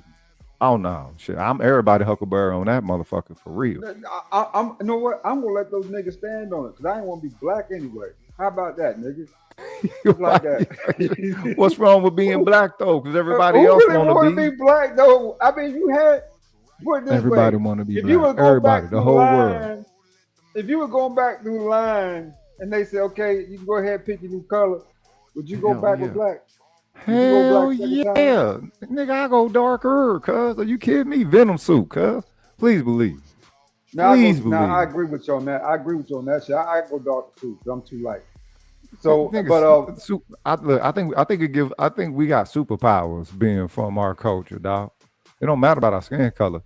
It's the fact that we're from this culture, and this culture that we created, and we created through living it. You know what I'm saying? It ain't just that, it was something that we inherited from far back that was all solidified, and then we already knew what it was and get in where we fit in with it. Nah, we creating this shit as we go and got to deal with sabotage on the way. Nigga, what? Nigga, you black, smile for me now. Shit. either I go with a darker shade or just go just white. I really would. I mean, either darker, you know what I'm saying, or white. I choose a different shade. At the end of the day, I mean, just keeping it real. I'm just keeping it real, Man, right? everybody on my family beige, then a motherfucker big lip and green eyed, nigga. I'm the only one that really look like my pop like that. Everybody else look like grandpa, grandma and shit. You know what I'm saying? Yellow, high yellow, beige, dark, caramel. Yeah, that's how we come. That's how we come. That's how we come. Oh, yo. Earth and hue, red, motherfucking copper. Nigga, we everything, cuz, for real. We the only group of people who got connection to every other group of people through bloodlines. We don't talk about that, right? I mean, but it seems like the other group of people don't value it. So what is there to talk about? Who are we trying to convince with it then, with the information, if it ain't gonna hit nowhere? It's not about value, it's about fear, right? Okay. I want you to kind of listen to this piece of it. Whites have always, since we came over on ships, viewed us as economic value, right off the rip, right? Like, how much is they worth? How much work can I get out of them? How many babies can I get out? This the whole nine. Mm-hmm. The Civil War kind of shifted that over with the, let's call it out, the win in Atlanta, right? Mm-hmm. You know what I'm saying? I'm gonna give Abraham Lincoln his credit. You know what I'm saying? That was a genius idea to stop South Carolina from conceding, you know what I'm saying, the Emancipation Proclamation. That was a genius idea, right? Because they were trying to concede, and this is what you do to make them stick. But you know what I'm saying? Civil War broke out over that, whatever. And you know what I'm saying? Guess who flips the Civil War in Atlanta? The black man does. Okay. Black men had just started fighting, and from the time they started fighting, they started winning. Right. No, so, and you know what I'm saying? Shout out to Ulysses S. Grant, you know what I'm saying, for keeping their side of the bargain just like they told us they would, you know, right? Down here in Texas, stuff like that, all over these places or whatever. Okay. But it's always been an economic value. Now you think about this, right? The laws have shifted and changed tremendously over the last 200 or 300 years. But one thing that still points out is bloodline heritage, right? Right. Birthrights, you know what I'm saying, title, property, that jazz, right? Right. If niggas would have just followed what the United Kingdom did over there, which was the people who came from slavery, they sued the slave owners first. Then they sued the businesses that transported them back and forth, the businesses that profited from slavery. And then they sued the government. And that's how they found themselves in this position, right, of getting money. Interesting. Okay. But black people just wanted to be left alone. I want my more money. than anything. Yeah, I understand. No. It's completely practical. I get it. The thing is, as a culture, though, black people ultimately just wanted to be left alone. The whole thing with reparations, that was something that was brought on by the system, the government. You know what I'm saying? They didn't want to say, okay, we should do this. You know, they're 40 acres and a mule. That's what they said. We ain't say nothing. We ain't say, hey, what you gonna give us? Nah, we was cool just being left alone, doing our own damn thing. But you know what I'm saying? These pilgrims got to encroach. You know what I'm saying? This little light of ours, they gonna make it shine for them. You know what I'm saying? Type shit. All right, y'all niggas done. Let me ask you an ADS a question. Y'all remember what we was talking about? Yes. What we talking about? The white guy. He was buddying up with Willie D. Yeah. Well, him being a former MAGA activist turned into I guess, anti-villain now for activism. I don't know. You know what I'm saying? He riding with Willie D, so I don't know. I'm still learning. I was telling my girlfriend the reality of, a black man going into a space alone with a bunch of white people he doesn't know, and how fearful that can be for people. And not everybody else understands that. Most white people will be like, oh yeah, it's nothing to worry about, we'll love them, welcome, arms wide open. But you can't diminish that fear, you can't dismiss that fear. And he ended up having a great time, and we ended up getting there. I actually got there before him. I beat him there. But that was just a reality. He had shared that with me because he kept texting me and calling me. He's like, I don't know, man, I'm nervous. And I get it, being in a space, filled with white people, you don't know how they're going to be in an event like this, and you're fresh out of prison. And, but I assured him, I was like, believe me, the people that I deal with today aren't going to be those type of white people. I won't even be around them. But you know what crazy, Danny? The trip part about it is not in that situation, but in general. Mm-hmm.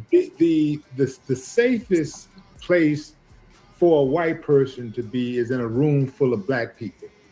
Mm-hmm. The most dangerous place for a black person to be is in a room full of white people. If they're by themselves, they're the only black person that's the most dangerous place. The dumbest shit I ever heard in my life. Hey, what y'all say about that? Talk This about it. This your boy. I'm just saying, do y'all agree with them niggas? Do you think is he far-fetching? Do you what you know what I'm saying? What it is? You think he crying wolf?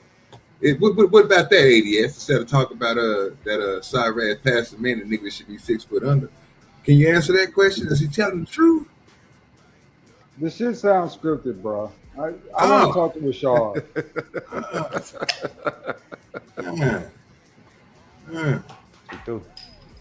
Scared to talk to that white man. Scared to talk about the white man. That's crazy. What about you, Rogan? I mean, agree with that? I agree with the sentiment that Willie D said, that the safest place for a white person is in a room full of black people. That is so true. That is so. There's a doctor out in Georgia, Atlanta, Mwalimu Baruti, peace be unto him, BB40. He said, look, he said, black people protect white people when they're not even in the room. When they be having, you know what I'm saying, meetings and talking about contexts or whatever, you know what I'm saying? It's like they protect the seemingly projected essence of them. White people are so protected. That's why when within the Nolan Wells case, you can't have a social class reverse equivalency, right? You can't have what happened at Horn Island happen at any inkwell that there may be around America. You know what I'm saying? Well-to-do black people kicking it with, you know what I'm saying, 1 or 2 pilgrims, and then one of them ending up dead. And it's like 500 well-to-do black people. You know what I'm saying? Almost everybody got a boat out there. You mean to tell me nobody gets? You mean to tell me with us nobody is going to get accused of doing any type of foul play immediately? Like, come on.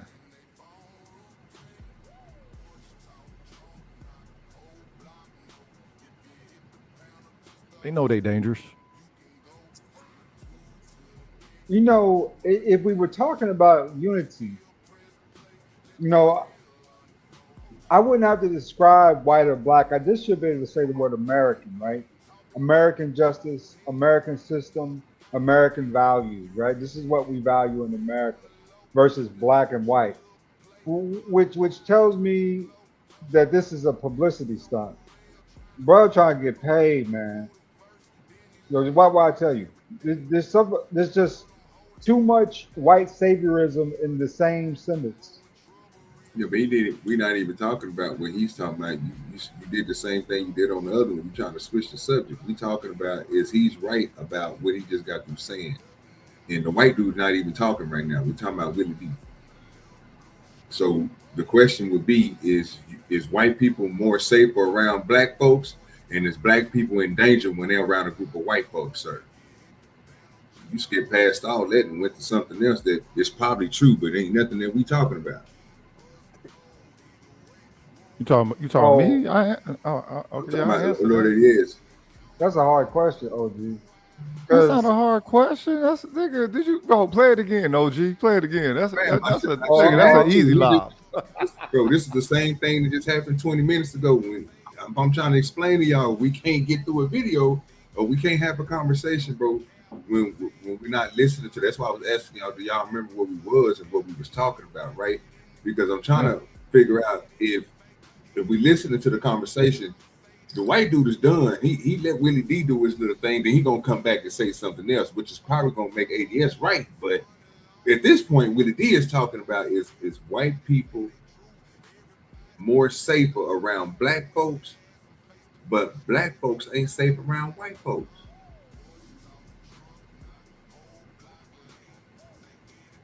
You agree or disagree? Rogan said he agree with Willie D. It's not a matter of agreeing or disagreeing when someone makes an observation. It's not he's saying what he thinks. He's saying what he sees. That's why when y'all look at the bottom of my shit right there, it say right there, I say what I see. And I might think some things. So most of the time I'm gonna say some shit that I see. Maybe what I think about it, but I'm gonna make sure that we all see the same thing. He's saying what he see with that. the reason why I'm calling this out that way is because this has been so salacious, right? Because it's only been 3 or 4 cases this summer that have got everybody on edge, right? A bunch of internet people saying internet stuff, loud crowd, stuff like that. And which in the back of my mind, that stuff really isn't that serious. Did you guys know that only 70% of Americans are even on the internet at all? And only 40 of them like log in daily, 40% log in daily. I mean, it's to me, it's one of those things I think we're overthinking as a society, right? What I haven't heard from anyone is what have we learned from these incidents? What have we learned? We can't get to the conversation because even if we wanted to get to it, we can't get to it. We can't get to answers. So I understand what you're saying. Are you gonna give us an answer to the? Do you agree or not? I disagree and disagree again because I don't think white folks feel like they're safe around black people, and I damn for sure don't feel unsafe in a room full of white people. Like, what are y'all doing here? You know what I'm saying? Not you. Don't just put it on anecdotal. He said no, fam. He said white people ain't safe around black. LA, what you got? You yes or no on what Willie D said. Do you believe that white folks are safe around black folks and black folks ain't safe around white folks? Everybody's safe around everybody. So you disagree too, huh? Okay. Yeah, I'm with LA, man. My answer straight up no. Look, I remember being in DC. This was 2015, right? Georgia Avenue, right? Just touched down. And, you know what I'm saying, looking for some herb out there. And my homie turned me on to, you know what I'm saying, some YGs out there. And like, all right, you know what I'm saying? He said, you know, they might got some, you know what I'm saying? They be blazing. And so, we're going to it. They know I ain't from. Yo, where are you from? Oh, just moved there from Dallas, whatever. I'm from North Tulsa, Oklahoma. What it do? Roguish, what's good? You know what I'm saying? Who blazing, whatever. You police, hey, fuck the police, cuz. Now and forever. You know what I mean? So, you know what I'm saying? Check my pedigree, whatever. We get the herb, you know what I'm saying? I'm old school. So I blaze one. You know what I'm saying? Roll right there, break, blaze. And I guess the ops came, right? So, you know what I'm saying? Air it out, you know what I'm saying? Whatever. Whatever, you know what I'm saying? In the air, whatever, you know what I'm saying? Just basically beating their chest, if you will, ballistically. And so, we dip, whatever, you know what I'm saying? DC full of alleys and shit. So, you know what I'm saying? It's easy. And so, you know what I'm saying? Head back to the homie crib, whatever. And I'm seeing black people who've been living there, and I lived in DC back in 2005. So this, you know, what I'm saying, sometime past than that, right?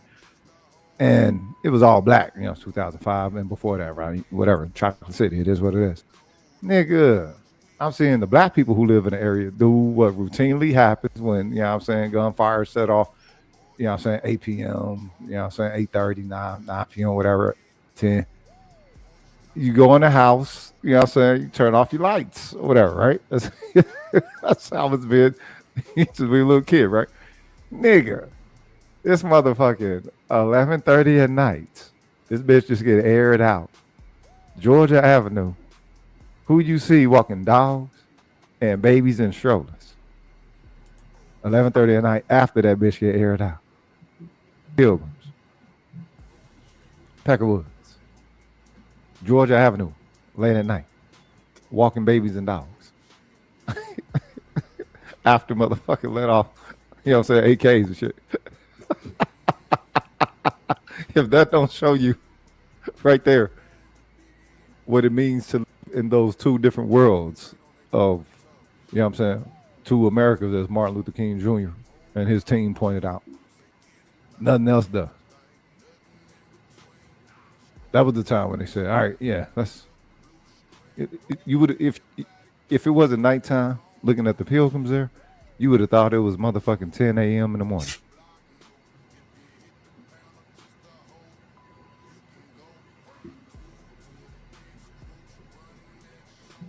That's a systematic factor. Don't know what you're talking about. I think I got where you going with it.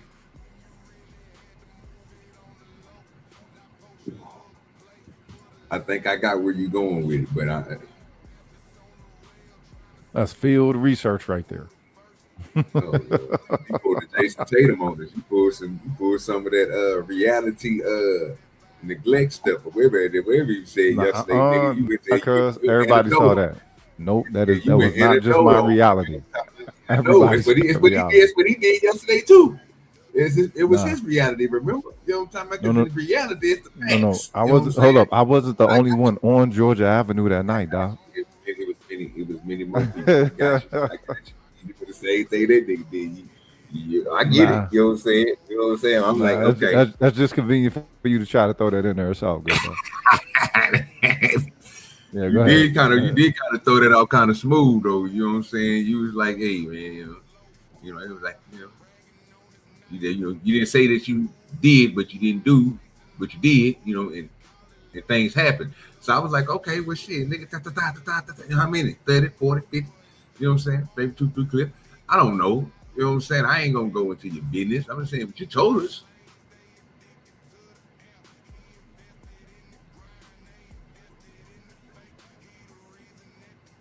So I'm cool with it. You know what I'm saying? Ain't tripping. And the weed was good too. See what I'm saying? And that was, he ain't had to pay for that. That was a lit. You know what I'm saying? So, oh no, I paid for my weed. What you talking? Well, if you was, but now I don't even want to ask you about the story no more. I thought y'all niggas took something and lit some shit up. But obviously you didn't do it. Their ops came through. Their ops came through and beat their chest and lit up the air. Oh, they poured some snow in the bluff type shit. There you go. What's snow in the bluff? What's that? Y'all niggas ain't never seen snow in the buff. A buff? What that shit called in Atlanta? What that shit down there called? The buff ADS? I know y'all niggas seen this shit when that nigga was on camera robbing folks and shit. On camera robbing folks in Atlanta? No way. Why would you be on camera robbing people? Damn, that nigga was. You talking about what happened with Gucci Mane? No, I'm talking about Snow in the Buff. What? You talking about a movie called Snow in the what? Buff, I think it is. Nah, I ain't seen that. DUFF. Sorry. That sounds racist. I'm telling you, bro. What the fuck I was lying to you about, bro? It's literally the nigga. It was supposed to be. It's a movie, bro. But it's supposed to be so-called. The nigga supposed to be these people supposed to be going to the hood to go buy some drugs. They pulled up on the nigga. His homeboy was like, I record everything. And he was like, shit, I cool. Like, what y'all need or whatever else. You know what I'm saying? He was like, they were sitting in the car. The nigga was like, hey, man, just go around the corner. You know what I'm talking about? We're going to hook you up with, y'all got the money. They hear ya. He bought him some shit. They looked at it. You know what I'm saying? They was, you know what I'm saying? Money got exchanged. And he robbed the shit out there and took their camera. And then this nigga just projected that whole movie into my fucking... I'm telling you, fam, what the fuck happened, fam? I was like, nigga, man, you did say you was smoking though, bro. Hold up, you did say you was smoking, so you might be on that. Ooh, yeah, I'm kind of seeing that. Nigga, don't get me wrong now. Like, okay, there's a nigga with two niggas talking. They look like DMX and Trey. You know what I'm saying? This nigga high than a motherfucker, boy. This nigga high than a motherfucker, boy. Y'all niggas go watch that shit stupid. Yeah, I thought ADS knew about that. It's Atlanta shit. I mean, bro. Man, I watched the two shows I watched that from Atlanta. So Snowing Above, bro, is like watching Shotters. I know y'all niggas seen Shotters. Shotters, maybe. I think I seen Shotters. Is that the one with that super killer nigga was on there? Oh, nigga, the motherfucking Jamaicans and the nigga the was Jamaicans, yeah, the Yardie boys, them Yardie boys, them. Yeah, I seen Shotters. And smoked a Newport 100 out of that nigga hand that he cut off. You know what I'm talking about? Like, that's sick shit. Yeah, that's that motherfucker. I remember that crazy shit. Come on, y'all niggas, what's going on, fam? Like, y'all niggas don't know nothing about nigga like goddamn Cocaine Cowboys 2, nigga, with the black nigga and all that. Oh, bro, y'all niggas gotta get the fuck. What the fuck is y'all niggas doing? Nigga, we didn't trigger this nigga with the movies and shit, dog. You know what I'm saying? Movie, bro. Most of that shit is supposed to be in documentaries, but you know they say it's supposed to be movie. They made nigga, get the fuck. I'm just telling you. And what the nigga said it's supposed to be. I like the original Cocaine Cowboys. That shit is that shit. I like the original Cocaine Cowboys. But yeah, the original is is what it is. You know what I'm saying? Yeah, it was plus, brother. That was good stuff.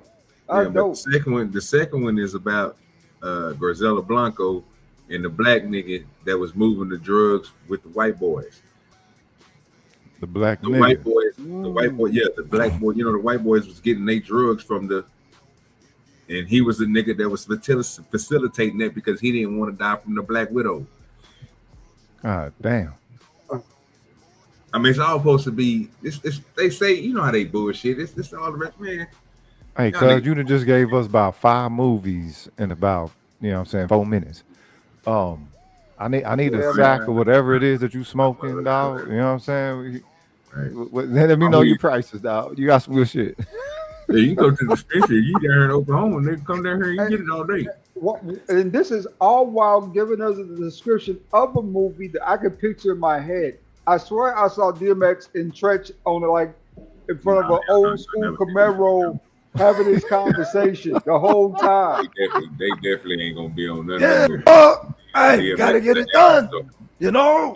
Action story. Gotta get it done. Gotta get it.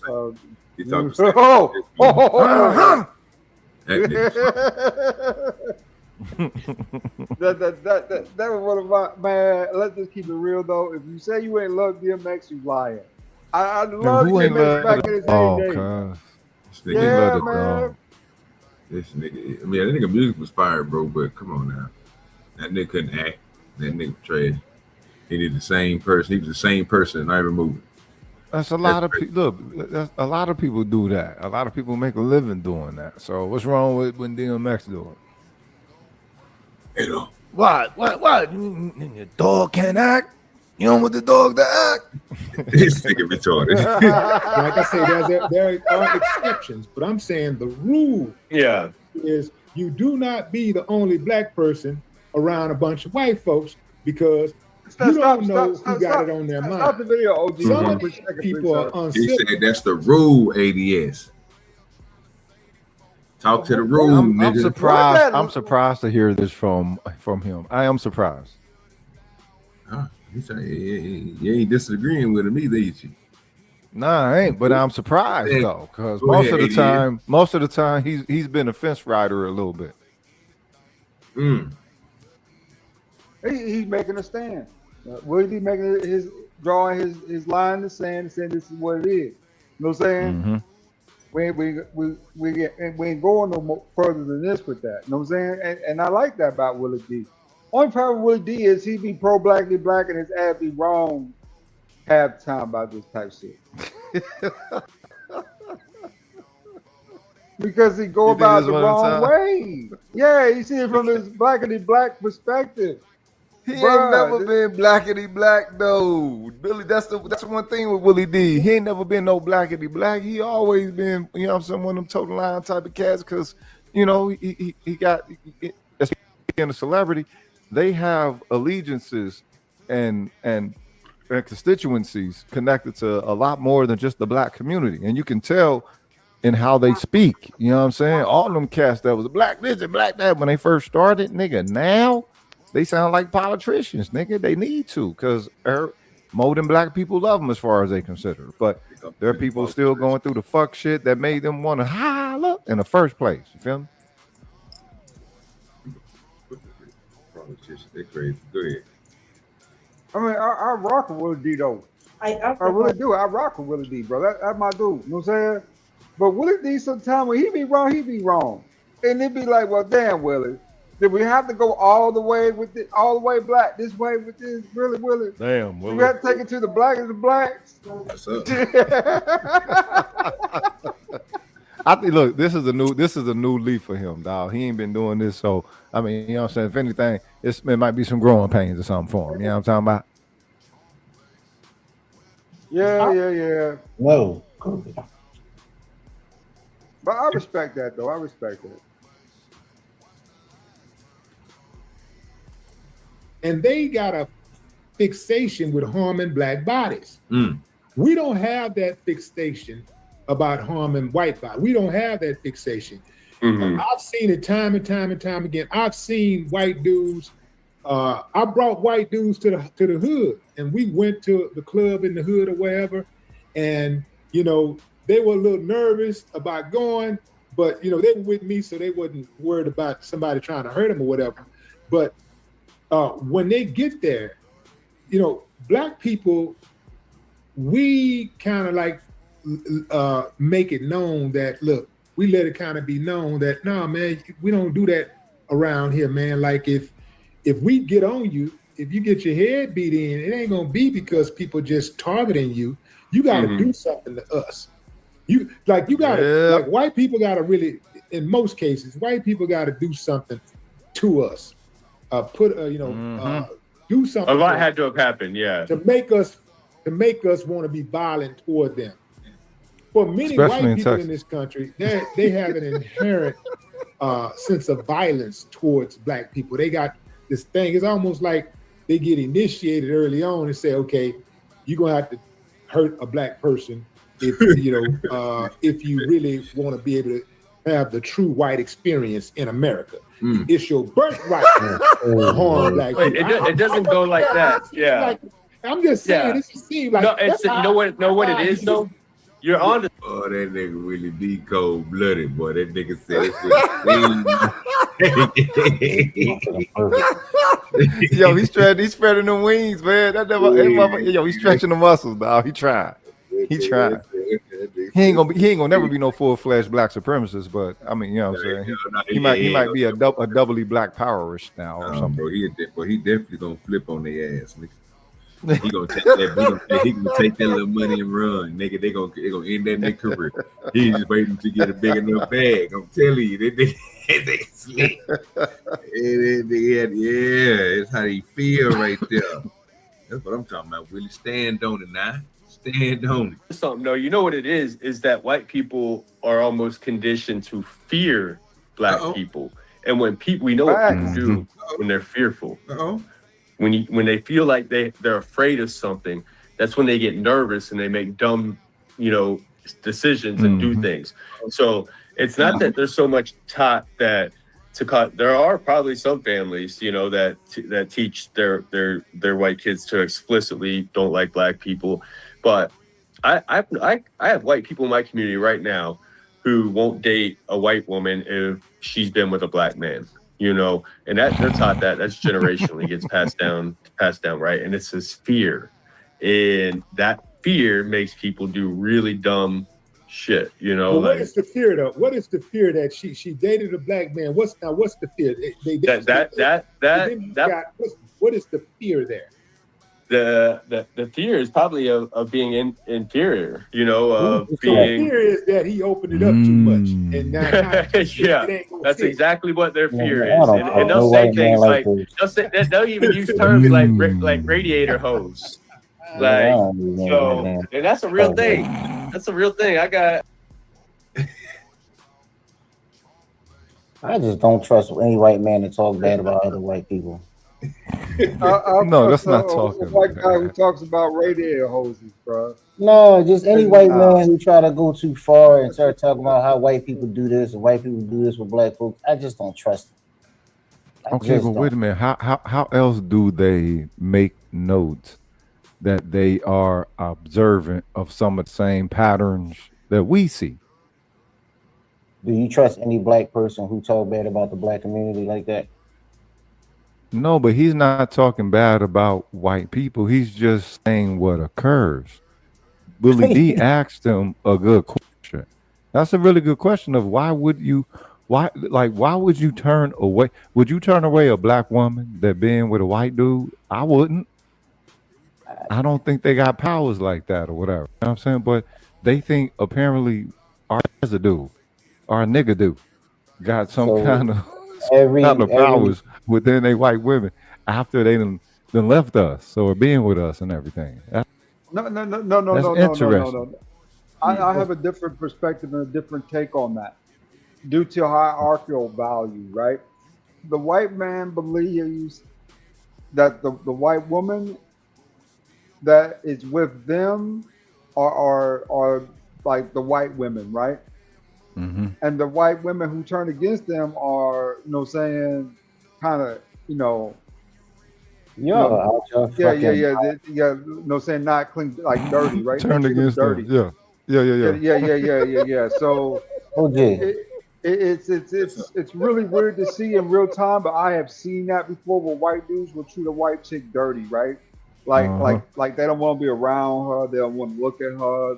They'll just keep walking straight, like, and not turn, stuff like that, right? Because they don't want to see her. Yeah. Because to them, you know what I'm saying, she's impure, right? She, you know what I'm saying? Why you letting these dudes just make up a bunch of bullshit? They on beans today. Listen, bro, if you let them niggas do this shit, OG, I ain't tripping. You know a whole lot of white people, don't you? Just like I do.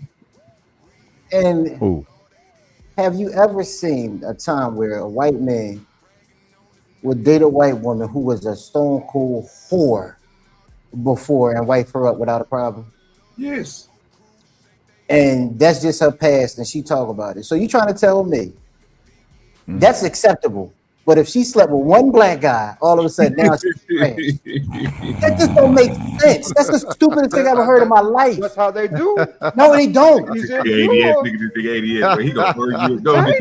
don't make any sense, Lord Idiots. That's stupid. Think about it. That don't make any sense. A white woman is whoa. Understand. It does if you believe you're inferior. That's the whole point. That's the caveat. Okay, listen. The caveat is if you believe yourself to be inferior, that is the only way that shit hits home. Name one. Why won't they let me get it out? Name one white man that y'all know said, I will not date this white woman because she fucked a black man. Name one. No. The anecdote. Hold up. The anecdotal experience does not outweigh what this pilgrim. But hold up. So y'all don't know. So do you have? Wait. Look, a white man is telling us how white people and we ain't to believe him? No, nigga, no. Oh, that's messed up, dog. He ain't pandering. He's being honest. OG, what the fuck is we doing? Mel Gibson. I can give you Mel Gibson. Remember the audio he did with his ex-wife because of too high around Break black my dudes? pack of niggas. Wow. Yeah. Hold on. Brandon Tatum will come in here and do the same thing talking about niggas, and we talk shit about him. But when a white man do it, he ain't telling talking the shit. truth. No, what, dude? You almost taking the Pilgrim yourself, homie. Look, he's not talking shit about Pilgrim. I'm just calling what he bullshit. doing is showing is displaying or exposing what it is that occurs and why he think it occurs. He's not Brandon alone Tatum do in the that. same thing. But wait a minute. He's not alone in what he believes might be the source of why what occurs when Willie D asks him that question. That's the dumbest question in the world. No, but you just said it, homie. You said it yourself. They could get a full, flat out fucking hoe, cuz, and try to turn that bitch to a housewife, and ain't got no problem with it. But if she being with a brother who done dug her out, had her college fund, whatever, he gonna trash her because the only reason that could be a problem, she can be with any of these old tricks out here. You know what I'm saying? Doing whatever she do, she get with a motherfucker who built for it. You know what I'm saying? Long, strong, whatever. And they feel inferior. It can only be inferiorism. You tell me why else? But Roderick, listen, hear me out. No. You're not seeing it correctly. It's a superior type setting because you know why I say that? Niggas is retarded. Every other group of men do the same thing except for black men. What? We the only ones that let our women go out and fuck it. Niggas are disgusted when they see a black woman with a white man. What are you talking about? Nah, motherfuckers ain't disgusting. No, they not. Oh, you fucking am I going crazy? No. I found out that these niggas is ugly blacks. My man, yo, this is crazy. Let a white, we see it on YouTube all the time. Niggas ain't got no problem with that shit. Look, only black powers or those who might be in the conscious community might have an overt social presence toward being, you know what I'm saying, against it or rejected. The average black person, the average black brother ain't got no issue with a sister being with anybody, whoever she want to be with. We don't, because we know black women, they don't belong to us. They tell us they don't belong to us. So you know, when you see her with whoever she with, that's who she with. You know what I mean? I don't wish, you know what I'm saying? If the motherfucker can get a good woman, let him get a good woman. She is a black woman. Fuck it. You know, I might not think he deserve her or whatever, but fuck it. You know what I'm saying? They can get a good woman. And the same thing for us. It ain't always just gotta be a black woman. If a woman is a good woman and she rocking with you, you better get her for them. You feel me? Yeah. But this is the catch with that, Rudish. Black women are the least married. So unfortunately, they're just getting run through by different cultures of men.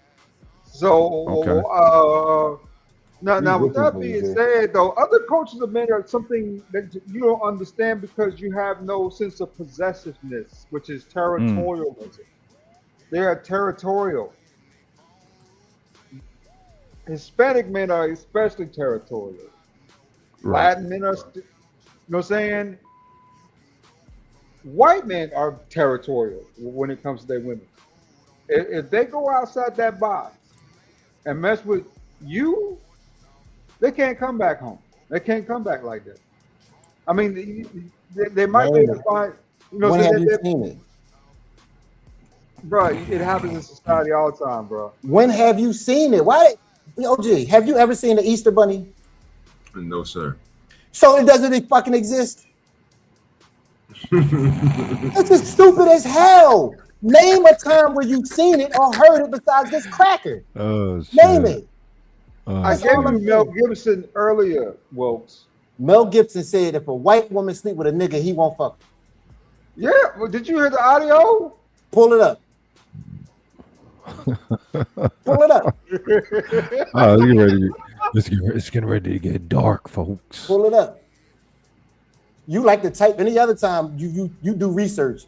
We tell you not to do it. You be typing away. This one, all of a sudden, when you got proof, you don't want to pull it up. Pull it up. Don't worry about it. I'm tired of it. Don't worry about it. All right, listen, I don't hear no typing. The other time you be typing away. We hear that keyboard like a motherfucker. That's all right. That's all right. Let me go ahead and repost what my man the Rig Master said earlier. Yeah. What is he talking about? That's a whole fact. He ain't never lied. These two motherfuckers is crazy, OG. Hold on. Yeah, shit, crazy. I'm certified. You said nigga no Let's get them evidence. all but one. I just want the whole video of the whole conversation. No, sir. Just find the one part. I'm pretty sure they clipped it. You ain't gotta go through a 10-minute rant when he drunk. Find the one part where he said, "Bitch, you suck the nigga dick. Leave our house." I hope you get raped by a pack of niggers. that motherfucker actually said that shit. That pack of wood is nuts, cuz he actually said that shit. Bitch, you get raped by a pack of niggers. When you find it, keep it. And not play it. When you ready, but we're gonna continue because it's almost like I said. I just did. We I just got did. a friend now whose wife, he cheated on his wife. She found out. She left him, and she's now married, dating a black man. And he was upset, but he also knew that he shouldn't be upset. Like logically, he knew, but physically, it made him ill, and he had to come to terms with understanding why he felt that way. And I walked him through it. I did, because generationally he's been taught that, and it's been passed down from generation to generation. And there's a author by Resma Menakem, and he's a black author. He wrote a book called My Grandmother's Hands. He also wrote a book on quaking and the racial reckoning. But he talks a lot about like the nervous system and how it the somatic process of it being literally in your DNA, in your body, where they feel it. Like it's a visceral experience of like when they see a black person having that fear, and it's been passed down from generation to generation to generation in the bodies. And that's why white people respond in the way that they do, because even if logically they know better, they know it's wrong, they know that it's racist, they know that they shouldn't feel this way, but they can't help the fact that they physically feel that way. And they have to find a way to get this to match the way that their body feels. And once they do enough work, you can get to that place. But I mean, it was a very real thing for me, because I was always conditioned to be that way growing up, not just thinking that. See, you doing that shit that y'all did yesterday, sir. Tell me where in this video did he say, "Bitch, you was dating a nigga, don't come back to my house"? Tell me anything he said besides, "I hope you get by a bunch of black dudes." Tell me what he said. I don't have to explain shit to you. You told me to find a video and platform it. No, sir. What you said was, and we gonna watch my video. I watched it, and this does not say what you say. No one gives a shit. That nigga been fat to Mel Gibson racial rant. That nigga know that he has to out of line. Duh. And it did not say what they said he said. Besides the part of y'all niggas doing that on purpose.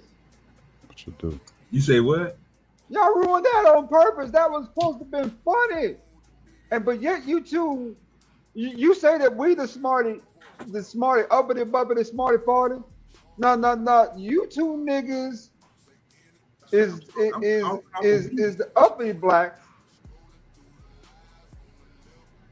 I see the two uppity blacks now. I can see them. I can see clear as day. They up there. Look at what they said in that, Rubens. Look at what they said in the uppity black. I don't talk to no high pitch in that voice. I don't know what you're talking about. Another octave. I appreciate the disrespect. You know what I'm saying? I don't like no uppity blacks. I put him down at the bottom because I didn't want nobody to see my background that I made this movie. Hey, I let it be known, shit, I'm uppity than a motherfucker. I come from uppity people. My people were church creators fresh out of slavery. Nigga, we talking 1870. You feel me? So, you know what I'm saying? Yes, you didn't where you fit in with it. Then we're going to make this nigga bigger. Then you bigger. There you go. Now you at the top. Classic country motherfuckers. What's up? What you do? Boy, where time at when we need him so he can cuss you niggas out? Man, OG ain't got the energy for it. OG, should do it through a pic today. That's cool. I mean, what you want me to say? That's cool, bro. I mean, shit. Like, probably that's why they took them niggas out. I ain't even get a chance to go look at it. I'm gonna check it out though when the show's over with. But I'm gonna go see if I'm gonna see what him and all them niggas did over there. I'm gonna look at the whole full thing. I look at the whole because I think it's like a 32 or 33 minute video of it. So, and they broke it down. So I'm gonna check it out. Like that there was some type of. What's up? It was supposed to rub it in your leg, rub it in your eye, OG. That's all it was meant to do, was be rubbed in your eye, because you know he took a pic today. And I know you know he took a pic today. I just want to rub it in your eye. I ain't really looked at it yet, so just let me go look at it. Let me see if I gotta go see what happened, bro. I ain't look at the game. Like, literally, I was moving. By the time the game was on, like I told Stackbot, bro, I was in Arkansas. I was on my way back to Oklahoma. So, you know what I'm saying? I was moving. You know what I'm saying? Getting some things, picking up some things, and doing some things. So by the time I got back, the game was off, and it was time for me to go ahead and either hop on somebody else's panel or start my own. So I started my own. Yeah, I will start mine, but I'm shadow banned. You know what I'm saying? Well, yeah, I ain't, shit on, bro. You see how I be up here, nigga. See that I'm up here smoking, nigga. I'm up here chilling, dog. I'm playing these videos, letting these videos do their thing. Of difference in, white people and black people, and that's why you see a lot of white people thinking they're going to like countries like Africa and trying to like, do these mission trips and stuff and convert them because they feel like they have to do charity for black people. Almost like black people aren't capable of taking care of themselves. Yeah. White guilt, right? Yeah. So this is my thing, Danny. This is what I'm trying to. I try to be like put myself in the shoes of other people, right? Mm-hmm. Just to try to get an idea from their perspective, right? And so I just find it very difficult to wrap my head around the fact that even though many white people get taught that they are superior early on, like, I don't understand how they can buy into the belief if they can't fly, they can't flap their hands and fly. They can't just snap their thing and disappear. They can't they can't walk on water. They can't walk through the wall. If something punctures their skin, they're gonna bleed. They catch colds. They get old, they get gray hair, they get wrinkles, they die eventually, just like everybody else. What is superior? Like what is why gotta come in? Because why Jesus? He gotta make sure I'd be scared in the motherfucker. If you could just do this shit, I'd be like, oh shit, that motherfucker. See, this is that fence riding that I'm talking about. He could have used any other example other than the perfect theographer. The fuck? Knock the bullets down like I'm like, and dodge every one of them. Say, man, you don't know what you're talking about. White people superior. I'd be on some different type of shit, but I don't think that way. I've never thought remotely that way. This is why I don't get the Officer Tatum types. I don't get those types, man. And that's why I judge people based on the content of their character for real. I seriously for real. Because you trying to make the white boy comfortable. Black people that did me dirty than any white person has personally done me. So if I'm going to hate people based on their just the color of their skin, I'm gonna run out of motherfuckers to love, care about. Because like that means if I'm gonna be serious about hating people for something they did to me, if I'm gonna be serious, let's say why do you need to reiterate? And I say, I hate all you mother, I hate all y'all. Yeah. Well, how much sense does that make if a black person do something really dirty to me? Disclaimer. And I say, I'm hating all you mother. I'm putting cases on. I can't stand none of this. I'm gonna run out of people to love. Hate. I'm gonna run out of people to love, to care about. So it don't even make sense to me. It seemed like the stupidest shit ever. So when I see a person acting racist, I look at them like they're beneath me. I don't give them no, like, when I look at them, I see filth. I see an uncivilized mutt who ain't even worthy of standing next All to right, me. stop it. Stop it. He's trying to say everything that he can to stop saying white. Yo, pause this shit real quick, dog. Come on. Wait a minute. Y'all see this shit? Do y'all see how roundabout he's being in order trying to make this motherfucker feel comfortable, but still trying to make himself feel, you know what I'm saying? I guess like he's being 100 to the stance that he know he wished to stand on, that most black people wish to stand on the moment that the fuck shit hits you and you wish to give it the type of reactive response that makes you feel good, not massages potentially their harmed feelings for simply being defaultly connected to the overall power dynamic of this situation, which is whiteness, white domination, particularly quote unquote white supremacy or whatever. It's like, man, fuck out of here. That's why I say we diametrically opposed.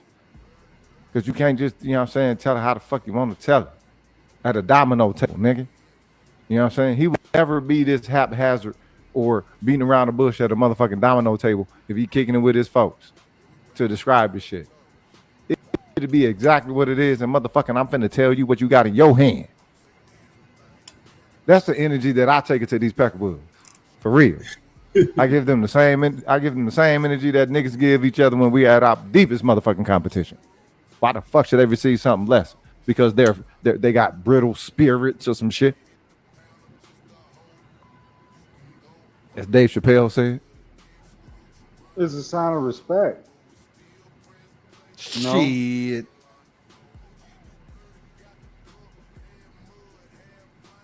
It's a sign of subconscious capitulation. Most of these folks is just like us. Same boat and everything, right? I learned that in Atlanta. You think these folks are getting so far ahead? They really ain't. Now, what they beat us out as is purchasing property like homes, because we got too many single folk in the black community. You know what I'm saying? So we don't have any type of property generation, right? You know, stuff like that kind of catches up with you in the long run. This is one of those kind of ways that other groups have more property. Mm-hmm.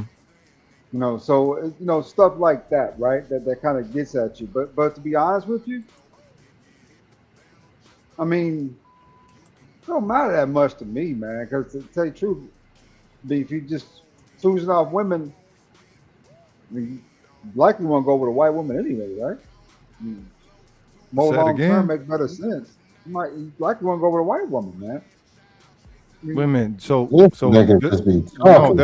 white women aren't the opposite of black women. You got all kind of women in the world that's choosing. It's not black or white. That's what it is in their mind, and that's what they try to make this shit for some reason. But no, all women of the world are choosing in some form of fashion. Definitely us. I'm not sure about that, man. I'm not sure about that. You know, if you ever been in the military, you know, cuz for real. I was in the military. That's what you call it earlier. So where you been, nigga? You know what I'm talking about? Wait a minute, where you been? Where you didn't get the warm reception for just being you? Left, Ellie. We talked in the beginning. See, you didn't even remember that. I told you I was military. Okay. 11 years Navy. Okay, so where do you go where you didn't get? Listening. No, I'm saying. So where did you go where you didn't get the warm reception for just being you, man? Bahrain. That was the only place you were stationed at? No. A lot of places, man. But most places. One thing I give it credit for, Navy-wise, is it's a lot of everybody, right? It's really all mixed in. So yeah. Okay. When you just talking to different groups of people anyway, based on different criteria like rates, right? Like you guys call us MOS and stuff like that, right? So that's how you get to kind of get more familiar with new groups of people and how they sort of function and act. No, but I'm saying you being you, going to another port, somewhere else around the world, encountering women who you ain't encountered, and you get the type of response that you get from those women all around the world simply for being you. They don't know nothing about you. But when they encounter you, they're trying to learn all they can of the real raw you. That's not how it works here in the United States. In the United States, you know what I'm saying? You gotta live up to these bitches motherfucking, you know what I'm saying, purporting of your potential or whatever. You know what I'm saying? As Patrice O'Neal say, you always what do we say? Interviewing and shit. You know what I'm saying? So when you leave here and you go out amongst the rest of the world where the women aren't conditioned by feminism, right? And those values aren't being distorted to that degree, you encounter different women that can see the real you for you and the good you for you. Most black American men, their first time experiencing that ain't here in the United States. And if you've been in the military and depending on how many places you've been, you didn't encounter that for those from a foreign woman that looks you in your eyes and you know what I'm saying and sees in your soul and shit, ain't you? You know what I'm saying? So that told me that, you know what, damn, the women of the world is choosing a whole lot more than what we're being told.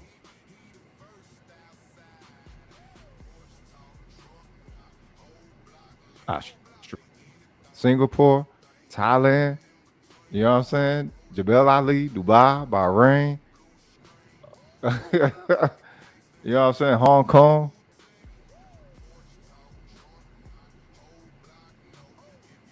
The women of the world is choosing. South America.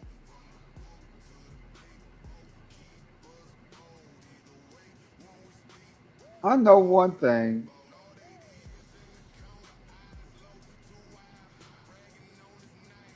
OG, you still got that Pastor Manning video? And what about platforming my video? I got proof of what I was saying. And see how y'all handle me any kind of way? I know who the ugly blacks are. That's funny. Yeah, it is funny. After I done told this nigga multiple times, I ain't gonna mind playing it. Hey, Toya, but nigga, can we get through the video that we are here to watch that's in the title? Still.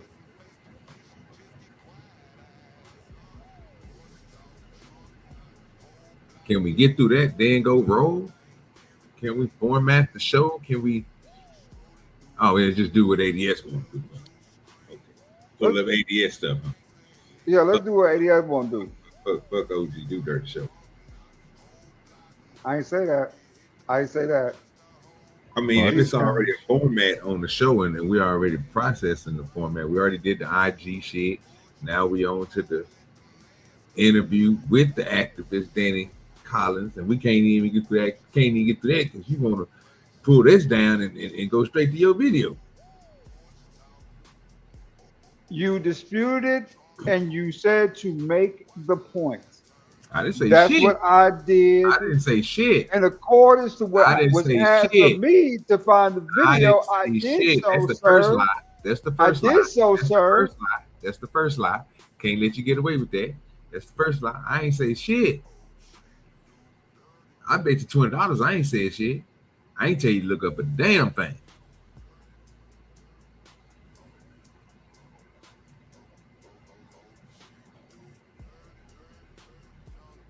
Just saying. You can't go back and find that. I'm trying to scan for it now. Yeah, go ahead and scan for it. You want to go ahead and bet that 20?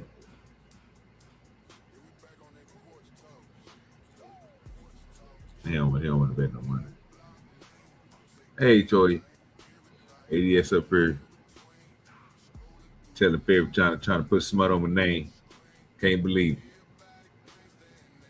Can't believe this man. Yeah, Steph, you see this? But you did participate though, OG. You participated. I didn't, bro. I didn't care about none of this shit. That's another 20. If you want to bet, I ain't care about none of it. You ain't gonna hear me say nothing when y'all niggas having that stupid ass exchange.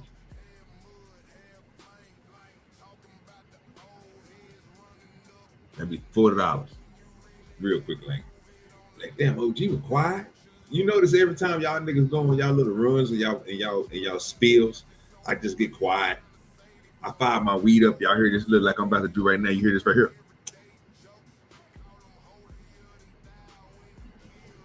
I flick that lighter. I fired that weed up and I sat back.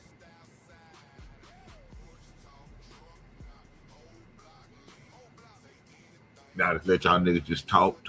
Then I bring it right back and hit the button to continue to play and go and stick it to the show. So the ADS, go ahead and look forward. In the meantime, we're gonna continue the video. Officer Tatum, former Officer Tatum, is that a lot of white people tokenize him the same way they tokenize Candace Owens as like the model black person. And this is what all black people should be like, right?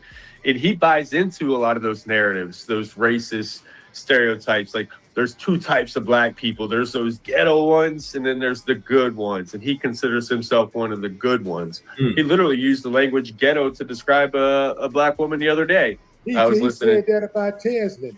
Teslin. He was all the way out of pocket with that. Yeah, and that's exactly what white people say, though. That's what white people will believe, that there's ghetto black people, the N-words, and then there's the good ones. And then, but the way they try to justify that is they'll be like, well, there's white people like that too. There's white trash, those poor white trash, and then there's, the good ones. And tell Tatum that. Yeah, well, they Tatum is the poor white trash out there. He gonna so then pull out a gun and cap you. But the reality is, people are just people, and if you choose to be racist, or buy into race, it's profitable for Tatum, for Brandon. It's I'm not even calling him officer anymore because that gives him too much credit too. Because I think that's them going on a show like he's a real officer. No, go speak to a real officer. Don't speak to Brandon anymore because we ain't buying it. Well, I don't feel one way or another him calling himself Officer Tatum because a lot of officers are uncivilized much. A lot of officers are thieves and they're corrupt, they doped up, coked up, they steal, they lie, so I don't, so he really can keep that title as far as I'm concerned. It ain't got no respect on it for me anyway. Yeah. I know what it means. It does has we know. Yeah, but for public perception for white people. Yeah, but I know it has an authority, and that's why he uses it because it makes white people feel safe. Yeah, that's exactly why, and that's why I say he's doing it for the white folks, and it gives him credibility.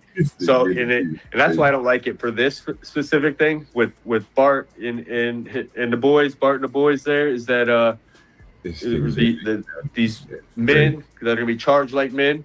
But Nolan Wells, the alleged friends that they claim to be is that when he labels himself Officer Tatum and they go on the show, what that does in the credibility of the followers and the supporters, it gives credibility to he's some type of authority. Like he's an authoritative voice on this. He's an officer of the law, and it must be they are innocent because they are speaking to this officer for the whole world to see on national television, essentially, to see that, who's going on a show with an officer of the law if they're guilty of a murder. And that's the public perception that they want to create when he's just a podcaster like the rest of us. He's not, and he's definitely never been like a homicide detective or anything anyways. He was like, even when he was in law enforcement, he was a public spokesperson. So and that matters because it gives this another perceived credibility, this illusion of status that isn't real. And so I caught myself because I was calling him Officer Tatum because that's what his handle is. And I'm just going by what the handle is. But the more, people would say, stop calling him an officer, he's not an officer. The more I thought about it, I was like, well, you know what? You're right. Because it gives more credibility to something that he's not really credible of in this situation, especially is that, he's not an authoritative voice on this. He's not an investigator. He's not a law enforcement officer any more than any of us are. And his voice and his construction of his narrative is not carry any more weight than what any of us have to say about this. So, and I think that's important to clarify for the viewers out there is that a lot of white people will be like, oh, well, he's an officer, so it must be legit. The same thing with the sheriff that said no foul play and the governor that said no foul play. Like those words carry weight because he has that officer in front of his name and he's not even an officer. So we all know that he's not legit. But yeah, who the is? white folks. Guess who is legit? Danny Collins. Yeah, that's what's up, man. I've been watching you for a long time. I've been wanting to tell you that, man. I've been watching you for a long time. That's where he's about to get dog. God damn. I get everybody back down. Pull this off. That shit look crazy.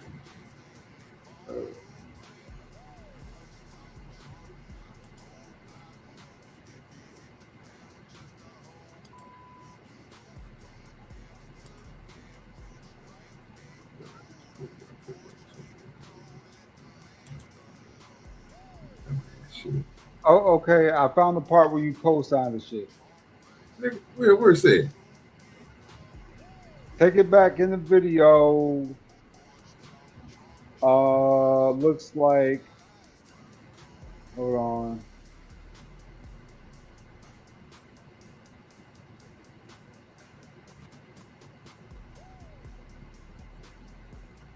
Looks like what, nigga?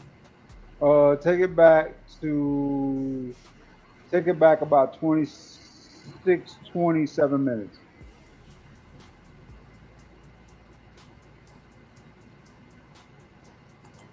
Go back 30, please.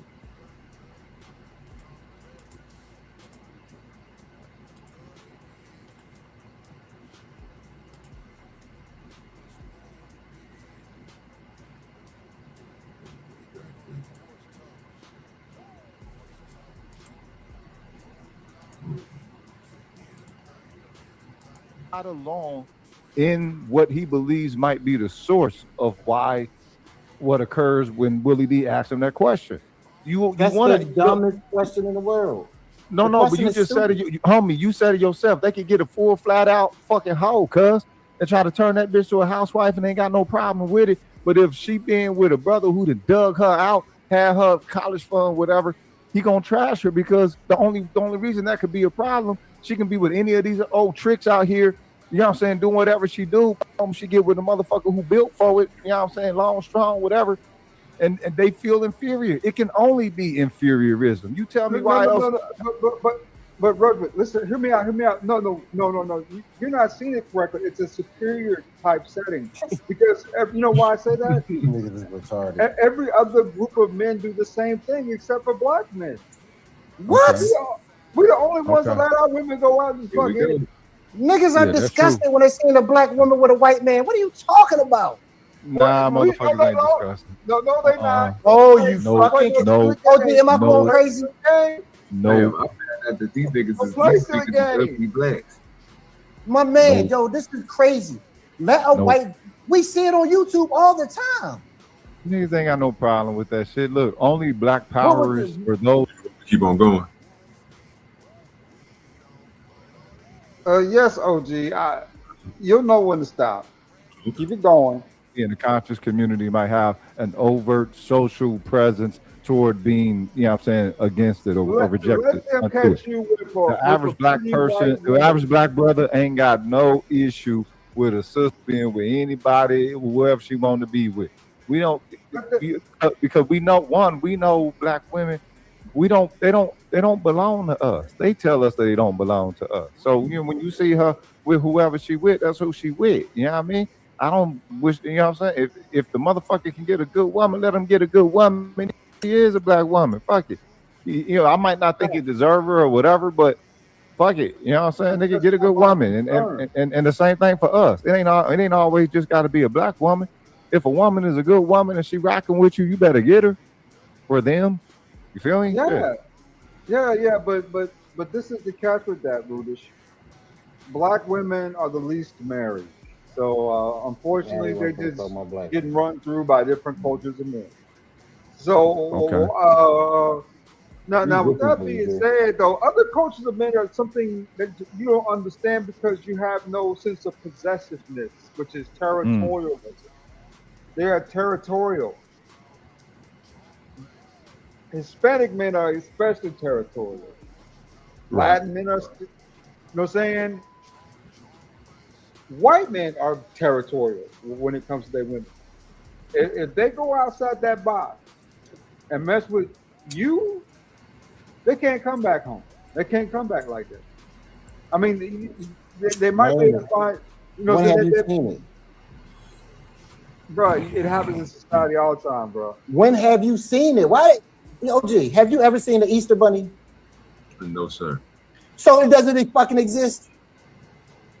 That's just stupid as hell. Name a time where you've seen it or heard it besides this cracker. Oh, shit. Name it. I gave you Mel Gibson earlier, Wilkes. Mel Gibson said if a white woman sleep with a nigga, he won't fuck her. Yeah, well, did you hear the audio? I'm waiting for that. No, yes. I got the audio back here. I got the audio back here. Now wait till you play it, because tell me what he said when he said that audio. I'm just trying to make sure I heard like I said. It wasn't me. That was that nigga. And you hear this whole time these niggas about to go back and forth. I ain't got nothing to do with this. I'm not even the heat. You gonna keep on playing? You can try to set your alibi. Keep it going. You can try to set your alibi if you want to. That's all right. I don't mind. What you mean just the alibi? That nigga's the only nigga that told you to go do the shit, and you put it in the bag. I say he put it in the bag. You co-sign. Keep it going. Keep playing the video. What got co-sign about? You co-sign. Keep playing video. Pull it up.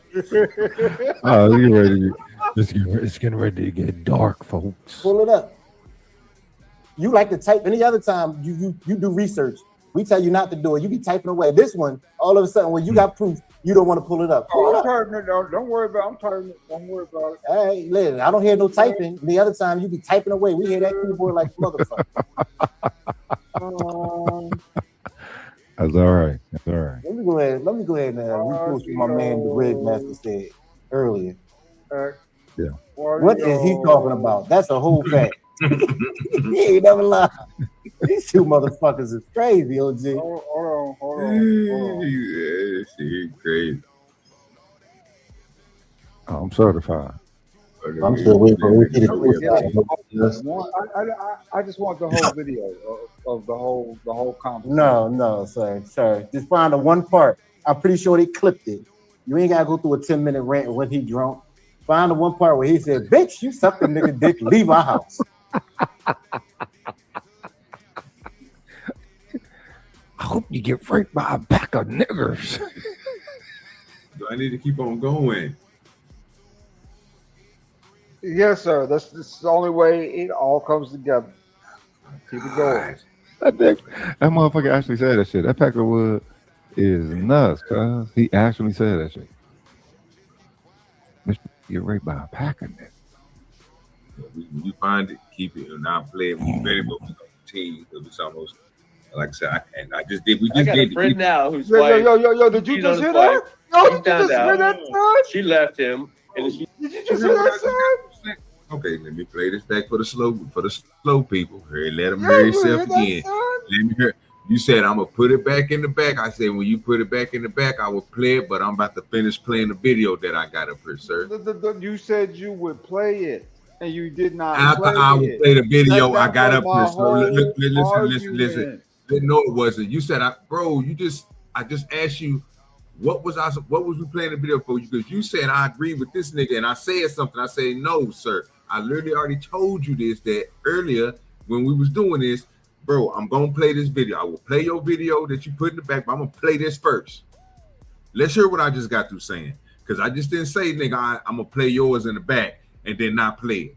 Come on, bro. Stop lying. Now keep playing the video. Stop lying, nigga. Stop lying. Keep playing the video. Stop lying. Look. Actually said that shit. That pack of wood is nuts, cuz he actually said that shit. You're raped by a pack of niggers. When you find it, keep it and not play it. When you ready, but we gonna continue. It's almost like I said. I just did. We just I got did. A friend now whose wife. You hear that? You didn't hear that? Now you act like you can't hear. Keep playing video, OG. Whoa. This is what you want me to play? I played it. I played it for you, and you told me that I didn't say what I said because I already knew what I was trying to do. That's why I've been telling you the whole night. I said it several Because times. it will all make That every sense. time I let you niggas start talking, you niggas start going on a tangent, and you niggas start talking about everything else and everybody else. Not what we're supposed to be talking about, which is the video. So every time that happens, I go and I let you niggas do that shit, and then I click and start the video up. It's what's been happening all night, sir. What is it about this damn video that got you niggas up and on? Nigga, it ain't about the video. It's about you ain't listening, and you got to think about what you was talking about. The person you need to be talking to is LA, because he the one that told you go pull the goddamn Mel Gibson video up. I didn't give a shit about it. I don't even want to do it no more, man. You get 2 W's at one time, nigga. Let's just go back to the video. No, it's already in the back. Don't worry about that. We gonna get that smoke too, bitch. I know it. Nigga, because it's just 9. I No, thought the he video. trying to. You got my man OG throwing me underneath the bus. Yeah, nigga. No, I'm just saying if he wanted to have smoke, he had smoke with you, nigga. I didn't care about the Cyrus video in the first place because the nigga we wasn't even talking about Mel Gibson. What made y'all start talking about Mel Gibson? He said that's his proof of a white man telling the bitch, a nigga, white man telling a white woman, you fucking nigga, don't ever talk to me again. So, take Man, that have up to nothing say, to do with that video. learn how to stick to the conversation because OG gonna hold you accountable, nigga, when it comes to you sticking the conversation now. If I ain't Y'all listening, niggas tag team and stole my win. This feels like a whole nother case in Mississippi. Lying to yourself, nigga. This feels like Don't case lie in to Mississippi. yourself, nigga. That's how you get cooked, nigga. I try to tell you, bro. I just I was smoke right weed. the I whole don't do nothing else. time. I just smoke good weed. You know what I'm talking about? Here we go. Mel Gibson shit. I don't work around in tight clothes. I stay at home for most of the time. Public, and it's a embarrassment to me. You look like a unheat. And if you get raped by a pack, it's your fault. All right? Because you provoked it. You are provocatively dressed all the time with your fake boobs. You feel you have to show off in tight outfits and tight pants and stuff. You see your from behind. And that green thing today was enough. That's provocative. Okay? There you go. I don't know. Did I miss the part where he said you can't date a black man? Oh my God, here we go. Like you just went to the most salacious part, but it did not prove your point.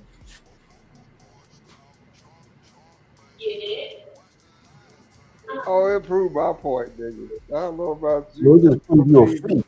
Ever That's the talk to a thing you think nigga, you know what I'm saying, in front of me. That's a rap. That's what he said. Boy. Today ain't your day, it is. Usually be on. Usually you be on one, boy. Today ain't your day, boy. I don't know what's going on. I think it's because you don't like this white. I don't think you like that white man. Hey, did you like that dude anyway? Seriously, did you like? Could you deal with that that activist? Or you just thought he was really just placating some more shit? I'm gonna be honest with you. The story sounded scripted as hell, man. The whole story did. You know, everything just seems to line up to make him the hero, right, of the story. You know, and when people talk like that, and when people talk like that with me, you know what that tells me? It was more for the promotion, even if it ever really happened. What's good with you, Carlo?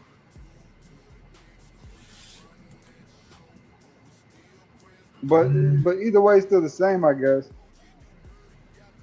No, whether he had him up or whatever. Okay. Yeah.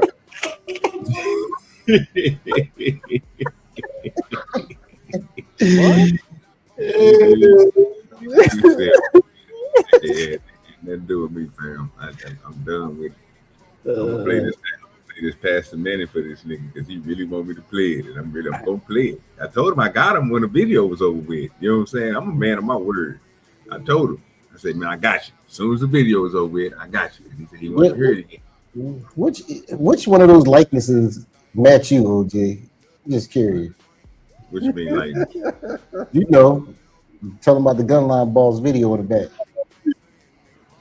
Oh, me talking about oh man, you know. That was but it's the one that's on the thumbnail. No, So it's a 3-part picture. You know what I'm saying? Yeah, it's a 3-parter. You know what I'm talking about? At one point in time, there was the young, then you got to the middle age, and then you got me now. You know what I'm saying? I'm on the one on which kind of, you know what I'm saying? Yeah, that's how it go. You know what I'm saying? I think I got it. My favorite pastor. Yeah, see, this is the original one. That's the original right there. I remember the original. I just don't know why. Right there. See, that's me all grown up. It's me all grown up. The other ones you see right there is when I was younger. You know what I'm saying? Spoon then got older. You know what I'm saying? He a little bit, you know what I'm saying? But we still out there. You know what I'm saying? That's all it is. That horse looks sicker than a motherfucker. Bigger than a horse. Nigga old. You know what I'm saying? Like, shit. Came out. Look what happened when you come off the porch. You gotta go put that work in. All right, here y'all go. Watermelon, I like hot sauce, I like a basketball, and I don't want to work. The Lord told me to tell you that a white boy, 11 years old, went to his mama and said to Mama, I know I'm born a white boy. I know I was born in a white family. I know I was born in the money. And you got blue eyes, Mama, and I got blue eyes too. Mama, I know I was born a white boy, but Mama, inside, I'm a nigga. Mama, I've been holding it back. I've been reading and I've been on the line. I know I got blue eyes. I know I got blonde hair, but Mama, inside, I'm a nigga. I want to be a nigga. Mama, I want to be a nigga. Mama, I want to eat watermelon. I like hot sauce. I like a basketball, and I don't want to work. Mama, I'm a nigga. I'm a nigga. I'm a nigga. I ain't no white man. I know I got blonde hair, but Mama, I'm a nigga. I was born a nigga. This is why I said the old ass nigga got to die. Wow. He got to die, fam. But check him out though. He ain't there. Wow. That's why this nigga need to go. Somebody need to go ahead and break his leg, get him up out of here. Can you take me to the doctor? Can you take me to a doctor? I want to be a nigga. Mama, I'm a nigga. Wow. Somebody's gonna chop that up and make a song out of that. But That's gonna be bad. That nigga, see, y'all niggas, this is the shit that's wrong with black folks. See, you ain't taking in the message because you over there fake laughing and shit and taking it through your soul like it's likable. But you just heard what that nigga just got through saying about your Jesus and your Lord coming from the Bible and what he told him to do with this. No, you didn't. But continue. Watch this. If you were born white, blue eyes, and red hair, you ain't no nigga. Now, you can try to be one. You can cut off your hair if you want. You can put on contact lenses. But you still a white boy. You ain't no nigga. And if you were born a girl, you're a girl. You can do what you want to do. You're born a boy. You can cut it all off. You're still a boy. And God says it's worthy of being stoned. Now, listen, we have got to, y'all, if y'all, listen, you want to have sex, let me say, you want to have sex with a donkey. Go out there, buy yourself a donkey. Bring that donkey into your bedroom at night, get that donkey aroused, and then y'all can go to town. You want to do that? Go to hell on and do it, have sex with it. But don't tell me that I'm a hater because you are doing something that the word of God says is worthy of death. Why do you deny me? Pastor Man just told that boy, listen, Pastor Man. The constitutional right. Why do you deny me the right of my religious beliefs? Why do you deny me that? We don't have to agree on anything except the fact that the Constitution gives me the right of my religious beliefs. Deny him rights, deny him justice at the courts, deny him. He's a hater. Deny him what? A hater? A hater? We're talking about sex here. Is that right? We're not talking about the young white boy who said he was born a nigga. I'm a hater. I ain't no hater. I love God's word. You can do it. I ain't gonna stop you. You do it in just your bedroom. That's your donkey. I want to eat watermelon. I like hot. We got to go back through one more time with you. One more time.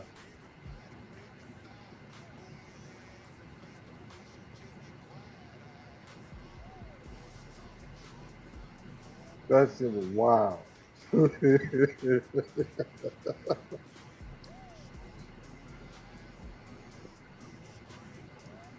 gee, why does everybody feel so uptight lately? What happened around here? Everybody seems so pissed off today. It ain't nobody feeling uptight, sir. It is nobody uptight, sir. The only thing it is you. It seemed like you was the only one getting a kick out of it. You know what I'm saying? I love that shit, nigga. Maybe Tom got a kick out of it, but he wasn't even here, so we ain't gonna put spoon into it. But it seemed like you're the only person that got a kick out of it, and you explained it enough to be like that was ridiculous. I don't even know what the hell you was doing. But you tried. But you did a good job. Fuck it. You know what I'm saying? Yes, your boy. You know what I'm saying? You hold balls for your neighbor. Ain't nothing wrong with that. Mm-hmm. It's crazy, man. Pastor Manning might have been right the whole time. He was right the whole time. Might have been right the whole time. And all the time, he's right. I see what you say. What's good with your spoon? Hey, man. Won't he do it? Yeah, I ain't heard Rogan say nothing. Won't he do it? Oh, he was that want to do it. Okay. you agree with the message, Rogish? I agree with as far as Pastor Manning. Yeah. Nah, I mean, I think what it is, he's trying to stay relevant, and I think a lot of people are trying to stay relevant. And you can use niggas to stay relevant in anything. You put niggas down for some reason, you can find some form of an audience anywhere, because everybody love to hate a nigga, but everybody want to be a nigga. America's nigga. Go ahead. Talk. I'm kind of agreeing with both y'all. Shit, he ain't saying nothing wrong. I usually disagree with Rogish, but I kind of agree with what he's saying right now. Yeah, he right on that one. I mean, everyone uses niggas to come up in the world. Why not? See? There you go, ADS. You got your answer now. I ain't making nothing up. Oh, you disagree with that shit? Shit, that's crazy. I don't know what ADS was saying. Run that shit back. Run that video back. Give me some cash, nigga. You already owe me 20 for lying. You already owe me $40. What? I owe you a damn thing, nigga. I ain't bet you nothing. That nigga try to rob me too for being right. Rob me for being right. Don't play me like that, nigga. You know what I'm talking about? You heard what I said earlier, nigga. You know what I'm talking about? Then you gonna sit here and play like I said something that I didn't say, and then act like I said something that you was talking about. You had to try to switch it up. Shit. Now, they don't do about like that, nigga. Yeah, nigga, I pay attention, nigga. I said, I know this nigga ain't trying to tell me I agree with this nigga LA, and this is my show, and DoDirty don't talk when y'all niggas talking that bird shit. That nigga, no, what? I need you to up the Hey, Rogish. Hey, LA, not one time did this nigga tell me, hey, OG, you right about that. Hey, you didn't even agree with that shit. Yeah, I know I didn't, nigga. That shit sounded ridiculous. It didn't make no sense. It's just like the rig master said, what the fuck are you talking about? That's how I was feeling. So I was like, man, are we gonna get back to the show? Bam, start the show back up. Come on, man. I does this, man. I'm a good host. You know what I'm saying? I do a damn job. He ain't like Coon Jesus. Coon Jesus is the worst host out there. I do a damn good job, bro. You know what I'm saying? Fuck what you talking about? Coon Jesus is a horrible host, nigga. I be paying attention, ADS. I see what you were trying to do. It ain't gonna work. What I do? I see what you were trying to do. It ain't gonna work. You try to throw me off the game. He tried to be a cracker. I just wanted to hear Pastor Manning. I just wanted to hear Pastor Manning. Be wrong about everything else, huh? I don't know. I gotta hear this video again to be sure, though. I think we're right about this one, though. He's right about this one. I'm always right. Let Coon Jesus view it. That's the wrong motherfucker to ask right there. No. But let Coon Jesus view it. You damn sure ain't doing that. But since he up here, you know, I got somebody special just for him. No, he don't. Yeah, he don't. Yeah, I do. You know what I'm talking about? I heard a new one. I say, oh, this was worse than the other two I showed this nigga. I say he might he might cuss me out on this one. I'm scared to play this one. You know what I'm saying? And the person he was talking to this time was, oh Lord. I said, yeah, he gonna like, yeah, he might cuss me out for real. Like, you doing this to trigger me for real. Like, this nigga always trying to trigger me. What I done did, nigga. You know what I'm saying? You already missed all the rest of the great videos we played earlier, bro. We played some. Man, we was at the farm and shit. We was at the farm, came back, and went out to Buffalo Wild Wings and watched a couple of fights on the UFC card today. That's what's up. Was there some good fights?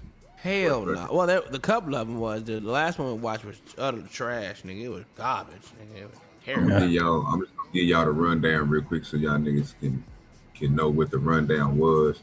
Then we'll go from there. And LA, if you got any videos you want to play, you can go ahead and play them, bro. Rundown. Be disqualified from the Oscars because it is anti-white and thus anti-American. I watched it. Yeah, okay. Movie where only bad people in it is white people. All there are is a bunch of black people, very attractive, especially the dude who it turned out that there's two of them, and you start thinking weird thoughts to yourself, and you're like, is this Satan? Is this what they want me to do? Is this movie trying to get demons into my soul to make me think about them two identical chiseled black men making out with one another? Is that what this movie wants? What? If that's what this movie wants, I ain't gonna give it to them. Holy shit! What the fuck was this shit, OG? The fuck is you want? My name's the Morbid Crow. I'm coming straight out of the 423 from Harrogate, Tennessee. I didn't grow up here. I grew up in a little holler called Fresh Off a Motherfucker's Ass, and Peanut's making me homesick. I tell you what, Peanut, I'm calling you out. I was looking at that pole. It ain't that fucking hard to climb those. My wife used to climb one for years down there at the Mouse's here in Knoxville. My name's Dylan Hall, but on August 15th, when I step in that ring, you're going to know me by Peanut. And I ain't no professional fighter. I'm a power liner. I build the grid that keeps your beer cold and your ex-wife's trailer lights on. August 15th, come get you some. I tell you what, Peanut, we get in that ring, I dare you to try to knock my motherfucking teeth out, bitch. I'm calling you out. Bitch. Johnson City, Tennessee, August 15th. When these wings roll through your city, my last goddamn name is all you're gonna hear. I believe it. I believe it. Shit, he made me a believer. Oh, goddamn.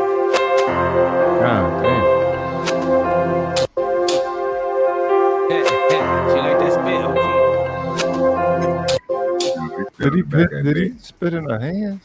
Yeah, spit in her hand and her back her neck. If you listen to this, you listen good, because what I'm getting ready to say is what a lot of people in this country speak for, who I speak for. And I speak for a lot of fucking people. You hear me, you fat asshole?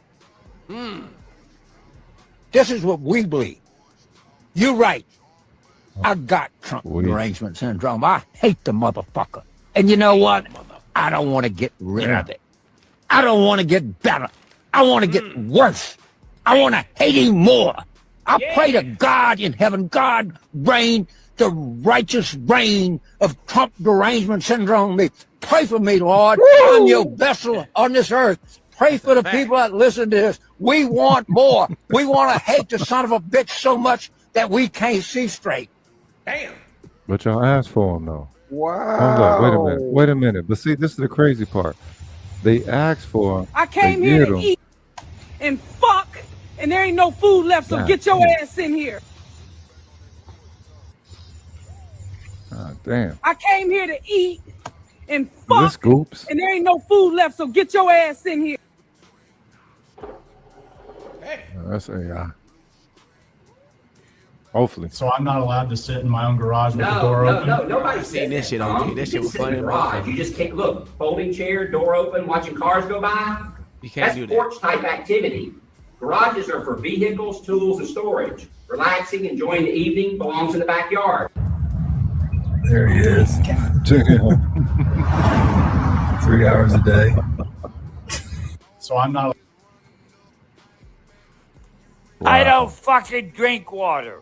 because I'm not a bitch. I drink Pepsi and semen, and that is all. I don't fucking drink water because I'm not a bitch. I drink Pepsi and semen, and that is all. I don't fucking drink water because I'm not a bitch. I drink Pepsi and semen, and that is all. I don't fucking drink water because I'm not a bitch. I drink Pepsi and semen, and that is all. Send this to the blackest person you know. Nigga, black. Hey, Paul, listen here, you stupid belly built son of a bitch. You filled up with shit. You need to take some motherfucking probiotic, goddamn, to clear yourself out. But I got something for your funk ass.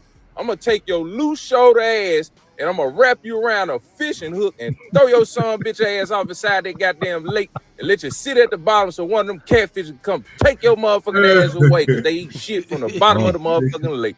Send this to the blackest person you know. Nigga. Black, yeah. From 9 years old until I was 16, I sniffed gas. I'm retarded. Okay. And I forgot everything I learned in school. I went all the way to the 11th grade. I can't count up to 10.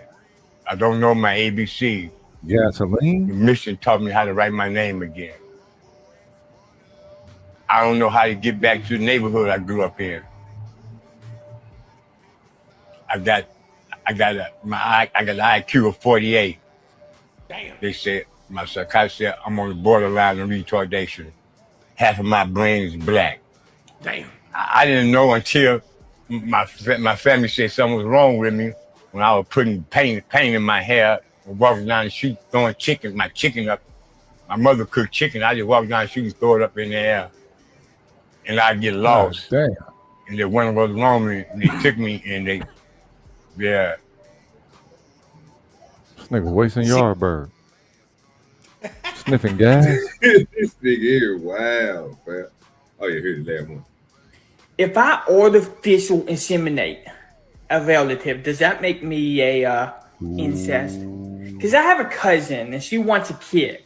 And I was like, I tell you what, if I give you my donation, artificially, it's fine, right? Because we're not sleeping together. The only issue is that she's scared of needles. Because when I put my, sperm in the needle, they give a shot in the arm and then she gets pregnant. But once she's over that fear, we're going to be able to do that. But it doesn't make me... My question is, does it make it weird if I get her pregnant by artificially donating my sperm to her if we're not sleeping together?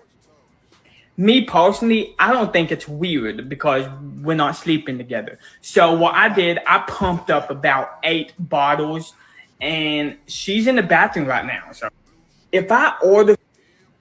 I agree with him.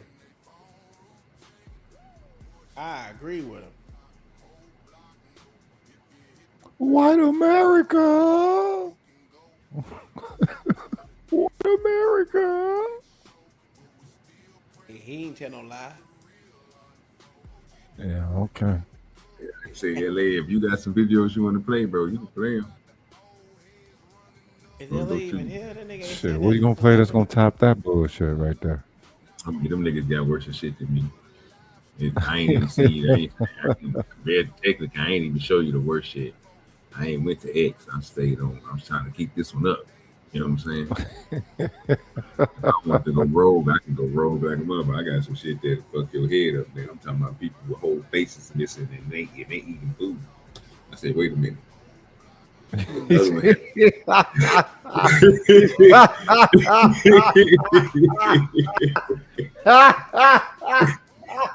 This way you said it, cuz.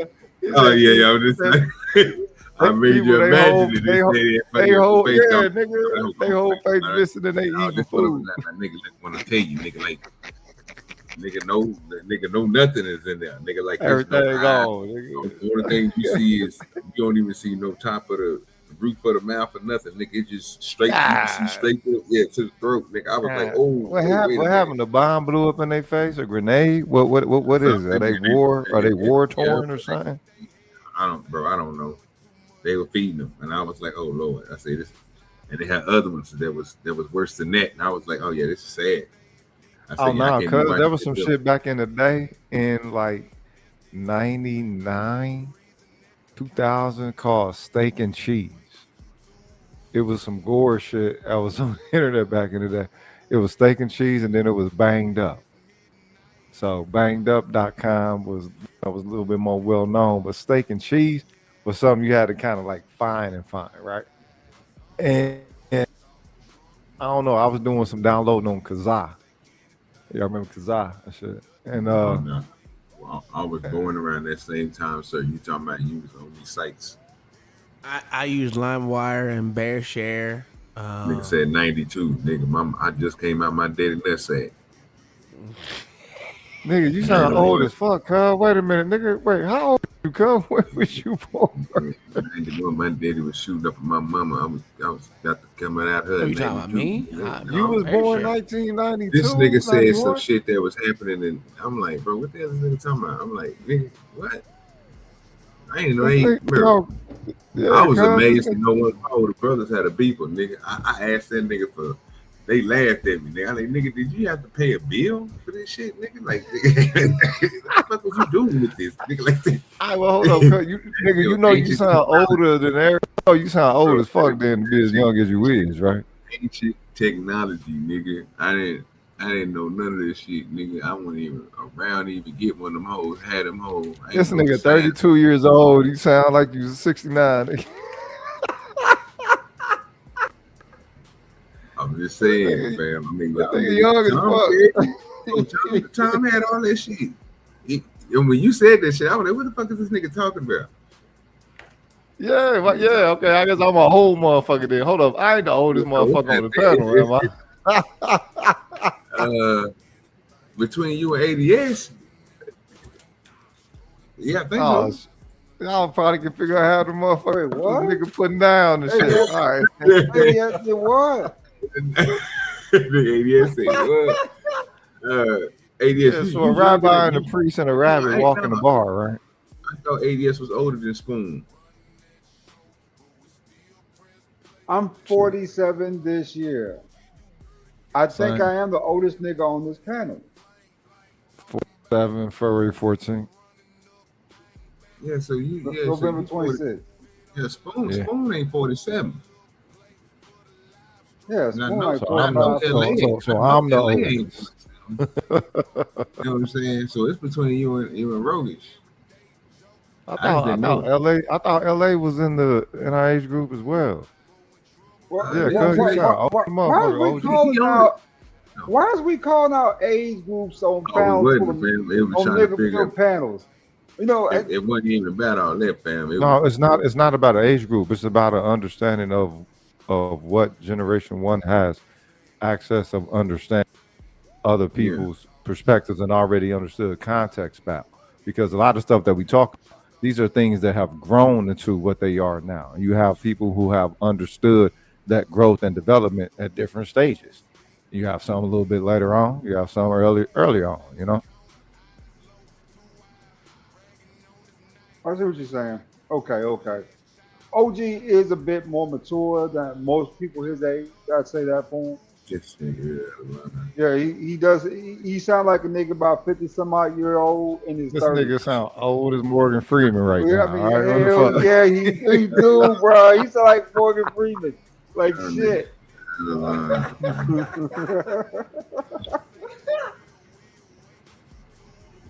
But nah, though, I mean, that's a good thing. This nigga sound like he taught somebody how to use Magic Shave and shit. You know what I mean? What the hell is this nigga talking? What the fuck is that? Yeah, exactly. Always sound ass nigga. What the fuck is that shit? Ask your uncle, nigga. Shit, ask your daddy or your uncle. They'll tell you. that funky paste, nigga. You know what I'm saying? Yeah, bro. I remember that in the military. I got a nose shave chick, so they told me I had to magic shave my beard, man. Yeah. Woo, that shit's nasty, stinky. Good work though. It do work. I give it that, bro. That shit stank all the hell, bro. And you got to clean that shit up. Don't leave none of it nowhere because the whole house will smell like that shit. It is nasty.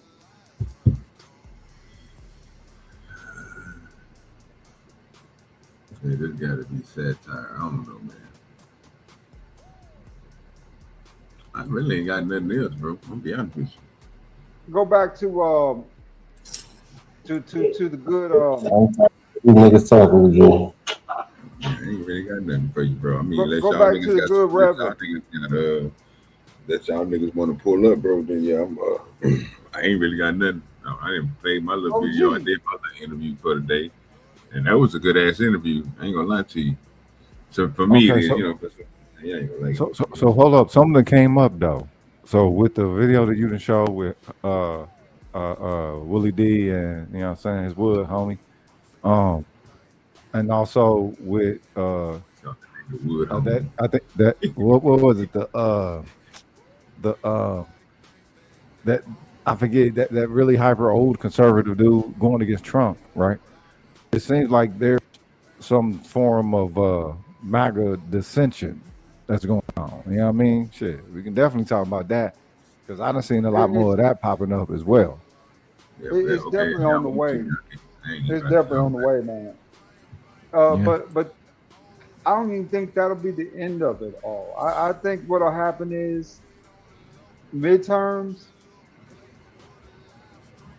I think that this is the problem that progressives have. They just have bad policy.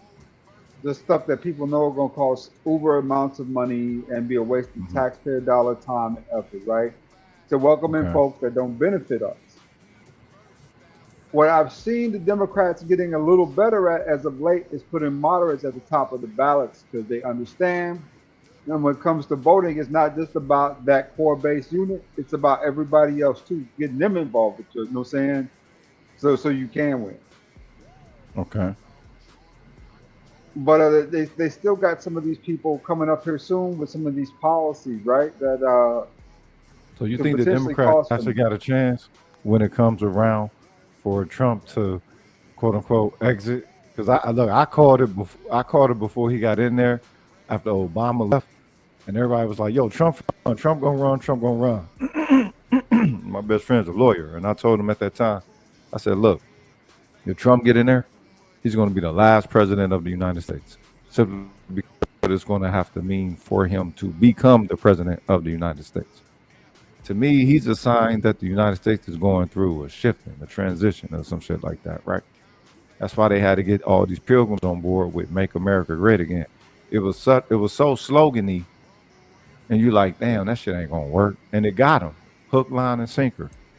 And you know, because I think it was all designed to get them, because they are the largest population. If that population loses a desire in the dream, then all this shit falls. Just like, you know what I'm saying, what Danny was saying in the video, you know, to go against the framework, the system. He said it wasn't just a color thing. He said you're going against the whole system. They'll, extricate you or whatever it is that the Catholics do. I forget what it was.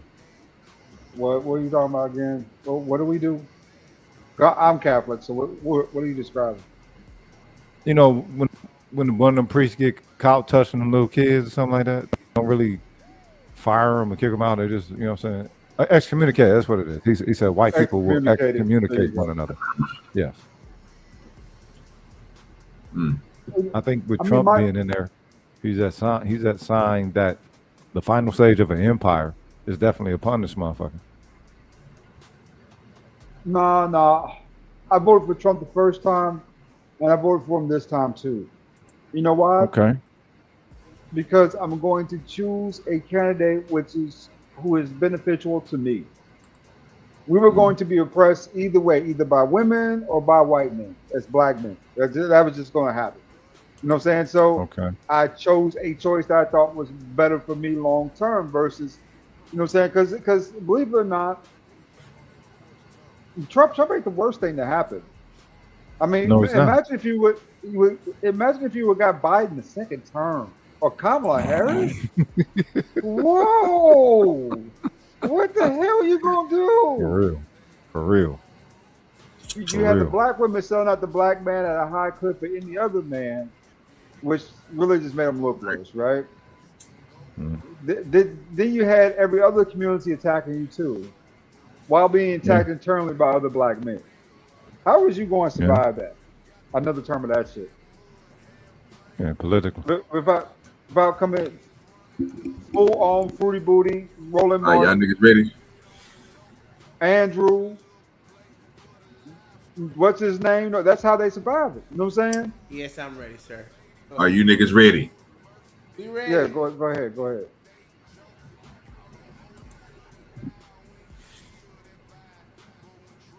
Okay. No, not that I could think of right now. Yeah, the issue with the statement that you made is when you talk about, because I'm assuming that you're talking about like dim socks and not socialism, right? Just to be clear, which one we're dealing with? Talking about what? Which topic? Just to be clear, which topic are we talking about? Are we talking about dim socks, or are we talking about or socialism? Democratic socialists. There's two topics on the back. The first one says capitalism doesn't compare to communism. I'm sorry, doesn't compare to socialism. And then the other one says Republicans and Democratic socialists are up. So those are two different topics. Can you put it to where just the topics stay on the thing, not flashing and moving? No, I like my cool shit. But this one stays up for like 40 seconds. It doesn't. It goes mad fast. It's up for 40 seconds. I literally have it timed out. Talk about every topic. Global power ready. What is it? It's cut off over here. Yeah, global power, reduce U.S. military. The white supremacy one isn't for you, brother. You can do any of the other ones, if not that one. Christians don't weaponize the Bible. That's the one I originally wanted to come up with. That's the one I saw, that we weaponize the Bible. All right, let's do it. Everybody want to talk about Jesus for some reason. No, I want to talk about all of them. I'm just saying people really, the two that you said is like the two that people always want to talk about. It's super interesting, but let's do it. I had this one for John Spoon. But I know you're going to go ahead and demolish this nigga. But you know what I'm saying? I just got to throw it on out there. You know what I'm saying? We everywhere. Everywhere like air. But so you disagree with the premise that Christians weaponize the Bible? Is that an accurate statement? That's accurate at all. We don't weaponize the Bible at all. Okay, give me an argument. Because we tell the truth of what our Lord stands for. You don't like it, you consider it weaponizing. Because the Lord has an order from the high heavens to the low hells, and that includes the middle earths. And some people don't like where they were placed in the order. They rebel against God. If you remind them of God's order in the Bible, now you're weaponizing the Bible.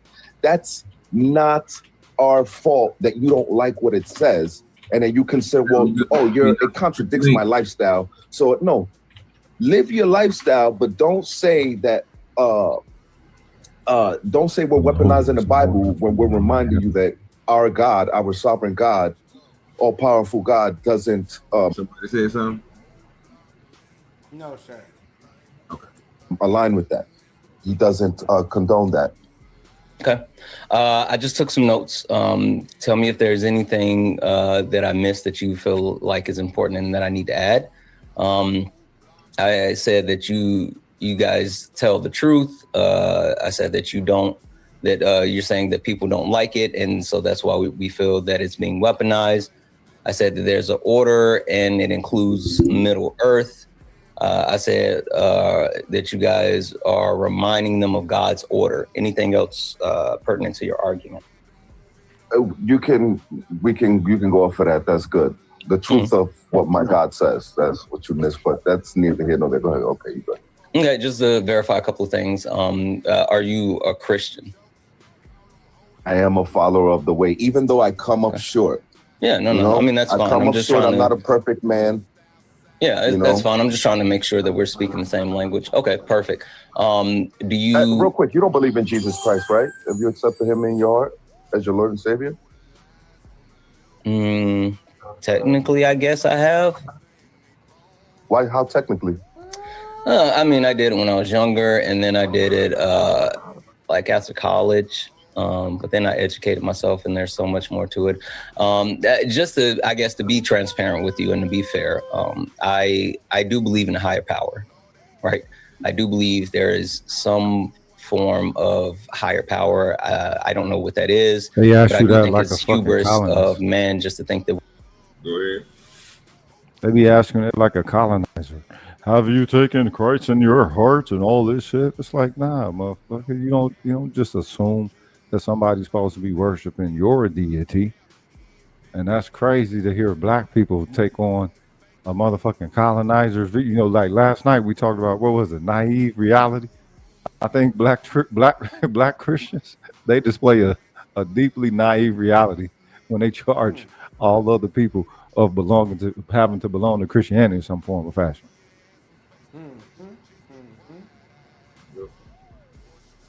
Sounds about right to me. He said it sounds about right to me. You heard something different, OG? Mm-mm. I mean, I want to hear about shit. I want to hear about That shit crazy. You know what I'm saying? I want to see what old boy about to say. I don't know what old. But he's sitting on the fence, which is what he normally does. So it doesn't surprise me that he's doing that. Because to be honest with you, most people feel I'm not gonna say most people. A lot of people feel the same way that he does, as of right now. They don't know what to believe. They're just going right along with what they either Where the end all be. get along, or they're just going with the flow of life. I'll give him that. He's sitting in the I ain't gonna say the overwhelming majority. I'm gonna say the minority of people in America who've taken on the colonizers' suppression tactics. I just want to see what. I mean, oppressive tactics. I'm not suppression, but oppressive tactics. You think old boy gonna be able to have a conversation with him about it?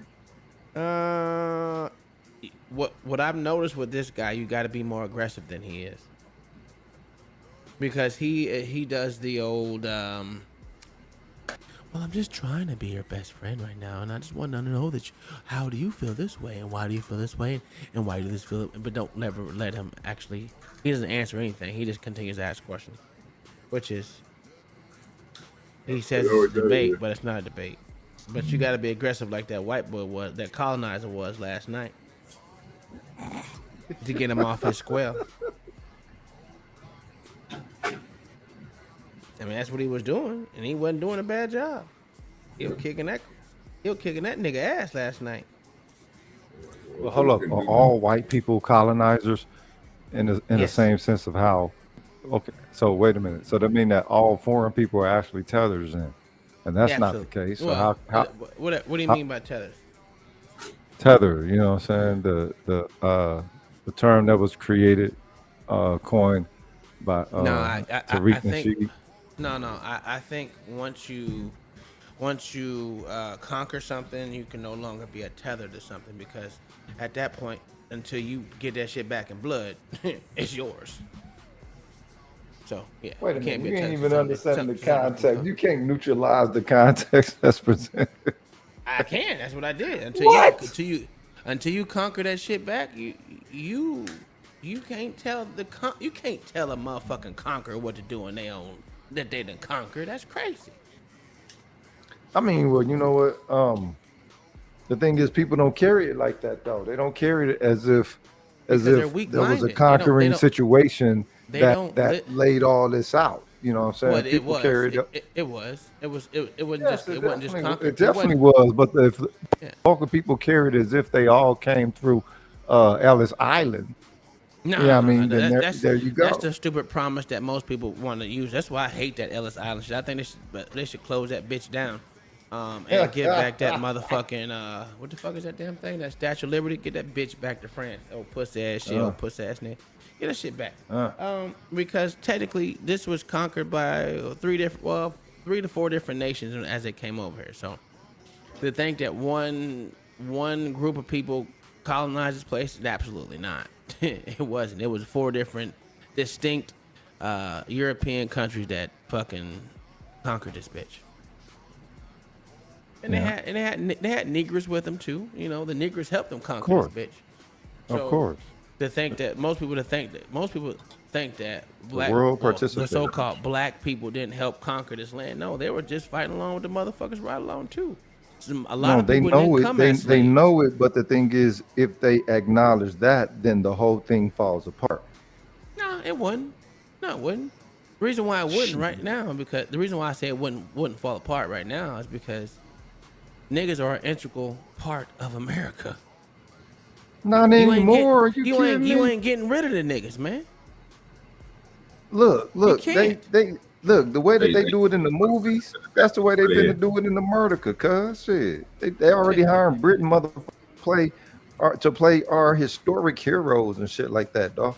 It's I think that's one of them signs. Like if you get a chance, pay attention to any one of those a corporate style of internet backing, and you know, in the same way that you got stock photos, you know what I'm saying, the framework or something like that. Notice how many black men you don't see within those stock photos of a corporate background or foreground or something like that, right? Yeah. You don't see that. You see the black women there, you see white women there, you definitely see white dudes there and everything. You might even see another, you know what I'm saying, person of color there or whatever. Not black men. You're not gonna be able to put a black man up there. If you put a black man in the lead role per se, or the lead fucking besides fucking him being an asshole or whatever, they're not gonna put a black man in charge like that. Come on. I was surprised they did it with Black Panther, to be honest with you. To be 100% honest. This nigga I here, was surprised cuz. they did this You shit. stupid. I was surprised they did that shit. I mean, if you look at now, they do got a white Black Panther, which is crazy. Well, no, because the Black Panthers weren't never anti-white. The Black Panthers were anti-oppression and anti. No, I was talking about maybe the anti-capitalist, but they weren't anti-white. You had white. You had white offshoots of Black Panther. No. I'm talking about Black Panther, the movie. Oh, okay. Oh, okay. Then. All right. Well, They got a white Black Panther that's supposed to be starring in the role. That shit was crazy. I said, oh wow. Man, get the fuck out of here. This is disrespectful to the motherfucker. You stupid, dog. I'm not lying, bro. Nah, he keeping it real. Yeah, they got a white Black Panther now in Marvel Comics. This shit It's crazy. is wild to me. How you got a white Black Panther? Y'all, hey, quit, man. You know what I'm saying? Y'all finna fuck with me. I'm not lying. Fuck out of here. Ain't no fucking white Black Panther. Okay. All right. A white Look it Black up. Panther. Look A it white up. boy, what, he landed in fucking Wakanda? Okay, what are you, a Neo style of fucking Tarzan Hey, and shit? if you remember, they Get had the white. fuck You outta had here. white people in Wakanda. Y'all didn't see that shit? All right, then. They let the white folks in. You know, when white people get in, they like to conquer the niggas. Well, they had to do that. You know what I'm saying? They had to let them in because the funny thing is the motherfucking Wakanda leave niggas locked out forever and a day. But you know what I'm saying? As soon as the white boy get in there, okay, let's open it up our resources to all of the world. That's Sit what your they motherfucking do, man. ass down, That's T'Challa. what they do. I mean, ain't Black nothing wrong with Panther. it. Let them do Hey what guys, they I'm the gonna Black Panther. Hey, you evildoer, stop. do. Go ahead, OG. My bad. This guy does excellent impressions. Bro, what's your best impression? My best impression. I ain't Yeah. got no best impression. That's it. My dad, nigga, I'm just a chip off the iceberg, cuz. My dad Okay. used to do this shit, so you know. Oh, but I mean, I learned how everybody else learned from Richard Pryor. So you know what I'm saying? He was our start of all this shit. So OG I'm cut from that cloth. Yeah, I heard this nigga light up DMX earlier. Spoon. This shit is funny as hell. Yeah, nigga, you can't do the, you know what I'm saying? The With that dog, being said, you I can't also do the think that dog. there's aliens, Huh? right? So No. maybe God's Whoa. alien, maybe God's like an all-powerful being. I don't know. Anyway, I Okay, don't think that it's just let's you know. skip the. I'm gonna ignore the aliens part, right? Let's just cut that one out. That's a separate conversation. And I'm gonna tell you that there are plenty of higher powers. I wasn't. No. That wasn't from you to critique my like thought process. I was just trying to I was granting you grace that I don't give other people because you're you. But Okay. I was still going somewhere else with this. Just to verify, do you believe that the Bible is the Word of God? The Holy Spirit inspired the prophets to send the message and tell the story to us. Yeah. Okay. Do you believe that God is all-knowing, all-powerful, all righteous, like all the good things? Yes. Okay. And so do you believe God's perfect? Yada yada yada. Yes. Okay. And but this is just from my personal knowledge, and this is going to really help me understand how this is about to go. With the actual your knowledge of the Bible, how much knowledge do you have of the Bible, and how much knowledge do you have of history? I know. I'm gonna say a good 40% of history, 38% of history, and I'm gonna say I know 17% of the Bible. Did you say 70 or 17? 17. Oh my God. Then what are you up here talking about the Bible for if you only know 17% of it? That don't even make sense. And to say that you only know 35% of history, that means you ain't did enough reading or studying or listening or whatever the fuck. Watching videos, shit, how can you quantify how much you know about history? I mean, that's I guess. Because welcome to the Matrix. This is how they do it. Everything is a screen, and a screen is just a doorway to your mind in the Matrix. So they say. But that shit don't make no goddamn sense to me. That's what it is, man. Yeah. Okay, I don't think this is gonna go well for you at all, but we can do this. All right, let's start here. The reason why I say what would you say your percentage of the Bible is, just real quick? I would say about 80 to 85. Oh, this is gonna be fun. Yeah, it's gonna be really fun. All right, I'll read my Bible real quick. Cool. All right, let's start here. The reason why I say that Christians weaponize the Bible is because Christianity has been the tool that has been weaponized against so many different people and been the driving force behind so many atrocities throughout the history of the world, not just specifically to the United States of America, but the history of the world. We can talk about colonization. We can talk about genocide. We can talk about the social constructs that have been created, including race. We can talk about how even today Christianity is used to weaponize and disenfranchise women and people within the queer community. Overwhelmingly, the Bible has been an impressive force. Man, he a dick licker. Oh, that's crazy work. Kind of figured he was. I'm sorry, I had to stop it because that was wild what that nigga just said. The queer community. That's what we're doing? That's what we're doing here, buddy? That's fascinating. This is y'all boy?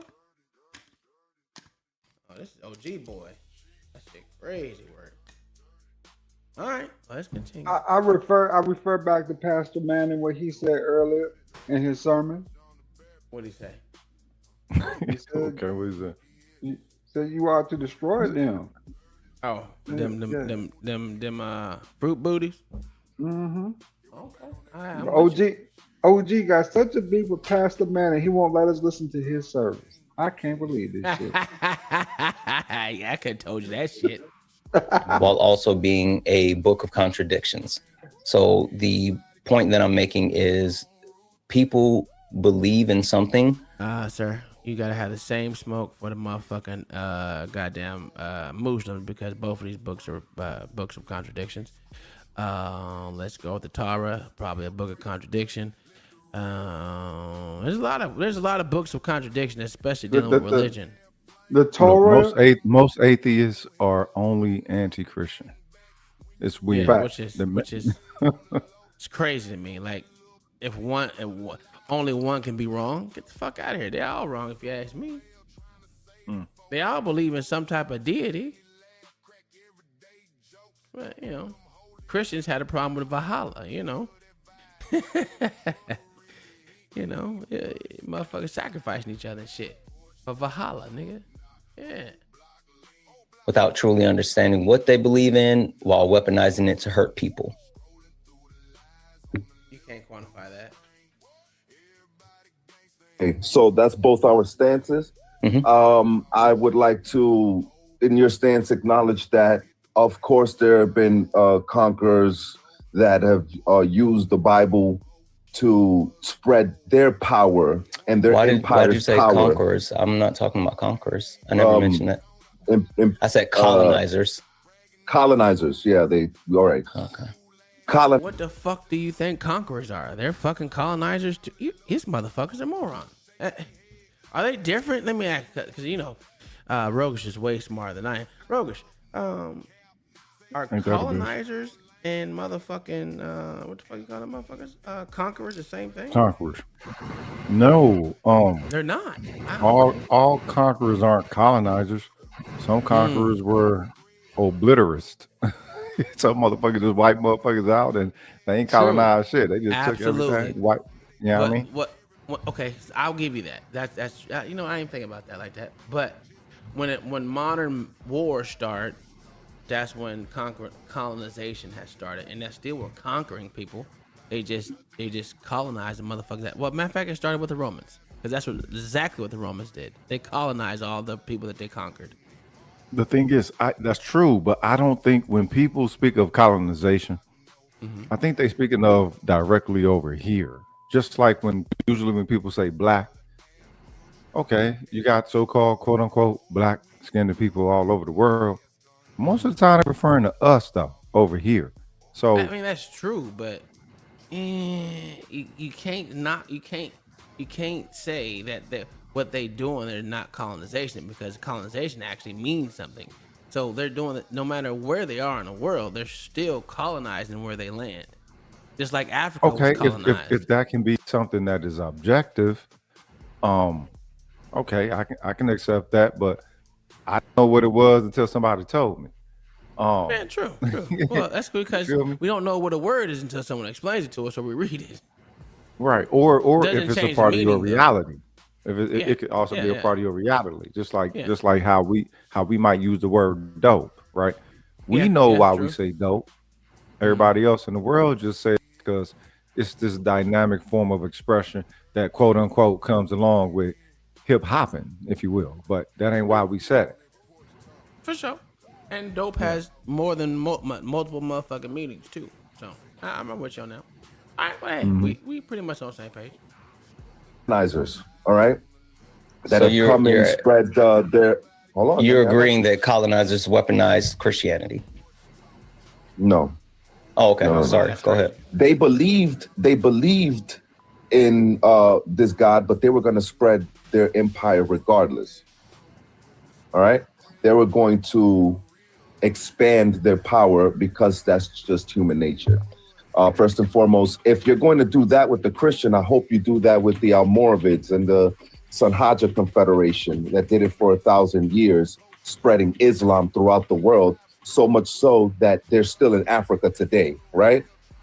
So we're going to hold both people accountable, or you're going to call me Islamophobic for saying that the Muslims for 1,000 years were rapists and unalivers of black people,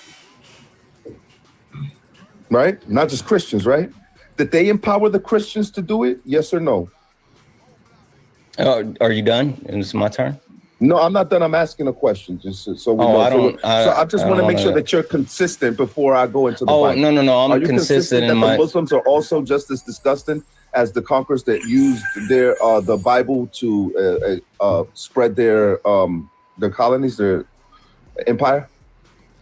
But brother, what does it say on the background? Christians weaponize the Bible. Okay. Brother, you're a smart man. and I know you. So don't play the games that you try to play So with not- me. so not Hold on one Muslims. second. Okay, I'm gonna cool. finish.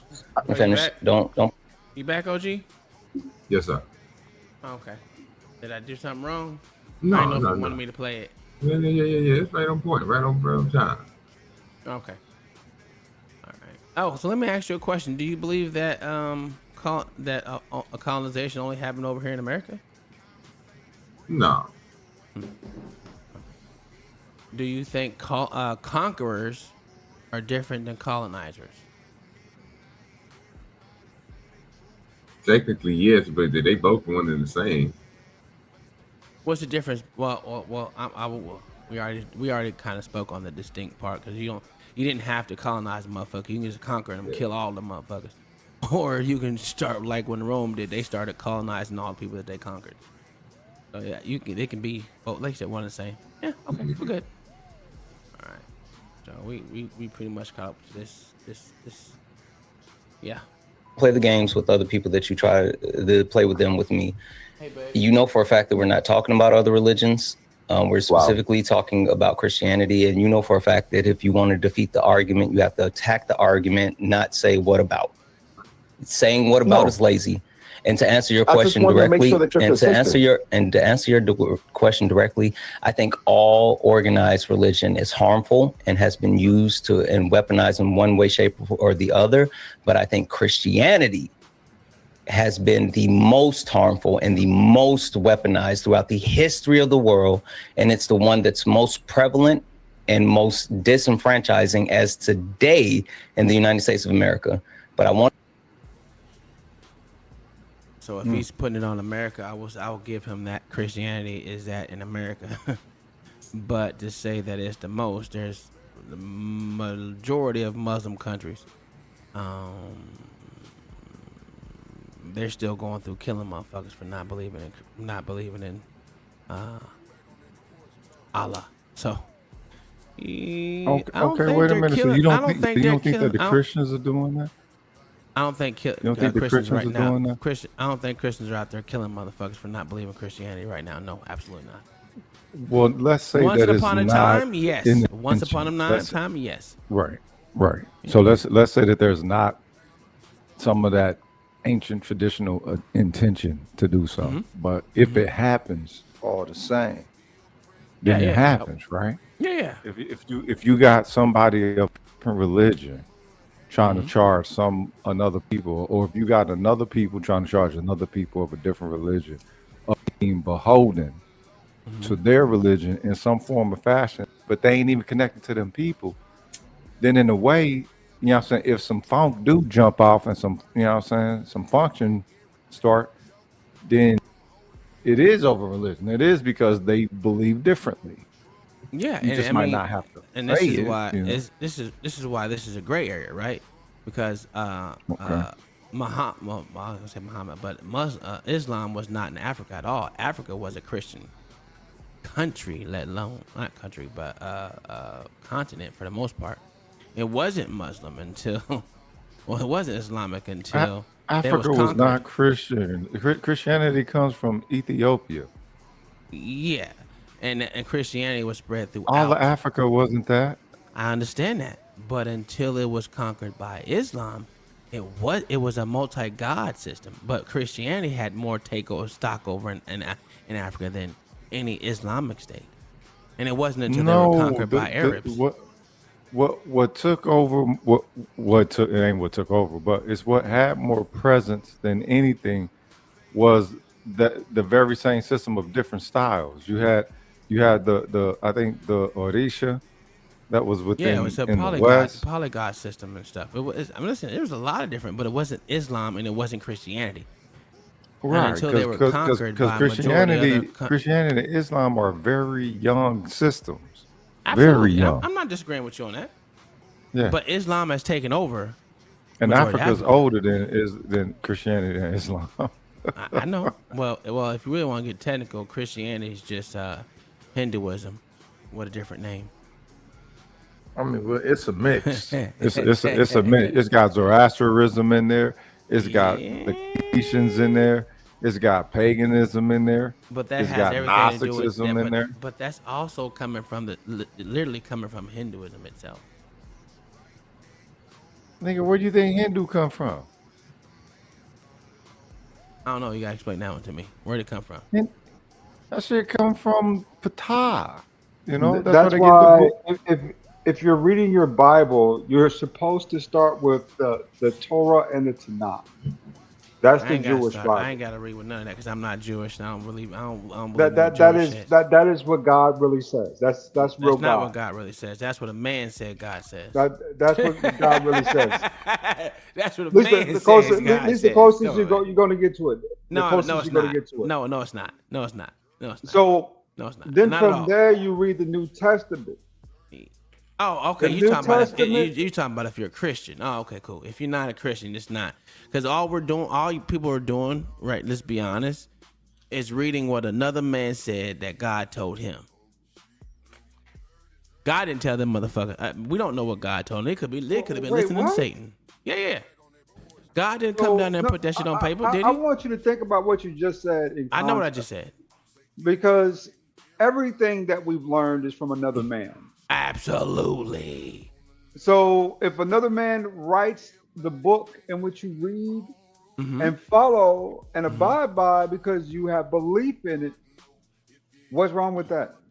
Explain to me what we believe as 100% right now. What we read. Life and death. We don't have to believe. We don't have to read that. That's something that's automatically going to happen. But that's something that but we had to learn those terms to make No, sure we knew didn't. what those words. The terms doesn't mean nothing. We still know we're going to die when it It's- happens. So you know, you don't know that. Yeah, you do. Oh, you don't know on this world, in this reality. You do know. That's one of the very first. That's one of the absolute factors of this reality is life and death. You even if you have come no to idea that- how they're defined. This is crazy. No. You come to that understanding as time goes on. No, But you No, don't think- when the happen. What the fuck motherfucker you died talking about? before you, you realize that the activity within But that how being many ain't coming of y'all back have or people is die in gone. front of y'all? How many people I you have. seen? I've seen 7 personally. I ain't seen that many, but I've had From people what die in front of age? me. From what age? What's your youngest age? Youngest I was age older. was 2. Okay, and you down there? Right.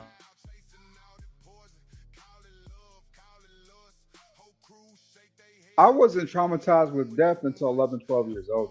But I'm not traumatized by it, right? I just realized it's going to be something that's going to naturally happen. I had no idea what the concept really was until I had to experience it that age. Okay, well that just means you're a weak-minded person, but it doesn't really matter at that point in time. It's still gonna happen. That you don't have to be taught that to motherfucker. You ain't got to know the term to know it's gonna happen. You have to be familiar. It's not a with. concept. It is.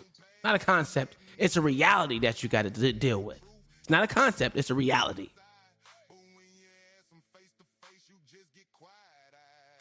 That's the only reality.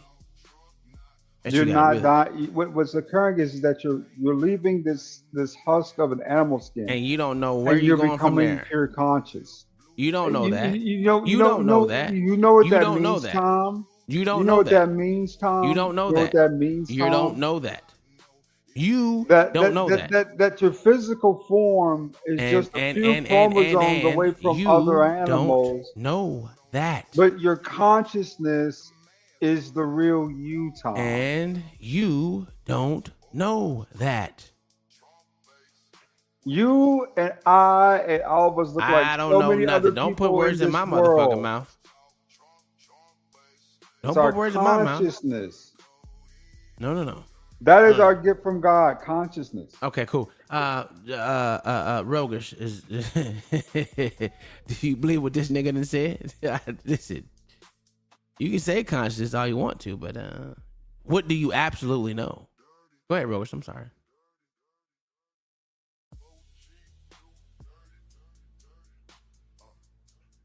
My bad. I've been talking the whole time. I should have been muted. The thing is, when it comes to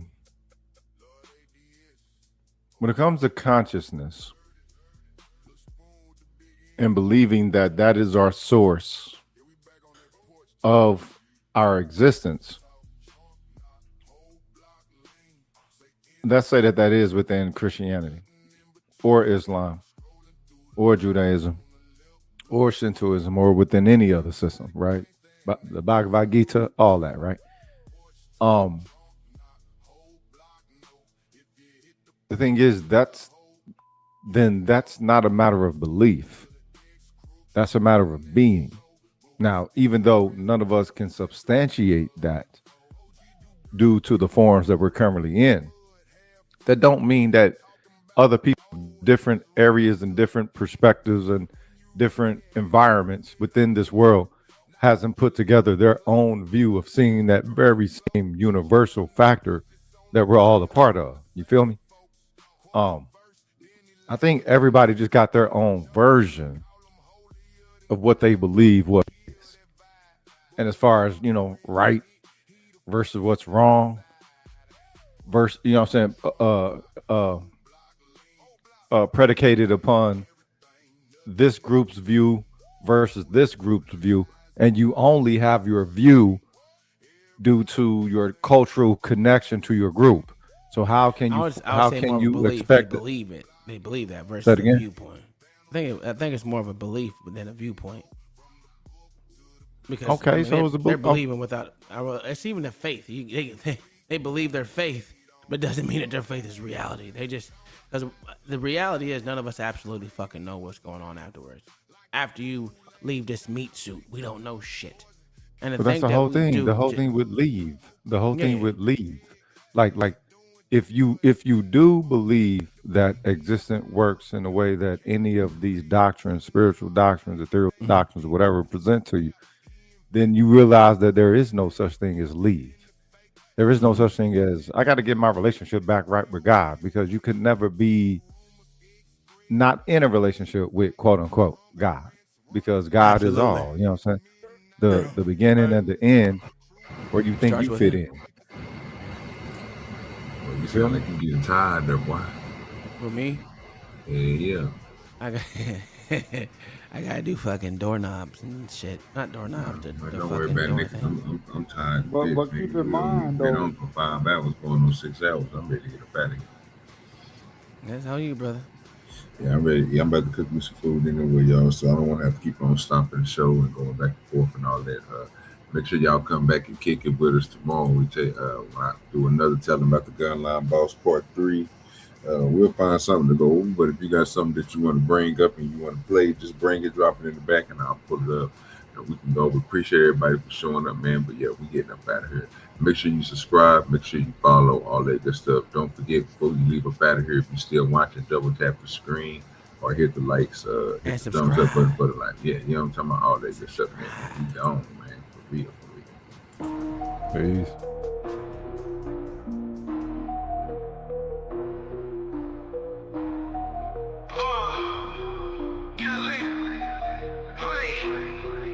OG do dirty, flipping packs in the bag, stuffing the blunt, fat sack, jet black Cadillac, stacks in the mattress, cash cow status, walk in the streets, heat up, no crack, blunt blazing, smoke hazing, OGs in the attic, crispy clean kicks, ain't nothing static, southern nights, trap dreams, raw matic, light it up, inhale the magic, erratic, down south, making moves, 808s, hit raw, sip the lean, slow the scene, outlaws on call, counting bills, run the thrills, trap house ball, switches in the air, grandiose alcohol, dirty dope dreams, but the crew so mean, like some movie scene, trap king, royally king, purple haze phase, hazy days, cash in streams, hit the streets, beast mode, blitzy jewel schemes, OG do dirty, leaning like a tower, got the power, hour after hour, living fast, mile high, never sour.